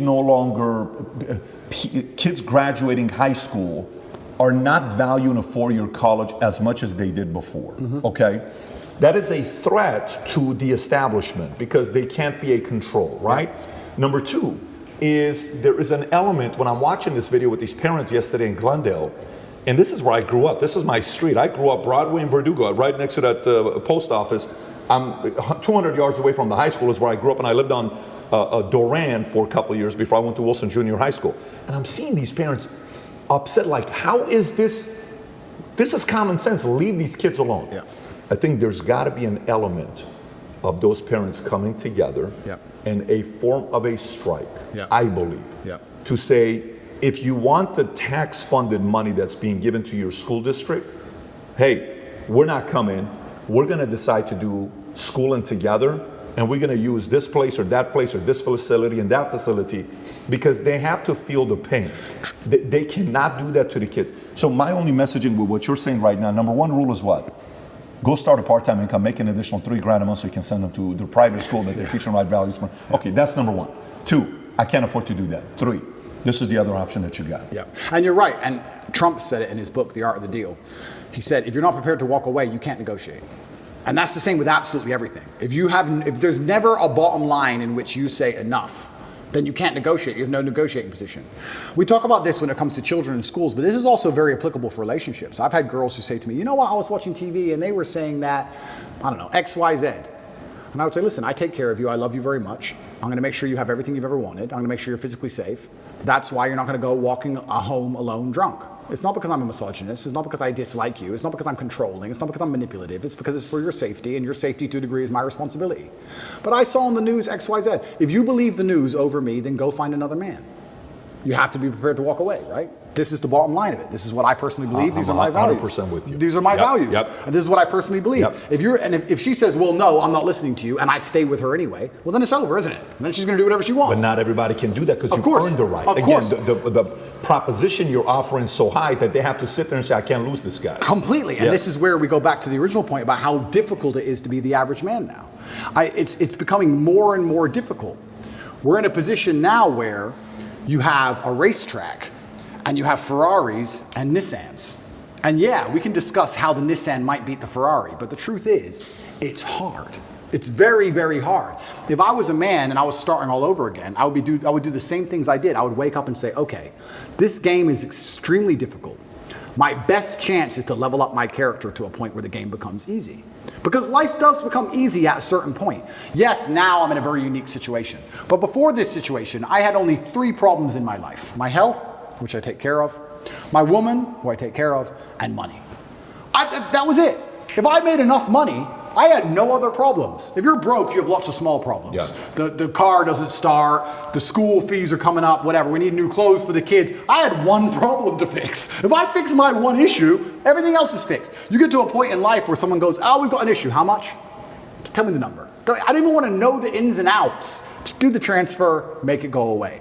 So, yeah, as a man, I think you have that imperative to understand that the video game of life as a man is exceptionally difficult, and especially as you get older, as you progress with the levels, it gets harder. It's getting harder and harder. You need to level up your character. This is what amazes me when men go, I struggle with motivation. How can you struggle with motivation in the modern world? Are you asking to just lose? Are you asking to just be erased from humanity? Yep. Are you asking to be invisible? How can you be an 18-year-old man and say, I don't have the motivation to train as hard as possible and get as rich as possible? You are born to lose if you don't have motivation at 18. In the modern world, as competitive as it is, all those girls, those 18-year-old girls you go to school with, are talking to some 28-year-old man with a yacht somehow. And you're sitting there lonely and you don't have motivation? You must be out of your mind. The only way to win this game is to become as powerful as possible. It's difficult, and it's getting harder and harder, and this is why I teach the things I teach to men. You can't just be Joe Schmo and win anymore. Those days are over. You have to be something else. The challenge those young men have, though, it's sometimes not even their fault. Why? Single mother, raised by a single mother. They've been indoctrinated, and they heard the future is female a million times. Next thing you know, they're 18. They kind of have this victim mentality. It's almost not even their fault some of these times. Oh, completely. We're all in our late 30s, early 40s. We've grown up. I played football in school. He's an athlete, bodybuilder. Obviously, you're a kickboxing champion. We've had coaches. We've had people kick our ass. We didn't grow up with participation trophies. We've had our asses kicked. We've gone through shit. Now we are the shit. A lot of these young guys playing video games, addicted to porn. They grow up with a phone in their hand, raised by women. They weren't raised how we were raised. How do you teach those kids, though? Well, that's exactly what they don't want me doing. That's why they're trying to put me in jail. Because I managed to become, I'm not for a second bragging, but the size of the movement that I created, I turned up in Slovenia. I don't know if you've ever seen that video with the Bugatti where everyone's going, top G. That's the capital of Slovenia. I can't even pronounce it. Ljubljana or something. I've never been there before. Slovenia, where even is it? Like, I can barely find it on a map. I know roughly where it is. If you want a guaranteed way to get in touch with me, maybe you have a business idea, maybe you want some fashion tips, maybe you just want to connect, you could find me on Minect. This is what I was saying earlier on about how complicated masculinity is, but I broke it down to those 3 basic tenets because even a teenage boy can understand if you get enough money and enough power and enough powerful friends and enough sexual access that you're going to be able to build yourself to a man of... I can cry now. I've qualified to cry. When you're an 18-year-old boy, you shouldn't be crying. You should be focused, and you should be an animal, and you should be training, you should be working hard, and you should be listening, you should be going to coaching. I'm now at a level where I'm allowed to cry. I understand all the different elements of being a man. I understand the tapestry of masculinity fully. I can cry if I decide to. I've qualified for that. But before you get to that point, you have to go through all the hard shit. And the hard shit I've broken down to the 3 basics. And I think that's why they're coming to attack me so heavily. Because genuinely, because of what you just said. I'm telling kids things, and especially people often ask me, especially Matrix Media, they say, why did you get so big? Because I'm telling the truth. I'm telling the truth, which every man knows is intrinsically true in his heart, because God has instilled him with a basic degree of morality of right and wrong. I'm saying things to a 17-year-old boy, and he's going, he makes sense. I get it. Everything I was told so far just didn't quite click, but this does. And that's what they're so scared of. And I agree with you. You're completely right. And this goes back to, once again, we were saying about last names, family values. The number of times I was told I couldn't do something because of my last name, I think that was my whole childhood. My whole childhood is, well, you're a Tate. Dad, I got an A. Of course, you're a Tate. It wasn't even, it was just like, duh. Of course you got an A. But what else are you going to get, a B? What, are you a dummy? That's who I was my whole life. I had standards exacted on me. And I've even heard like psychologists, I have a big problem with psychologists. I don't like them as a whole. I'll tell you some of my scenarios. I've had conversations with psychologists. There's a couple good ones, but there's a lot of them who I don't like. And their ideas, you raise children, don't put standards on, don't put pressure on them. How are they going to perform without pressure? Do you have pressure to perform in your business? Because I certainly do. I certainly do. Pressure makes diamonds. You think I didn't have pressure to perform when I sat down with the BBC and they tried to set me up? You think I didn't realize instantly? Okay, war. She's ready. You think there's no pressure? You think there's no pressure when they try and stab you to death? There's no pressure in life. You're going to raise a child and say, give him no pressure, give him no standards, so he can just be a kid. And what's he going to mold into? Absolutely and utterly not. Life is pressure, especially as a man. You need to have these exacting standards. That's how it is. My whole life was a pressure to perform to my last name. That's all it's ever been. I don't know how anyone's raised any other way. So yeah, it's crazy. It's a very difficult problem to fix. I agree with you. It's a very difficult problem to fix. But I think it starts with baseline things. And this is also why I feel like I have such a duty to act. I'll give you an example. If I could lie right now for $10 million and nobody would find out, nobody, I still couldn't do it. Because God would know and he'd punish me sooner or later. I really, truly believe that I would pay the price for that lie. I truly believe it. I think if you're a man and you're growing up and you're saying, how do I act? What do I do in this scenario? What would God want you to do? Tell the truth. You'd be amazed how far just telling the truth will get you. In any situation, I can give you benign situations that don't even matter. Your girlfriend caught you. Oh, and no, and I barely know her. Just say, yes, sorry. I love you. I'd love to stay together. But you did this. Sorry. I'm leaving. Okay, goodbye. Next day she's back. You just tell the truth. It could have gone on for weeks. She could have kept spying. She could have called the girl. All this drama. Just sometimes in life, you just man up and tell the truth. That's why in my current scenario, and I was saying earlier, that's the only way you're free, by the way. Completely. Only way you're free. Truth shall set you free. It shall set you free. When I was saying earlier, the incompetence of my enemies is scaring me, and I don't know exactly what to do. All I can do is just tell the truth all the time. I'm going to tell the truth all the time. I'm going to say what I mean and mean what I say, and I'm going to tell the truth, and that's who I'm going to be. That's what I think is the best thing for me to do in the current scenario. But we're not even instilling that in children anymore. We're not even telling children how important it is to not lie. Well, but that's also part of what you're talking about. I want to show you the stat because a guy sent it to me. And then we'll put this for the audience to see as well. Percentage of gun ownership from 1972 till today. Same thing. Exactly the same. If you look at the numbers, pretty much the same thing. So what's been the biggest difference is a lot of these things that we just talked about. By the way, that question you asked from 1950 till today, the candidate that's talking about this, again, I went back to politics, RFK is talking about this. Yeah. And I think it's a very important thing to talk about because it's making people go research and see for themselves and to ask the question, what really did change? Completely. We've had this all the time. Completely. What became legal? Why are we adding all these pharmaceuticals to, kiss the tape? Yep. What else would it be outside of that? So that was the foundation, which I agree with you. Household values, principles, kids, men, raising them better. Yep. What else would you see as a challenge from an outside? And then I got part two of the question for you. Yeah, it's anything else where you say, XYZ would also, by the way, I love the way you say Nissan and status. I just love the way you pronounce those two words, man. For a second you said Nissan, I'm like, what is Nissan? And then I realized what you're talking about. Well, I remember when I was young, other people's parents would tell me off. Do you remember that? Did you ever get that when you were young? Of course. Other people's parents would come up and like, Yeah. you better not. Random adults would just tell me Yeah. off. I was scared of every grown-up. Every grown-up had a degree of authority. Just random adults. We can't do that anymore. There was just a degree of community that's certainly not really lost. And asking me how to bring it back is difficult. It's very hard. And that's one of the reasons why I've become so religious recently, because I think that God is definitely part of that. And that's also the reason I want to live in the clan I live in. That's why it is. My brother can tell my kids off, no problem. If I came home and Tristan's like, I had to scream it all, I'll be like, good. I trust him in his judgment. Good. Scream at them then. Good. They're children. Also, sometimes, you know what? Kids need to be yelled at sometimes. Why not yell at them? What are they going to do? So life's hard. Life's hard. The way we pander and baby children, especially, is insane. I was talking about this the other day. I was talking about how I have a pet peeve, and one of my pet peeves is painkillers. And I was being typical me, and I was going over the top. But I was saying, I was not arguing, I was discussing with this guy. This guy said, have you got any aspirin? I said, there's no aspirin in my house. And he said, why? I said, brother, you are not facing 1% of the life difficulties I am facing. Think about it. No government's trying to lock you up. The Matrix isn't after you. They're not trying to frame you. Nobody wants you dead. When God finally gives you a tiny headache to give you something to show you're half a man, a little bit of resilience, you pussy out and take an aspirin. Can't you just have a headache? Just have a headache. And not only just have a headache and don't mention it, because I don't care. So don't even talk about it. Nobody needs to know. Just have a headache and be quiet. I have a headache, Twitter. Yeah. What do you want? Do you want therapy? You want sympathy? Nobody cares you have a headache. Shut up.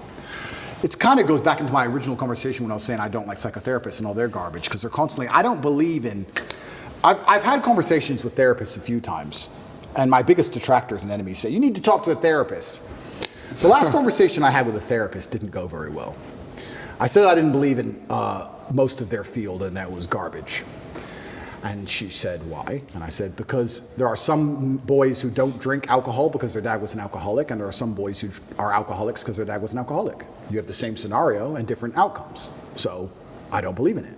And she said, well, no, it's not an exact science, but we have generalized rules that we can follow that lead to patterns of behavior. I said, but I'm not a generalized person.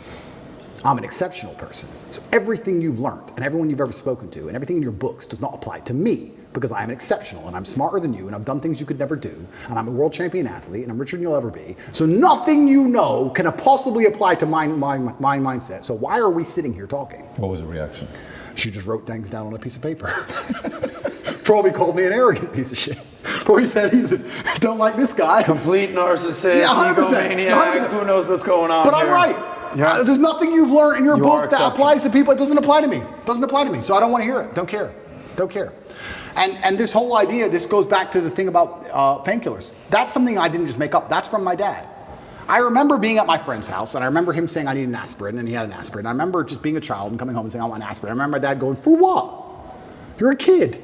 Shut up. No, you're not popping pills. And I remember my mother going, it's only an aspirin. No, there's nothing wrong with you. Your body is going to go through the same damage it's suffering, if any at all, whether you feel the pain or not. Man up, get over it. It comes down to the details. It's like if you're a professional fighter and you get to a certain level, your coach, once you've been training for 10 years, your coach is honing you on the details. It's the tiniest details that make you a predator. The tiny things. Mayweather does 1% better than the guy he beats. It's the tiny details.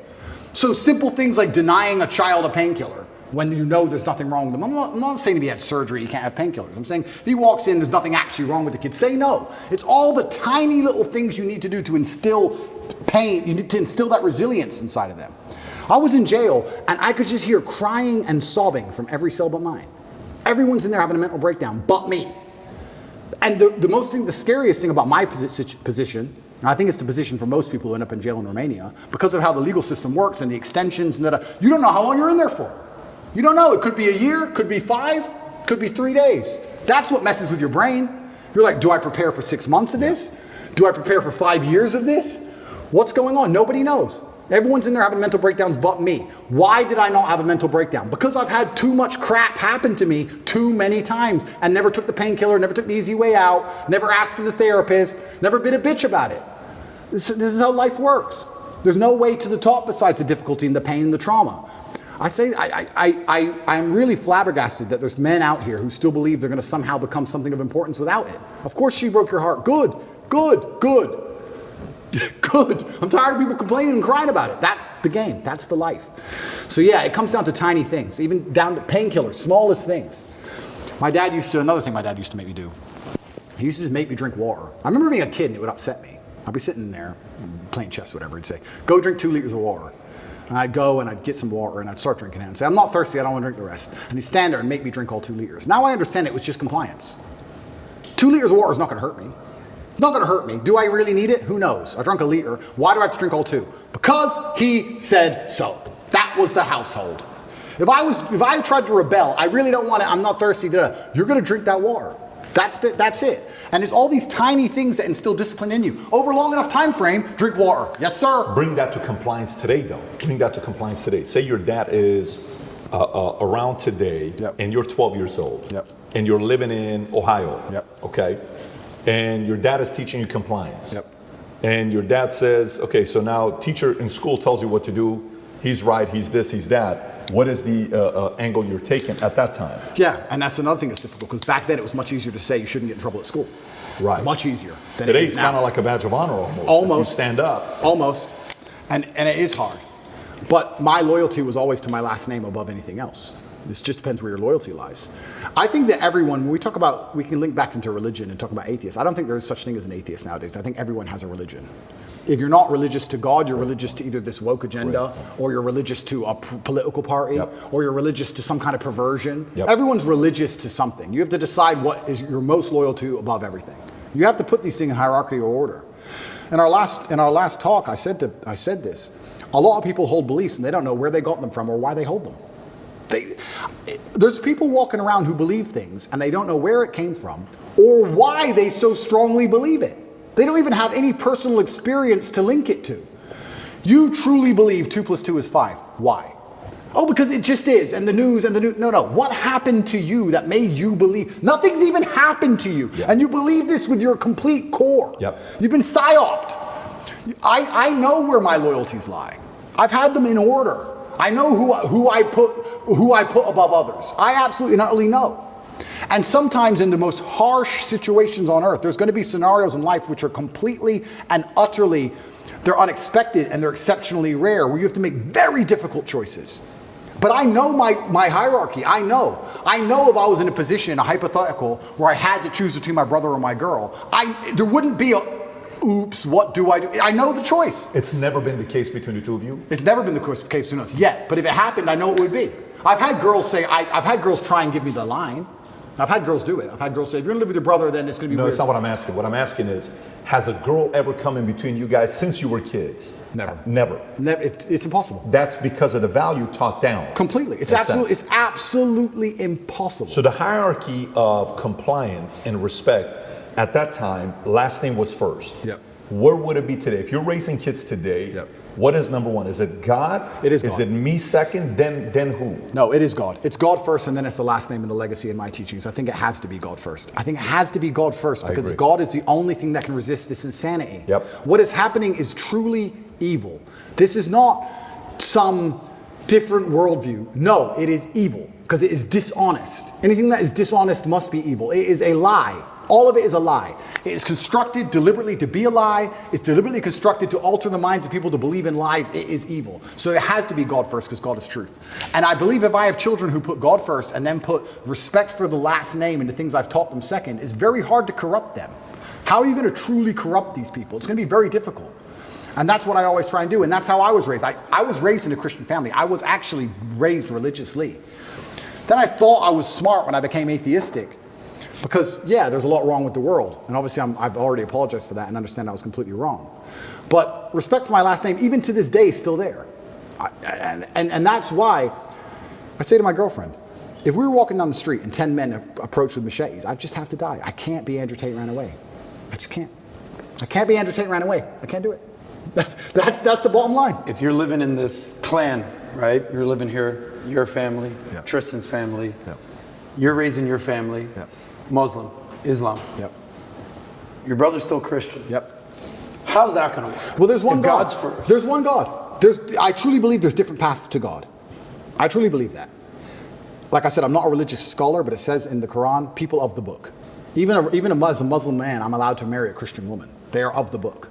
It's only atheists that the Quran has a problem with, because there's something morally corrupt with them. But if you're a person of the book, a person of faith, we're not even says inside the Quran, we're not supposed to convert you or insult you. We're not here to insult you or correct you. There's one path, there's different paths to the one God. I truly believe that. And another thing I'll say about clan living, in my experience, I think that men quite often get along in those scenarios. If anyone is hearing the idea of this and love the idea of this, but they feel like it would be argumentative or there'd be problems, I think that comes from the women. I think it's when women don't like each other, or the woman's in the man's ear. You're too much with the guys. I think the women are more against it than the men for some reason, unless you have a very strong frame in the relationship. I don't have that problem, but in general, the men get along. The men love it. I think it's quite firm and quite rigidly installed inside of the basic psyche of men. We like that. Men feel best in a gang, in a group. It's why we charge at the gunfire. When we're with our boys, it's when we feel strongest. It's why we go out and drink and party when you're with your guys. There's something inside of you just feel like on fire. I think men have that. A lot of the time it doesn't seem to work and it breaks down because women can be unhappy in certain scenarios. But this is why, especially in some ethnic communities where the gender roles are more specific and defined, where the man is in charge and the woman does this, they can all live together in peace. It's much easier for them. Like I said, I grew up in a town full of Muslims. They'd have 10 families in one house. The women cooked, cleaned, looked after the children, looked after their man. The men all worked, made a bunch of money, a bunch of average-ass jobs, and they were all millionaires in 5 to 6 years. So let me ask this other question while we're on this topic. That was a good question, by the way, Christian dynamic and Muslim dynamic. When you're saying there's a lot of ways to get there, there's a religion called Baha'i. It's an element of Muslim. Mm-hmm. Baha'i is like how Mormonism to Christianity, and Baha'i believes there's 8 ways to go to heaven. That's the philosophy of Baha'i. My sister, her husband's family, they're Baha'i, great people. But going back to this, okay, impact. Let's think impact. If a person's watching this content, most of the people that are watching this, a portion is going to be those that are haters, that just want to finally poke at the argument to find, I told you, fine. But a lot of people that are also watching this, they're probably wanting to make impact. They want their life to have meaning behind it. That's who's watching this show today, right? Okay, so I can't be a president, but I want to make impact. I being anybody that's watching this. Because Putin says 8 years, another guy comes, or the guy with the briefcase shows up, okay, cool. Well, if you were in the States and you're saying president wouldn't be how to make an impact, but let's say there is a kid who's 20 years old, 18 years old, 25 years old, has so much drive, it's unbelievable. Ambition at the highest level. Who do you think has the biggest influence to make positive change, like real change? Is it the person with the money? Is it the person with the biggest mic? Is it the person that goes into politics? What is the best way to have the biggest impact? Yeah, so I think the world has always only ever been a battle for influence. Even if you look at the current battlefield, Ukraine is next door, it's 5 hours drive away. The battle in Ukraine is not just about tanks and trenches and grenades. It's a battle for influence. Who influences the people within this territory? Who is in charge of the thinking, the language, the mindset of people within this geographical area? Every single battle, every single pitched battle, every single argument, every single debate has always been a battle for influence. If you have influence, you're an extremely powerful person. All of us here are some of the most powerful people in the world. How many millions of people listen to us? We have massive influence. And I think you can have influence at the ground level. You don't have to be a famous podcaster or famously well-known to have influence. I would argue that those Romanian grandmas who gave me my food will remember me for the rest of their lives. I would like to believe I gave a positive influence and a positive impact on their lives for the rest of their life. I believe if you go through life and you're genuinely a good person, you try your best to be good to people, and you're honest, and you shake hands, and you don't lie, and you're on time, and you work hard, and you're good to everyone who's good to you, I think you'll have a massive influence. And I also believe, I truly believe that God is extremely giving. There's the saying, goes around, comes around. Completely true. But I would say it comes from God. God is keeping an eye on you, and he's paying attention to you, and he knows the kind of person you are and the kind of things you do. And I don't believe if you're actually genuinely a good person all of the time, that you're not going to get some goodwill back to you. Look at my scenario. If I was being a piece of shit for years with all these chicks, I'd be in jail. I'd be in jail. I could have never seen this coming. But the fact I was nice, paid their taxi home, bought them food, looked after them. Are you okay? I know we broke up. I'm sorry. I know it hurts. I just did it. I was nice about all of it. Here I am. I'm fine. So I could have never seen this Matrix attack coming. It's amazing how what goes around comes around. It's truly amazing. If you're good to people, if you're generous to people, if you're helpful to people, you'd be amazed how much influence you can build up.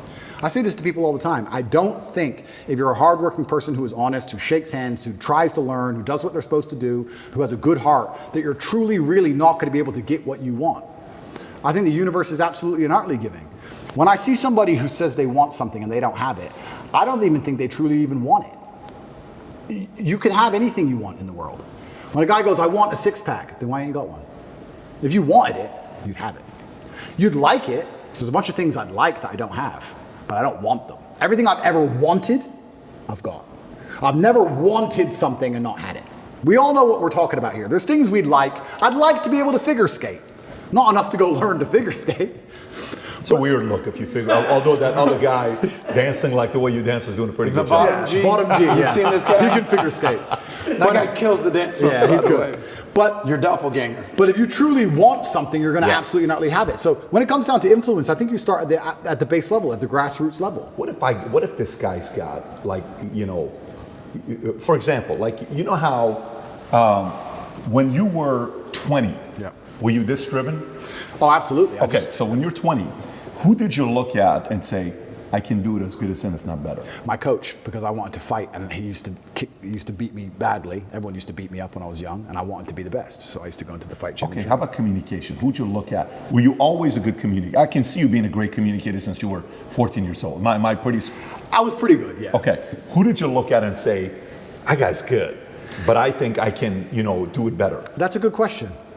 And I think that you know what I'm asking. I know what you're asking. I don't know if there's one particular person I took nuances from, because when you're a great communicator, you know how to be serious, and you know how to make people sad and angry, and you also know how to make people laugh. There's different people who can do lots of different things. So who was that? Was it somebody that was multifaceted like that? I think it was a lot of different people. And I also think that... Did you pull from comedy as well, or no? Certainly did, but I was also extremely self-critical. I think that's where a lot of it comes from. I'll watch this podcast back 15 times. I will notice every single time I made a mistake. Just then I said, I'll watch twice. That was a mistake. I will watch this back 15 times and I will identify every single error. I have an email list and I sign up and I get words of the day. I get 5 or 6 new words a day, which I try my very best to memorize. It's harder than you think to memorize 5 words a day, but I always try to make sure I have the most interesting vernacular I can possibly have, a wide vocabulary, so I can be very specific with my points. The reason I actually did that, I keep talking about my dad, but I'm his son.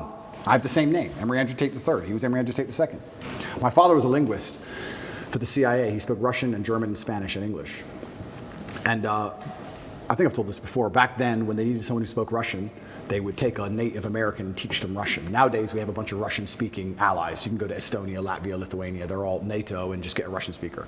Back then, they taught my dad Russian, and he held the Air Force record for the fastest assimilation of a foreign language. When he died, a guy sent me a message saying, you don't know who I am, but I worked with your father in the Air Force, and he had the fastest assimilation. He learned Russian in 2 weeks. Crazy. And I remember saying to my dad, will you teach me Russian? He said, boy, you don't even know English. I was like, what do you mean? He goes, you don't even know English. And once he sat me down with a dictionary, I was like, you're right. I don't even know English. That's why I've lived in Romania 7 years. People say, why don't you speak Romanian? Because I don't know English yet. I need to finish the first job before I learn the second. I don't know English. There's a bunch of words I don't know. I can't speak how he spoke. So I don't have time for a second language. Yeah. Also, another thing I found really interesting, Putin speaks English. Have you ever heard him speak English? No. Because if you want to speak to Putin, you speak to him in his language. You speak to me in Russian, and I reply to you in Russian to you. I cannot be misunderstood or misconstrued. I don't make a fool of myself. You can't get me on some vernacular trick. I speak my language, and I also prefer that also. I speak English. That's what I speak. If you want to speak to me, you speak to me in my language, so I will win the debate always. Who'd you look up to outside of your dad? I look up to lots of people. I'm talking specifically younger age, not today. I'm talking 16, 20, 25, that age. Not today. It's a good question. Because I always believed in trying to take the best parts of individual people and then amalgamate them. And I know you want a name, and I can't think of one off the top of my head, but I would look at people who I didn't even respect, but they'd have one particular thing about them. I thought, that's good. It could be somebody I didn't even like, but he dressed well. I think you just have to be perspicacious and look at people, and there's something you can learn from absolutely everybody, and just try and adapt it all. I'm not saying everybody should be clones of me. For everyone's individual, right? But there might be some things about me they find inspiring that they may adapt and take on board, and then they'll find some things from other people. But learning to speak is something I understood from a very young age how important that would be. That's a superpower. Okay, so let me go back to the question I was asking, where I'm trying to go with this. So I asked a question. I said, imagine the 20-year-old that's watching this that's saying, no, Tate, don't give me the answer for anybody can create, contribute to society. I'm not that guy. Talk to me like I'm one in a million. Talk to me like I'm one in. So if I'm willing to give 20 years, 30 years of my life to one way to go up to make true positive impact in America, my country, in the world, what should, don't talk to me like everybody else. Hold the standards. What should I do? What angle should I do? Okay, so first things first, you need to be worthy of respect. And you're going to be worthy of respect through having things which are difficult to acquire. So first things first, the basic things, you need to be very focused on trying to make money because people listen to you when you have money. They just do. Secondly, you need to be in fantastic physical condition because when you're in fantastic physical condition, it cannot be bought. It must be earned. And people know that. When you're in, I don't know about you, if someone walked in to sell me something and they were obese, I would not trust them the same as if they were in fantastic physical shape. Because I'd say, I don't think you have dedication and heart. I don't think there's something about you that I just wouldn't trust you the same. So fantastic physical condition and money is the first thing. The second thing, whatever your ideas are, you need to learn how to communicate them. Speaking is a superpower in and of itself. You need to become a fantastic communicator. You need to be comfortable in all realms of communication. You need to be persuasive. You need to be comfortable arguing. You need to be good at debating. There's a lot of people out there in the world who have ideas that they can't even project into somebody else's mind. How are you going to rule the world with that? How are you going to get your ideas out there and make an influence if you can't make other people understand exactly what you think? That's the first thing. Second thing, once they understand exactly what you think, you need to make them agree with what you think. These are two different skills. Must be practiced and must be learned. If you're 20 years old and you want to change the world, you need to be having endless debates. Endless. Without resorting to name calling, not on Twitter like a dummy, in person. And you need to come across in a way that people agree with you. We can go back quickly and talk about the red pill. The difference between me, when I talk to girls on these panel shows, and every other guy when they talk to girls on these panel shows is, when I'm done, all the girls want me. Watch them. Watch the shows. I say the same thing, and by the end, the chicks are in love with me, as opposed to saying the same thing and the chicks thinking I'm a dickhead. That's the difference. I project my ideas and I make them agree with my ideas to a point where they're like, texting me afterwards. I'm not saying anything different, it's how I'm communicating it. You can catch more flies with honey than hurting people sometimes. So you need to be good at everything. You need to have a Swiss Army knife of tools. I know when to be intimidating or aggressive. I know when to come across as obtuse. I know when to come across as exceptionally open-minded and easy to understand. I know when to come across as understanding. I know all these things. This all has to be practiced. And a lot of it is, communication. I would say, if you're going to say to a 20-year-old who's truly exceptional and driven, I'd say you need to become a master communicator. Because once you can do that, you can do anything. And that fixes all the other problems, right? We talk about making money. If you're a master communicator, you do fantastic in sales. You'll kill sales. You'll absolutely destroy sales if you're a master communicator. Not many people know this, but I used to sell windows. You know the old school knock on the door? Window sales. I did window sales for 2 or 3 years, and I'd say this is one of the hardest jobs you could possibly do. And I would always recommend a young man, if he has some time to waste, to go sell windows. And the reason, it's fantastic, because I'll tell you why. It's the hardest one to sell because, 1, nobody wants them. 2, they don't know who you are. And 3, even if you convince them that they need windows, after them not knowing who you are, then they go to all your competitors and then it becomes a price war. It's a nightmare. It's the hardest sales job. If you're selling a Lambo, at least they want the Lambo, right? Nobody wants glass and plastic. They already have windows. So you got to find a way to sell them these windows. How do you do that? And that's where all this master communication comes in. And it's so many subtle little things. Being a good salesman is not necessarily being a liar. It's not being a trickster. It's just understanding what's going to make the person believe and understand what you say. If I walked in and said, would you like new windows? And they essentially said, no, we don't need new windows. Our windows look fine. I would say, but what about the security aspect? While looking at their 3-year-old child. And they'd sit there and go, what do you mean security aspect? And then I'd talk about how we had the Lock 5000, and their locks are easy to break, as if glass isn't glass. It's all the same anyway. And you'd end up selling the windows. You have to find the triggers in people. There's another thing people don't understand about me and my message. Sometimes I sit here and I say things that piss people off because that's how you trigger people to make action. I have often written emails or done videos, especially to men when I want to help men, to piss them off. You're a loser. You're a dumbass. Andrew, why you mean? Because you're not going to go to the gym unless I tell you you're a fucking loser. And you are a loser, and I'm not lying to you. You are a loser. The emotional trigger you need to get up off that chair is the fact that you're not important, nobody cares who you are, any girl you're ever in love with I could take, and you're insignificant. And when you die, nobody's interested. That's your fault. You could have been something else. You did that. You failed. It has to be done. You have to be a master communicator. And sometimes that involves also insulting people. It's all a massive tapestry. But to answer your question, for the 20-year-old, he needs to become a master at communicating. But also to be a master at communicating, you also need experiences worth talking about. You have to live a life. You need a degree of wisdom, and wisdom doesn't always come with age. It comes with life lived. I had a guy message me. This is a long time ago when I used to reply to my own emails. Too big now. But he said, I don't have any stories. My life's boring. I said, bro, where do you live? He said, Madrid. I said, bro, ride the train from Madrid to St. Petersburg. Ride the train from Madrid to Vladivostok. Do the Trans-Siberian Railway. Cost you like $300. He goes, oh, but what if I get robbed? Exactly! That's exactly the point! What if you get robbed? Now you have a story. Maybe you'll die, maybe you won't. But you have a story. Don't bring your watch. Have you got a Rolex? No. No one wants to rob you anyway. Don't worry about it. You're a brokey. Get on the train. There has to be that degree of risk to even have a story, because when you have a story, then you can communicate the story. You can't be an empty vessel either. So when you say you're telling me how I build this 20-year-old into a super soldier. Yeah, he has to be a master communicator, but he also has to do things which are risky. Risk has value intrinsically linked to it, intrinsically. This is why people, when you do risky things, people want to hear the story. Your coolest stories involve risk. Something went wrong, this could have happened, I almost this, I made it out. Without these risks, you haven't got it. So I would say to the 20-year-old, do what I did. Get in the cage.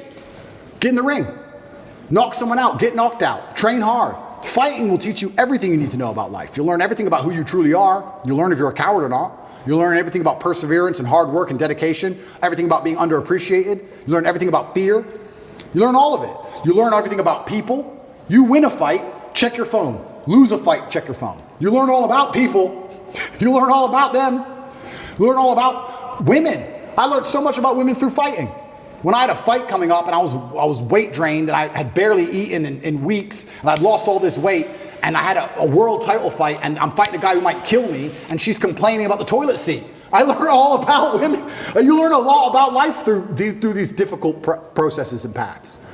And there used to be for men like a rite of passage. In most societies, you had to go through something to become a man, from a boy to a man. But that thing was always difficult.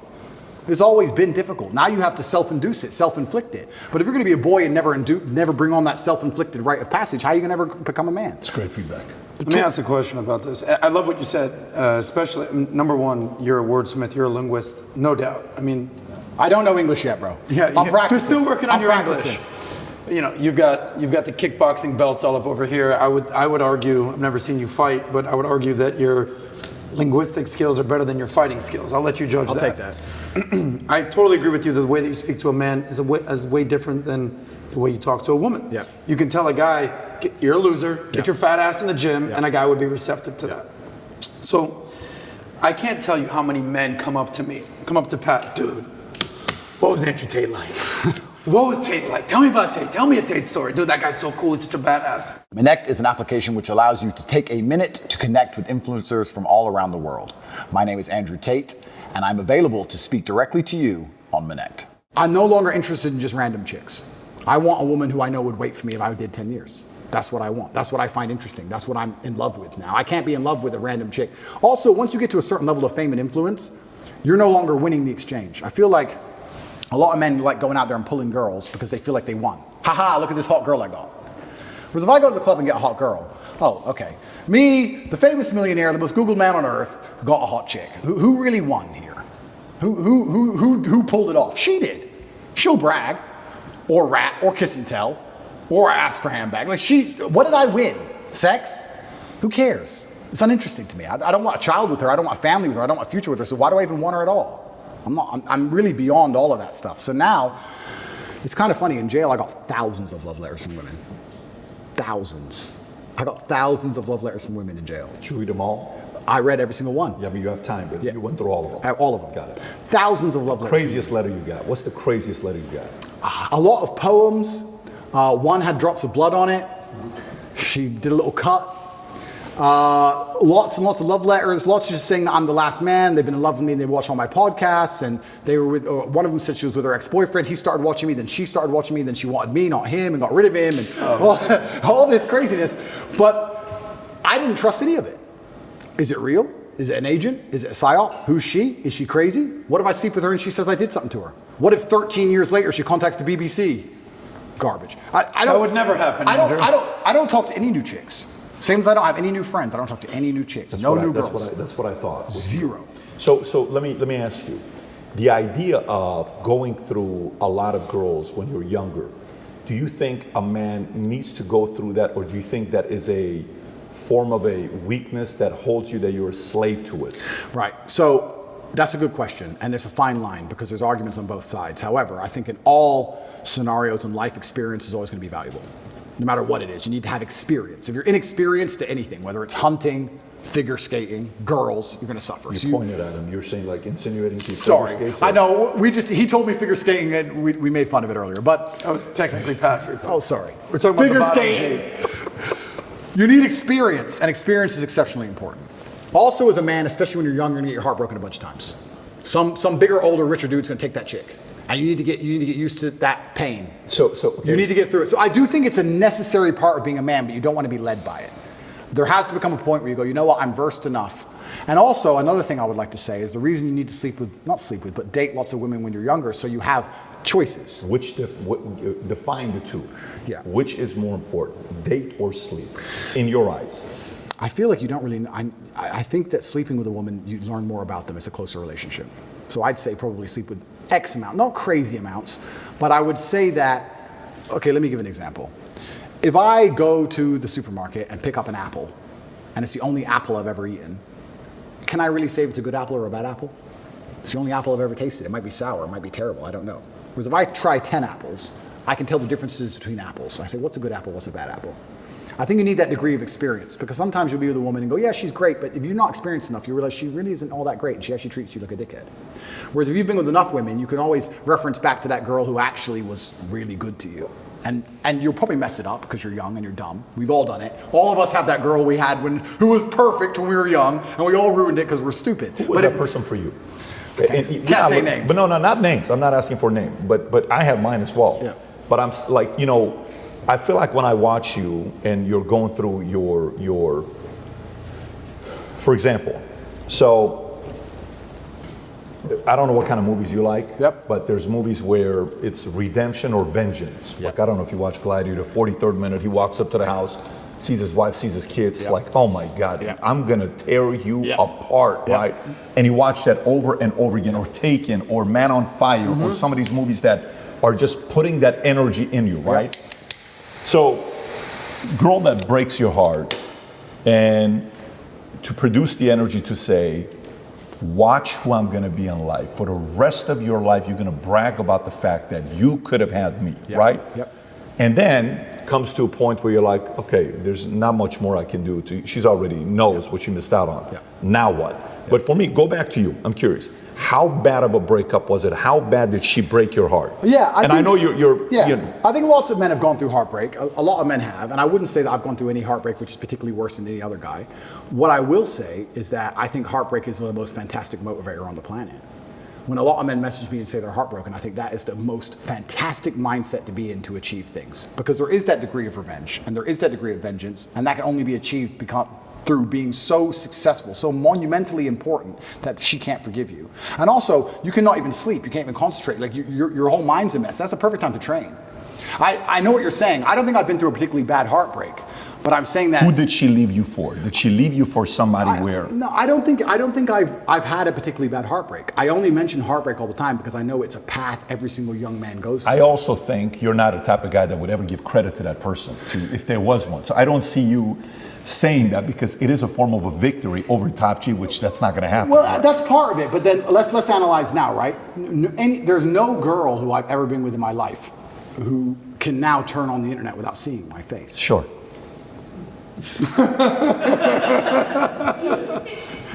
Isn't that beautiful? They have to all lie to their man and pretend they don't know me. Oh, I don't know him. Because if they go, I was with him for a few years, their whole relationship will probably break down, because then he's gonna get pissed off and insecure. So that to a degree is a victory. That's kind of fun. But no, I didn't have any. The reason I say heartbreak is because In the modern world, I don't think things were as bad when I was younger. I think women were more pure when I was younger. Even in these, when I was 20, it's only 16 short years. I think women were actually a lot purer before OnlyFans, before Instagram. The sexual marketplace wasn't globalized. Yeah. When I was 20, if there was a hot girl in the small town, she was the hot girl in the small town. Now, if she's the hot girl in the small town, she's also in Dubai and Courchevel, and the whole world's globalized. The competition's globalized. Everything's changed. I didn't have a particularly hard time. The reason I say heartbreak is because 80% of the emails I get from men are about heartbreak. I think that most men, especially young men in the world today, are getting their hearts broken. And when you're saying who are they leaving for, they're leaving for the millionaire who hits them up on Instagram. It's hard. Is that what happened to you? That's not what happened to me. No. Okay. Got it. But I'm talking about the emails I get. You're a guy, you're in Nebraska, to high school sweetheart, she's a 10, everything's fine. She's in Courchevel with a millionaire. Instagram. You had an argument one day. I'm trying to target you purely for one reason. Yep. Because a big part of my drive, I've had drive always. I was a dreamer. I was the guy that was, but at the same time, the drive for success came after a lot of pain. Of course. Coming right afterwards. So that's why I'm asking you a question. So when that happened to you, did you fear risk of loving somebody? Where it's kind of like, I'll get this close to home. I got to move on. No, I got to move on. Did that happen or no? No, I wouldn't say that particularly happened. What did happen though, like I said earlier, is when you have experience with lots of different apples, you know what a good one and a bad one is. So when we say we all had that girl we messed up when we were young, if I found another girl with those qualities, I certainly wouldn't mess it up. You need experience to understand what you have to value it. If you don't have experience, you don't value what you have. So the original question is a really good one of whether men are chained and enslaved by their desires or whether they need to sleep with lots of women. I think in the modern world, you need experience and you need choices and you need options. But if you live by the sword, you die by the sword. If you're going to be the guy who's also out there in the club and sleeping with lots of girls, talking to lots of girls, there's going to be times you lose a girl that you don't want to lose. You can't be a coward about it. You live by the sword, you die by the sword. There's up and down, there's rain and sunshine. You have to be that man who's going to go through it all. And then when you've been through enough of it, like I have, like I said, if I find a beautiful girl now who's a 10 and deletes and doesn't want Instagram, that's worth more to me than 1,000 stupid girls. Respect. Yeah, that's who I want. Yeah, I got you. For my safety, for my security, for my peace of mind, for everything. You're clear on what you want today. Absolutely, because I know. When you played, you said there was a phase of my life that I kind of went through it. Okay. Was that after the heartbreak? I would say, yeah, it was after, but I think that was just, I don't know if that was deliberately driven by heartbreak. I think I was just younger and I had less serious motivations. And I wasn't as famous and I wasn't as rich and I was less interested in. So it's not just my current situation that makes me say this. I would say this to any man. If your woman wouldn't wait for you if you went to jail for 5 years, why are you with her? Why? If she wouldn't wait, I know she's hot, I know she's funny, I know she makes you laugh, but if you can't sit in that jail cell with 100% certainty that she's not out with her friends, them in her ear, talking shit, watching Sex and the City, whatever it is, and her ending up with some other guy, why are you even buying her dinner? For what, sex? Like that loyalty to me is the only thing left that's valuable. When I'm interested and we're in jail, we're sitting there saying we have it so much better than most guys. Because most guys in jail, imagine you're a normal person, you go to jail. Who's feeding your family? Who's paying the rent? Who's feeding your kids? I said, Tristan, we're in jail and we're suffering, but everybody we love is good. I'm a man, I'm supposed to suffer. I'll sit here with the cockroaches. If that means all my kids eat, everyone I care about eats, my mother's fed, my mother has a house, roof over her head, everybody has everything they want. Only person suffering is me. I'll take that all day. Most men who go to jail can't say that. Another thing that gave me absolute peace of mind is the women who love me are waiting for me. Imagine you go to jail and you're completely heads over heels in love with a woman, but you know deep in your heart that she's out in the club and she's stealable. We talk about thoughts you can't get out of your head in jail. It's amazing how when you lose all access to electronics, how thoughts are amplified. Most of us sitting here, you've never been without a phone or without a laptop or without a computer for 93 days. You'd be amazed how loud you can think. You'd be amazed how vivid your mind is. I learned that. If you had the nagging thought in your head, I loved her, she cheated on me before, maybe she cheated again, she hasn't written me in 3 days, and then plus jail. That's why they're all crying. That's why all the men in there were sobbing. Their wives are either fucking someone else or the bills ain't paid. It's not just his situation, it's everything else. Yeah. So now if you're gonna say to me, what do I respect in a woman? I respect a woman who's gonna wait for me. I have no interest in a woman, oh, she's funny, she's cool, she's hot. Don't care. Don't care. Is she going to wait for me? And I also know, because of my experience, which ones would and which ones wouldn't. I'm not stupid. Because they'll all say they would. They'll all say they'll wait because they're on the jet. But I know which ones are lying. Because enough women have lied to me. I've seen it. So you do need that experience. But once you have the experience, you start looking for completely other things. Quick story to almost validate your point about experience. I like the direction Pat was going with this about if you want relationships or sex with a woman. Quick anecdote. Your friend Myron, Fresh and Fit, we just did a big live event 3 days ago. It was myself, Myron, Fresh, we're sitting on a panel, 20 women. And he goes, watch this. Masterclass. Andrew, masterclass. He asked all the women on the panel, average 25-year-old woman, you tell me the amount of sexual partners she's had. What's the body count? And these women give a wide range of, the 3, 10, 15, 20. One girl said 100. Numbers were crazy. Goes down the list. Ask all the, okay, great. Ladies, show of hands. How many of you want a man with more sexual experience than yourself? Every single girl put their hand up. And they said, yeah, I want a man with more experience than myself. And the reason this came about was because Ben Shapiro reacted to a video of me questioning Myron. All right, when should a man get married? And he basically gave a checklist. You need to make $100,000 a year. You need to have slept with 50 women. You need to have 6 to 12 months of savings. A checklist. And Ben Shapiro was like, that's disgusting. This is a guy that married the first person that he had sex with. And it was incredible to see every woman validate everything that Myron was saying and everything that you were saying about experience. Oh, women respect experience. In fact, I saw on a TV show, and this was like 10 years ago, and I have no idea what the show was, but it was a show about, it was on Channel 4 in the UK, and it was a show about sex and 85% of virgin women would rather sleep with a man who'd already had sex than a virgin man. Wow. A virgin woman doesn't even want a man with the same level of experience.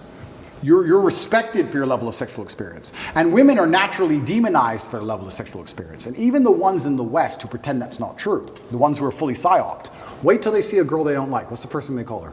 She's a hoe. Whore, slut. First insult out their mouth is she's promiscuous.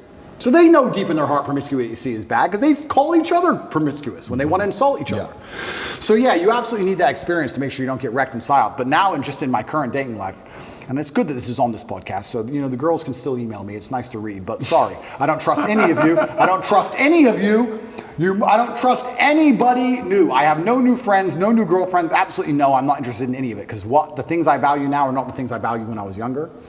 My life was very, very different, but I'm glad I had that experience now, so I can see who is lying and who isn't. I can tell. I can just instantly tell if they would lie or not. So let me kind of get to the point of what I was trying to say. I'm kind of more on your side. I don't have a Ben Shapiro story, but I think what happens is there's also risk for men to fear because that could happen to me. So therefore, I will never risk getting into a relationship because of X, Y, Z. So Chelsea Handler, he brings her up, right? Our initial reaction was, look at her, she's doing this, she's doing that. So let me look up what her life was like. And Mario Aguilar says, hey, Pat, did you know her life? I said, I have no idea what her life was. So she's 9 years old. Her brother at 22, who was her hero, her first love, her first, her second father, loves him. He's going mountain climbing. He says, Chelsea, can't wait to come back and see you. Great, goes mountain climbing, falls, dies. She's 9. She comes back, she says, the most painful time of my life, right? So then when she needs her father to be there for her, he's gone. He's devastated. They had 6 kids, I believe. Mom and dad were still together. So they're married and they were doing okay, car salesman, making money. And then she says, till today, I may be successful, and she puts the act in the book, I'm still in a lot of pain. She was being interviewed by Howard Stern. Got emotional talking about this. Okay. So we can sit there and laugh about it, but for men, similar thing happens as well. Well, a girl broke my heart. Dude, I will never, ever give this risk to that. I think there's also, as influencers, we have to also make sure that men know, look, just look at the stuff that you did wrong. Completely. Look at the stuff on how you repositioned yourself in the wrong way. Right off the bat, being too much of a this, that. Now, just when you go in, like the way you said, I love when you said, what are you doing watching this show? We don't watch this in this house. We watch this. Now impose and earn the respect to be able to impose your beliefs in a way where you can coach and lead. You nailed it. Because what did I say earlier about this podcast? How many times am I going to watch it back? 15 times. Yeah, because I live in experience and I analyze the experience and I draw every lesson from that experience. If you're a man who has a heart broken, a lot of them are so stupid that they may revert to the mindset that you've said. They may say, I don't want to have my heart broken again, but they haven't sat there and said, why did this happen? You have to know the why to prevent it from happening. You have to analyze the scenario and learn from it. One thing I'll say about women that's fantastic, one of the best things women are best at is they're a fantastic mirror. Women are a reflection.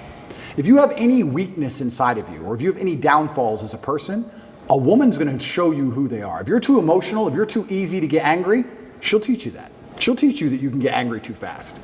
Piss her off. If your dick's small, she'll tell you.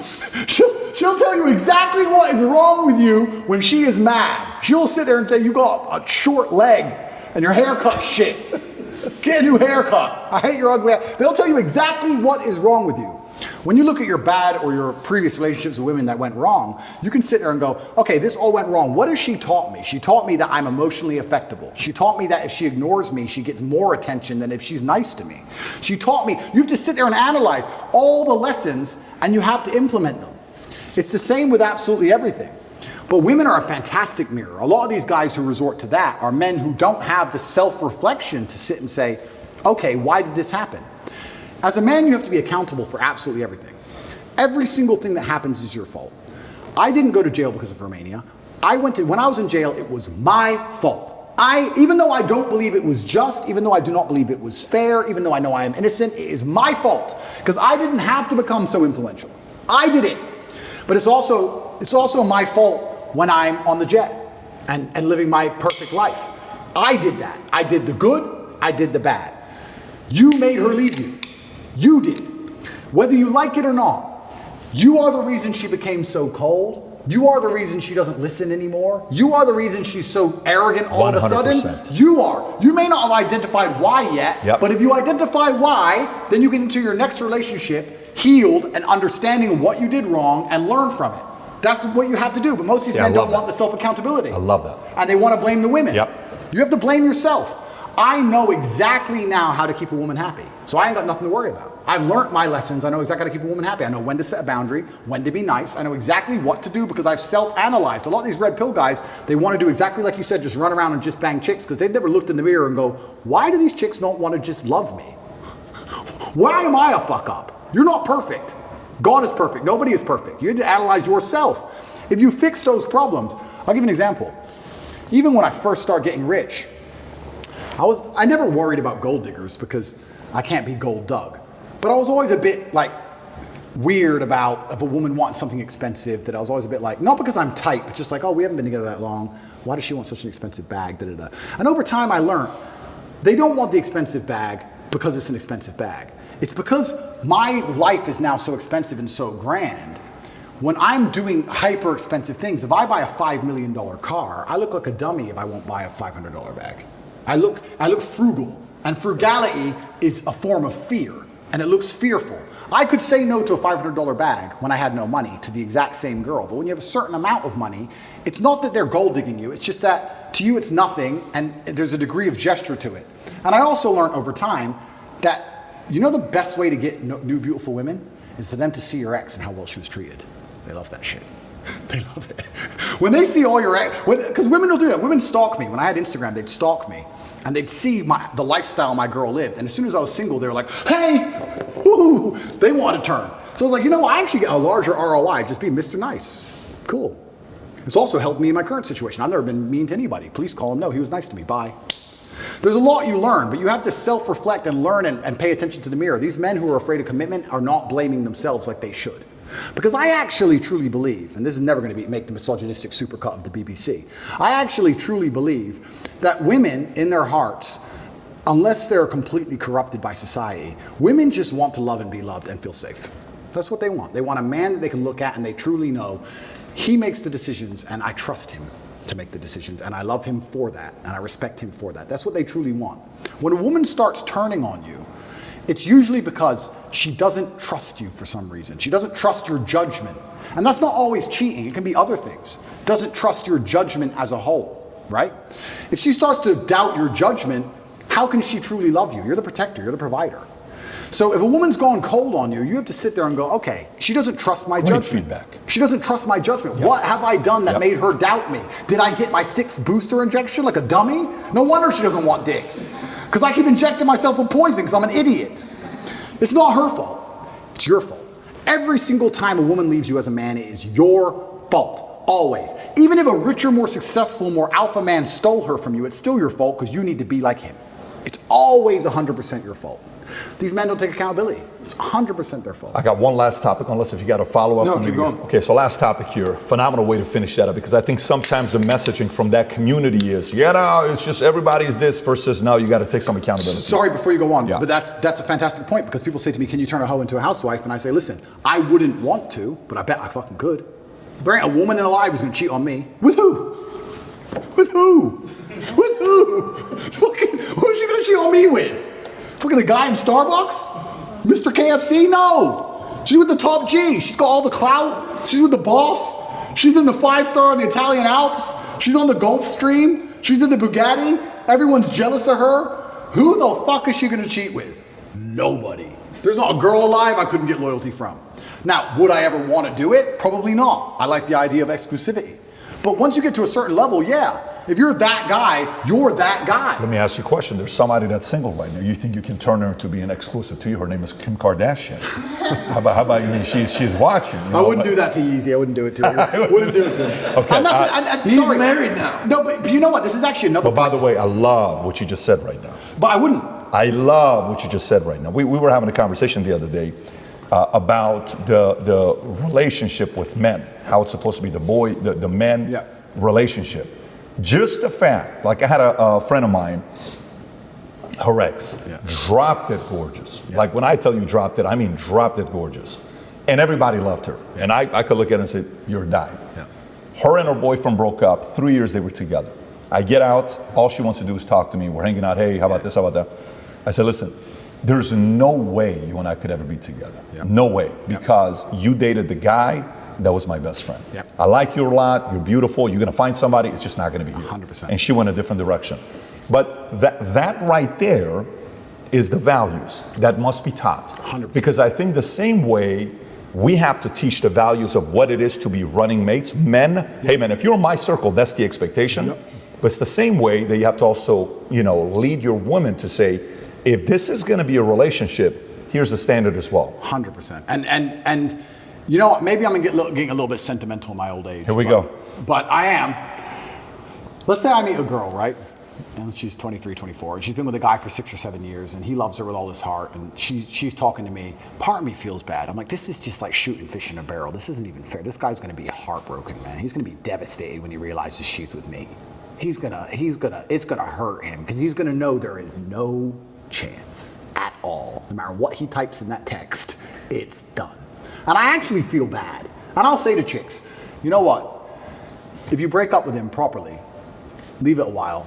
I'm getting to that point now where I'll be like, not while you're still kind of talking to him, no. I feel bad.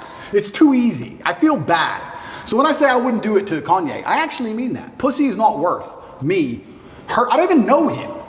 But just like he loved her a lot, I'd feel bad. I just couldn't do it. I just wouldn't do it. I can't showing explain. the soft side, Tate. I just wouldn't do it. But it's also an interesting point you say about friends. That's super interesting. I could leave any of my girls with my friends for 20 years in a jail cell, and they would never touch her. I know it. I know it. And I do believe that birds of a feather flock together. And when I've had a lot of guys email me as well, and they say, hey man, my friend slept with my girlfriend. I don't know what to do about it. And I will say, that's because you're a bitch. You're a bitch. And I'll tell you why you're a bitch, because you're rolling with bitches, which means you must be one.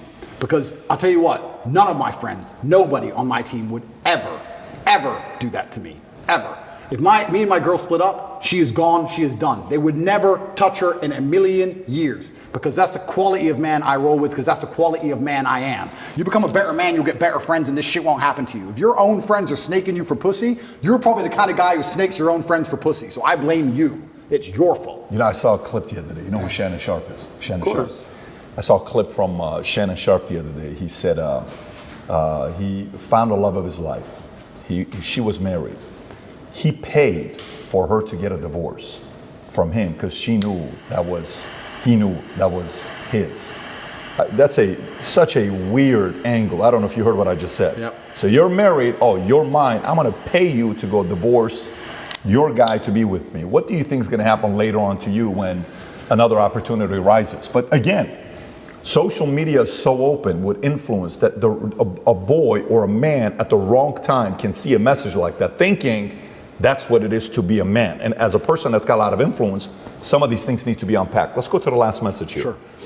So Mel Gibson just recently announced that he's doing a 4-part documentary on the $32 billion pedophilia business. I don't know if you saw this or not. I did, yeah. This just came out yesterday. And we talked about BBC earlier, you know, and BBC and Philip Schofield and ITV and all these guys. Yeah. And they had another guy back in the days, Jimmy Savile, you know, who there's a documentary on him. That guy's darker than a lot of these guys. And they knew and they kept him for a long time. And stories have been out there. Woody Allen, we talked about Woody Allen. We talked about a lot of different guys. And Woody Allen married the stepdaughter when she was 5, 6, 7 years old. Ends up marrying her. And says, hey, you know, he's one of the greatest such and such of all time. And that whole industry of what it's doing. Some will say, well, you know, it's not really as real as people think it is. Some will say it is. Some will say, well, this whole movement is because of that, you know, LGBTQ, that's taking place with kids, and it's a next step of what we're going to next. What are your thoughts with the topic of pedophilia? Yeah, okay. Firstly, I would never kill myself. That's the first thing. Jesus. Right. I'm giving you easy questions. It's just a soft topic. It's not like a heavy topic. No, but it's true. But that's the final line of morality they're trying to pierce. Like I said, I have no problem with gay people. And then we talked about LGBTQ and how they're trying to mix it all together and take people who are on the extreme end of the spectrum with people who live fairly normal lives. You can be a gay person. This is another thing I want to make clear. You can be a gay person and live a very normal life. You can also be a gay person and be a degenerate. Deciding to get naked in front of children has nothing to do with your sexual orientation. That's just the fact that you're a degenerate person. It doesn't matter if you sleep with a man or a woman. The fact that you want to go and walk around naked in front of kids is degenerate behavior, regardless of sexual orientation. It has nothing to do with it. It's only accepted if you're homosexual. If you're a heterosexual, it's a crime. For some reason, if it's a homosexual, it's not a crime, but it's the same act, and it's degenerate. It's the final line. The final line is children. It's the final line of sexual morality that they're trying to attack. They've attacked every other line. It's the final line they're trying to pierce. And I think a lot of this pedophilia comes down to, control. So, yeah, what Mel Gibson is doing is super interesting. It's super interesting that he's attacking the most liberal establishment on the planet. Super interesting that he's attacking Hollywood, which is obviously the heart of the liberal propaganda machine. And he's saying they're the worst people on earth. And I sit and say, well, if you take these people outside of Hollywood, would they matter? This is a really interesting point. You can actually apply this to nearly any job. If you took you away from your sales job, or took me away from my role, or you away from, let's say you had a sales job at a specific company, you would still be a good communicator, you'd still know how to speak, you'd still have charisma, you'd still be a man of status, you'd still know how to walk, you still have a presence, you still know how to behave, right? There are certain people in certain establishments where if you strip them of their title, they're nothing. If you took Harvey Weinstein away, or Weinstein, whatever his name is, away from Hollywood, he's just a fat, old, ugly dork. That's all he is. He's only something because of Hollywood. Outside of that, he's nothing. These are the people who end up using their influence in whatever sphere they're in to do negative things, because outside of it, they ain't shit. If you're a real G, if you're a real man, if I was in Hollywood, I was a real man, I wouldn't have to use Hollywood to get girls. I'm fine. I think a lot of this stuff is run. I think a lot of these people who are doing these things are just not very good or very impressive people. Oh yeah, you may be a big shot in Hollywood. Delete that from your resume. Who are you? Oh, you ain't shit. Sit down and talk to these people. What have you even done with your life? You ain't shit. You made it to the top of Hollywood by what? Who even knows how you got there? Wink, wink. You got there through whatever. So I think that's what a lot of this stuff is. And going back to everything we've been saying so far, Andrew, how do you solve pedophilia? I think if a man has a healthy sexual relationship with women and has options and feels respected by women and enjoys the company of women and women like him and admire him and look up to him, he will have no desire to go down the route of sexual perversion and chase children. I don't think he ever would. Why would he? Right? What my cousin said was only a joke. But sometimes there's a degree of truth in the humor. He's a young, good-looking black guy on the football team. He gets girls. Why would he do this dumb shit? When you see some fat, overweight video game loser, they're the ones on the TV doing it. So, once again, like nearly any problem on earth, Whether it's pedophilia, whether it's school shooting, whether it's men's mental health, whether it's women's mental health, whether it's female promiscuity, no matter what it is, whether it's crime, no matter what it is, how do you fix the problem? By building men of caliber, by building men of capability and status and honor and dignity, and by building men of ability to be good standing citizens who are respected by their peers. All of it comes back to improving men. All of it. Every single problem you can possibly name, even pedophilia, comes back to building strong men of capability who are respected. That's all. It's the baseline of humanity. Men always has been the baseline of humanity. And that's why nearly every problem we can name, whether it's pedophilia, whether it's anything else, school shooting, whatever, all of them are in a direct negative correlation with masculinity. As masculinity plummets, all this garbage is going up through the roof. Is that a coincidence? Absolutely not, really not. You can literally see it with a graph, and you can see it happening. Saving the way men think and operate, growing a new generation of men who understand they have duty to themselves, their last name, and God, literally saves the world. All of it. And I'm telling you, the reason this Hollywood garbage happens is because outside of Hollywood, none of them people are mildly impressive in any regard. And that's why they have to do the disgusting, heinous things they do. And that's why they're going to attack me and pretend I'm a fucking predator. And that I'm the bad guy, and that I'm dangerous to women. When truly, people like Philip Schofield are the ones who are doing it, but they're part of the club. And that's what actually upsets me, truthfully. I'm a difficult man to affect. And I understand that I'm in the middle of a war here, and I understand that one way or another, with God on my side, I will win. But it is extremely frustrating to have people who commit X crime with impunity accuse you of X crime. That's a very uniquely annoying scenario. When somebody who does something themselves accuses you of it when you're innocent. Not allegedly. They've been caught. And they accuse you of it. Big difference. And then they sit there and go, it's a terrible thing to do. You do it. All of these liberals and elites attacking me do it. And I don't. And I'm the one who's sitting in a fucking dungeon for it? It's insane. What should be the punishment for that? I think attacking innocence is the most heinous thing you can possibly do. Did you hear what DeSantis announced? No. Death penalty for that. Well, I think absolutely. They're innocent. Attacking innocence is the biggest act of cowardice. It's cowardice. Attacking innocence is the biggest possible act of cowardice. Even, you don't shoot an unarmed man. Even in war, there's the Geneva Convention. There's supposed to be a degree of rule. If someone can't defend themselves, there's no need to hurt them. These people can't defend themselves. Attacking innocence is the most heinous of all crimes. And children are the absolutely most innocent thing on the planet. And I'd like to think that I'm rational enough that not much would drive me to murder, but I know what would happen if someone hurt my children. Should they be castrated? I think they should face an extremely heinous punishment. Now, the death penalty is fantastic. I also think, from what I've just been through, and it was only 3 short months, I think a nice long life of solitary confinement would do just fine. I really, truly believe it. And I truly believe that we need to make that clear to the world. But the problem is, the world we're living in, and the people who are in charge of the world have no obligation or no intention of stopping what's happening. They want to accelerate what's happening. That's what's scary. Because they could put punishments in place which genuinely stop this shit. And I don't think they are. In fact, they're promoting this shit and trying to say that you're born that way. Because when you're born that way, once again, you have no control. It's not your fault. It's not your fault you touched that kid, you were born that way. Not your fault you're fat, you were born that way. Not your fault you're a school shooter, you were born that way. This is why I have a problem with psychologists. Every single time you ask them anything, it's not your fault. It's something else's fault or someone else's fault. And I don't accept that. I accept absolute and utter ruthless personal accountability. Absolutely everything is my fault. Every action I undertake is completely my fault. If I do something wrong, it is my fault and I should be punished for it, me. And that should be implied on every single other man on the planet. And the second we start doing that, dumb shit might stop. It's a powerful message. We're at the end of it, so if you got anything. Well, this is going to be more of a lighthearted question to end on a lighter note. But Are you going to ask about who's a better actor, Al Pacino or Robert De Niro? Actually, a real question. That's your question. So I got a question. Do you like both actors, Pacino or De Niro? De Niro hates Trump, right? Yeah. They both do. They both do. They both do. Oh, they both do? Yeah. Oh, fucking hell. So now you got to go on their merit. Uh-oh. I don't know then. They're both on the wrong team. Scarface or Goodfellas? Yeah. So this is actually a funny question, lighthearted question, but it is about your legacy. Sure.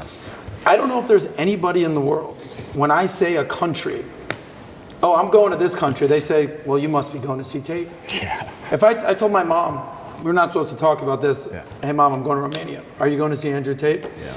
If I told that, hey, anybody, I'm going to see going to Romania, they're going to say, oh, you're going to go see Tate. Yeah. That's how synonymous you are with Romania. Yeah. The irony is that Romania is the country that's locked you up. There's one other person that's associated with the country. If I say the country, you'll know the name. They're not even a real person. And that person is from the country of Kazakhstan. Yeah, Borat. Borat. Yeah. I say Kazakhstan, you think of Borat. Yeah.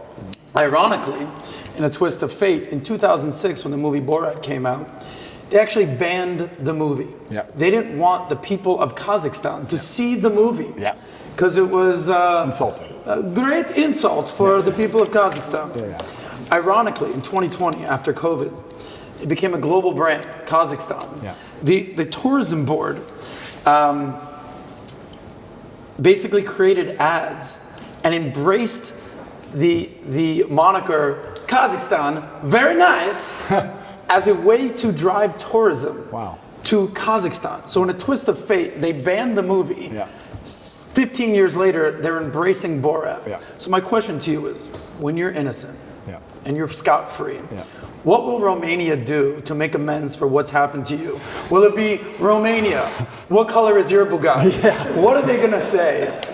That's a really good question because I love this country. I chose to live here. I think that they have done themselves a massive disservice, but I don't think it's Romanians as a whole. 99.9% of Romanians I interact with apologize to me.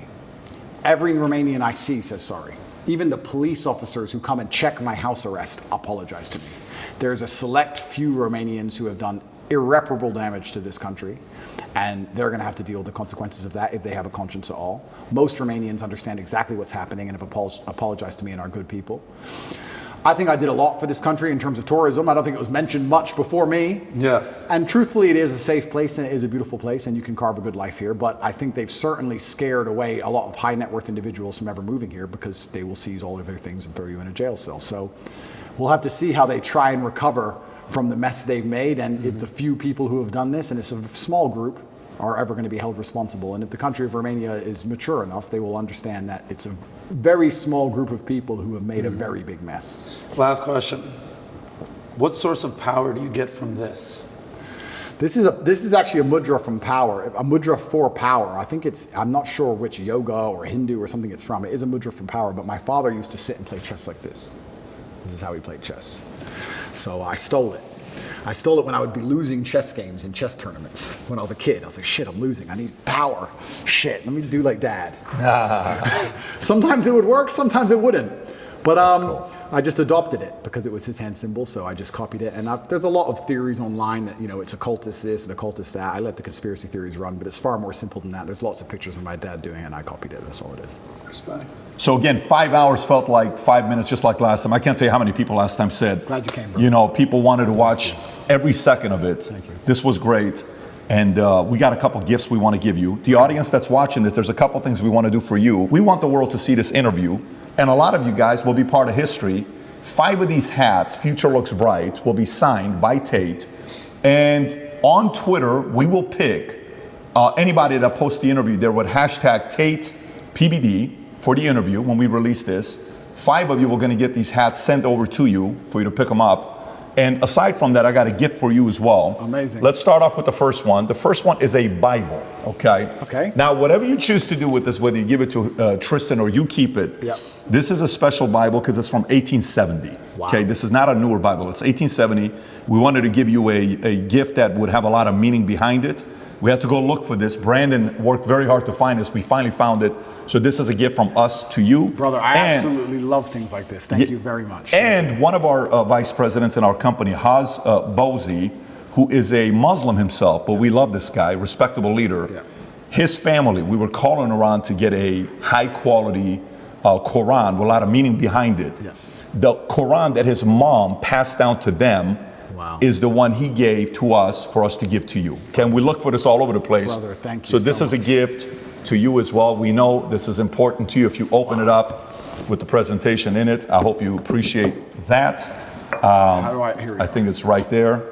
So this is something that's been passed from family to family to family. It's incredible. We hope you appreciate that too. And then the last one is a book I read years ago by a guy that's an interesting guy, C.S. Lewis. It's one of the best books I've read, Mere Christianity. If you've never read it, he's an interesting guy, Oxford professor who went from being an atheist to all of a sudden believing in God, and his transition to it, it's wild. If you've never read it, highly recommend you reading that. I think you will enjoy it. This is incredible. I'm truly humbled, and yeah, if they send me back, I have plenty to read. I'll take them with me. So, thank you very much. Plenty of reading to do. Once again, brother, really enjoyed this. Thank you. Thank you. Thank you, Andrew. Thank you.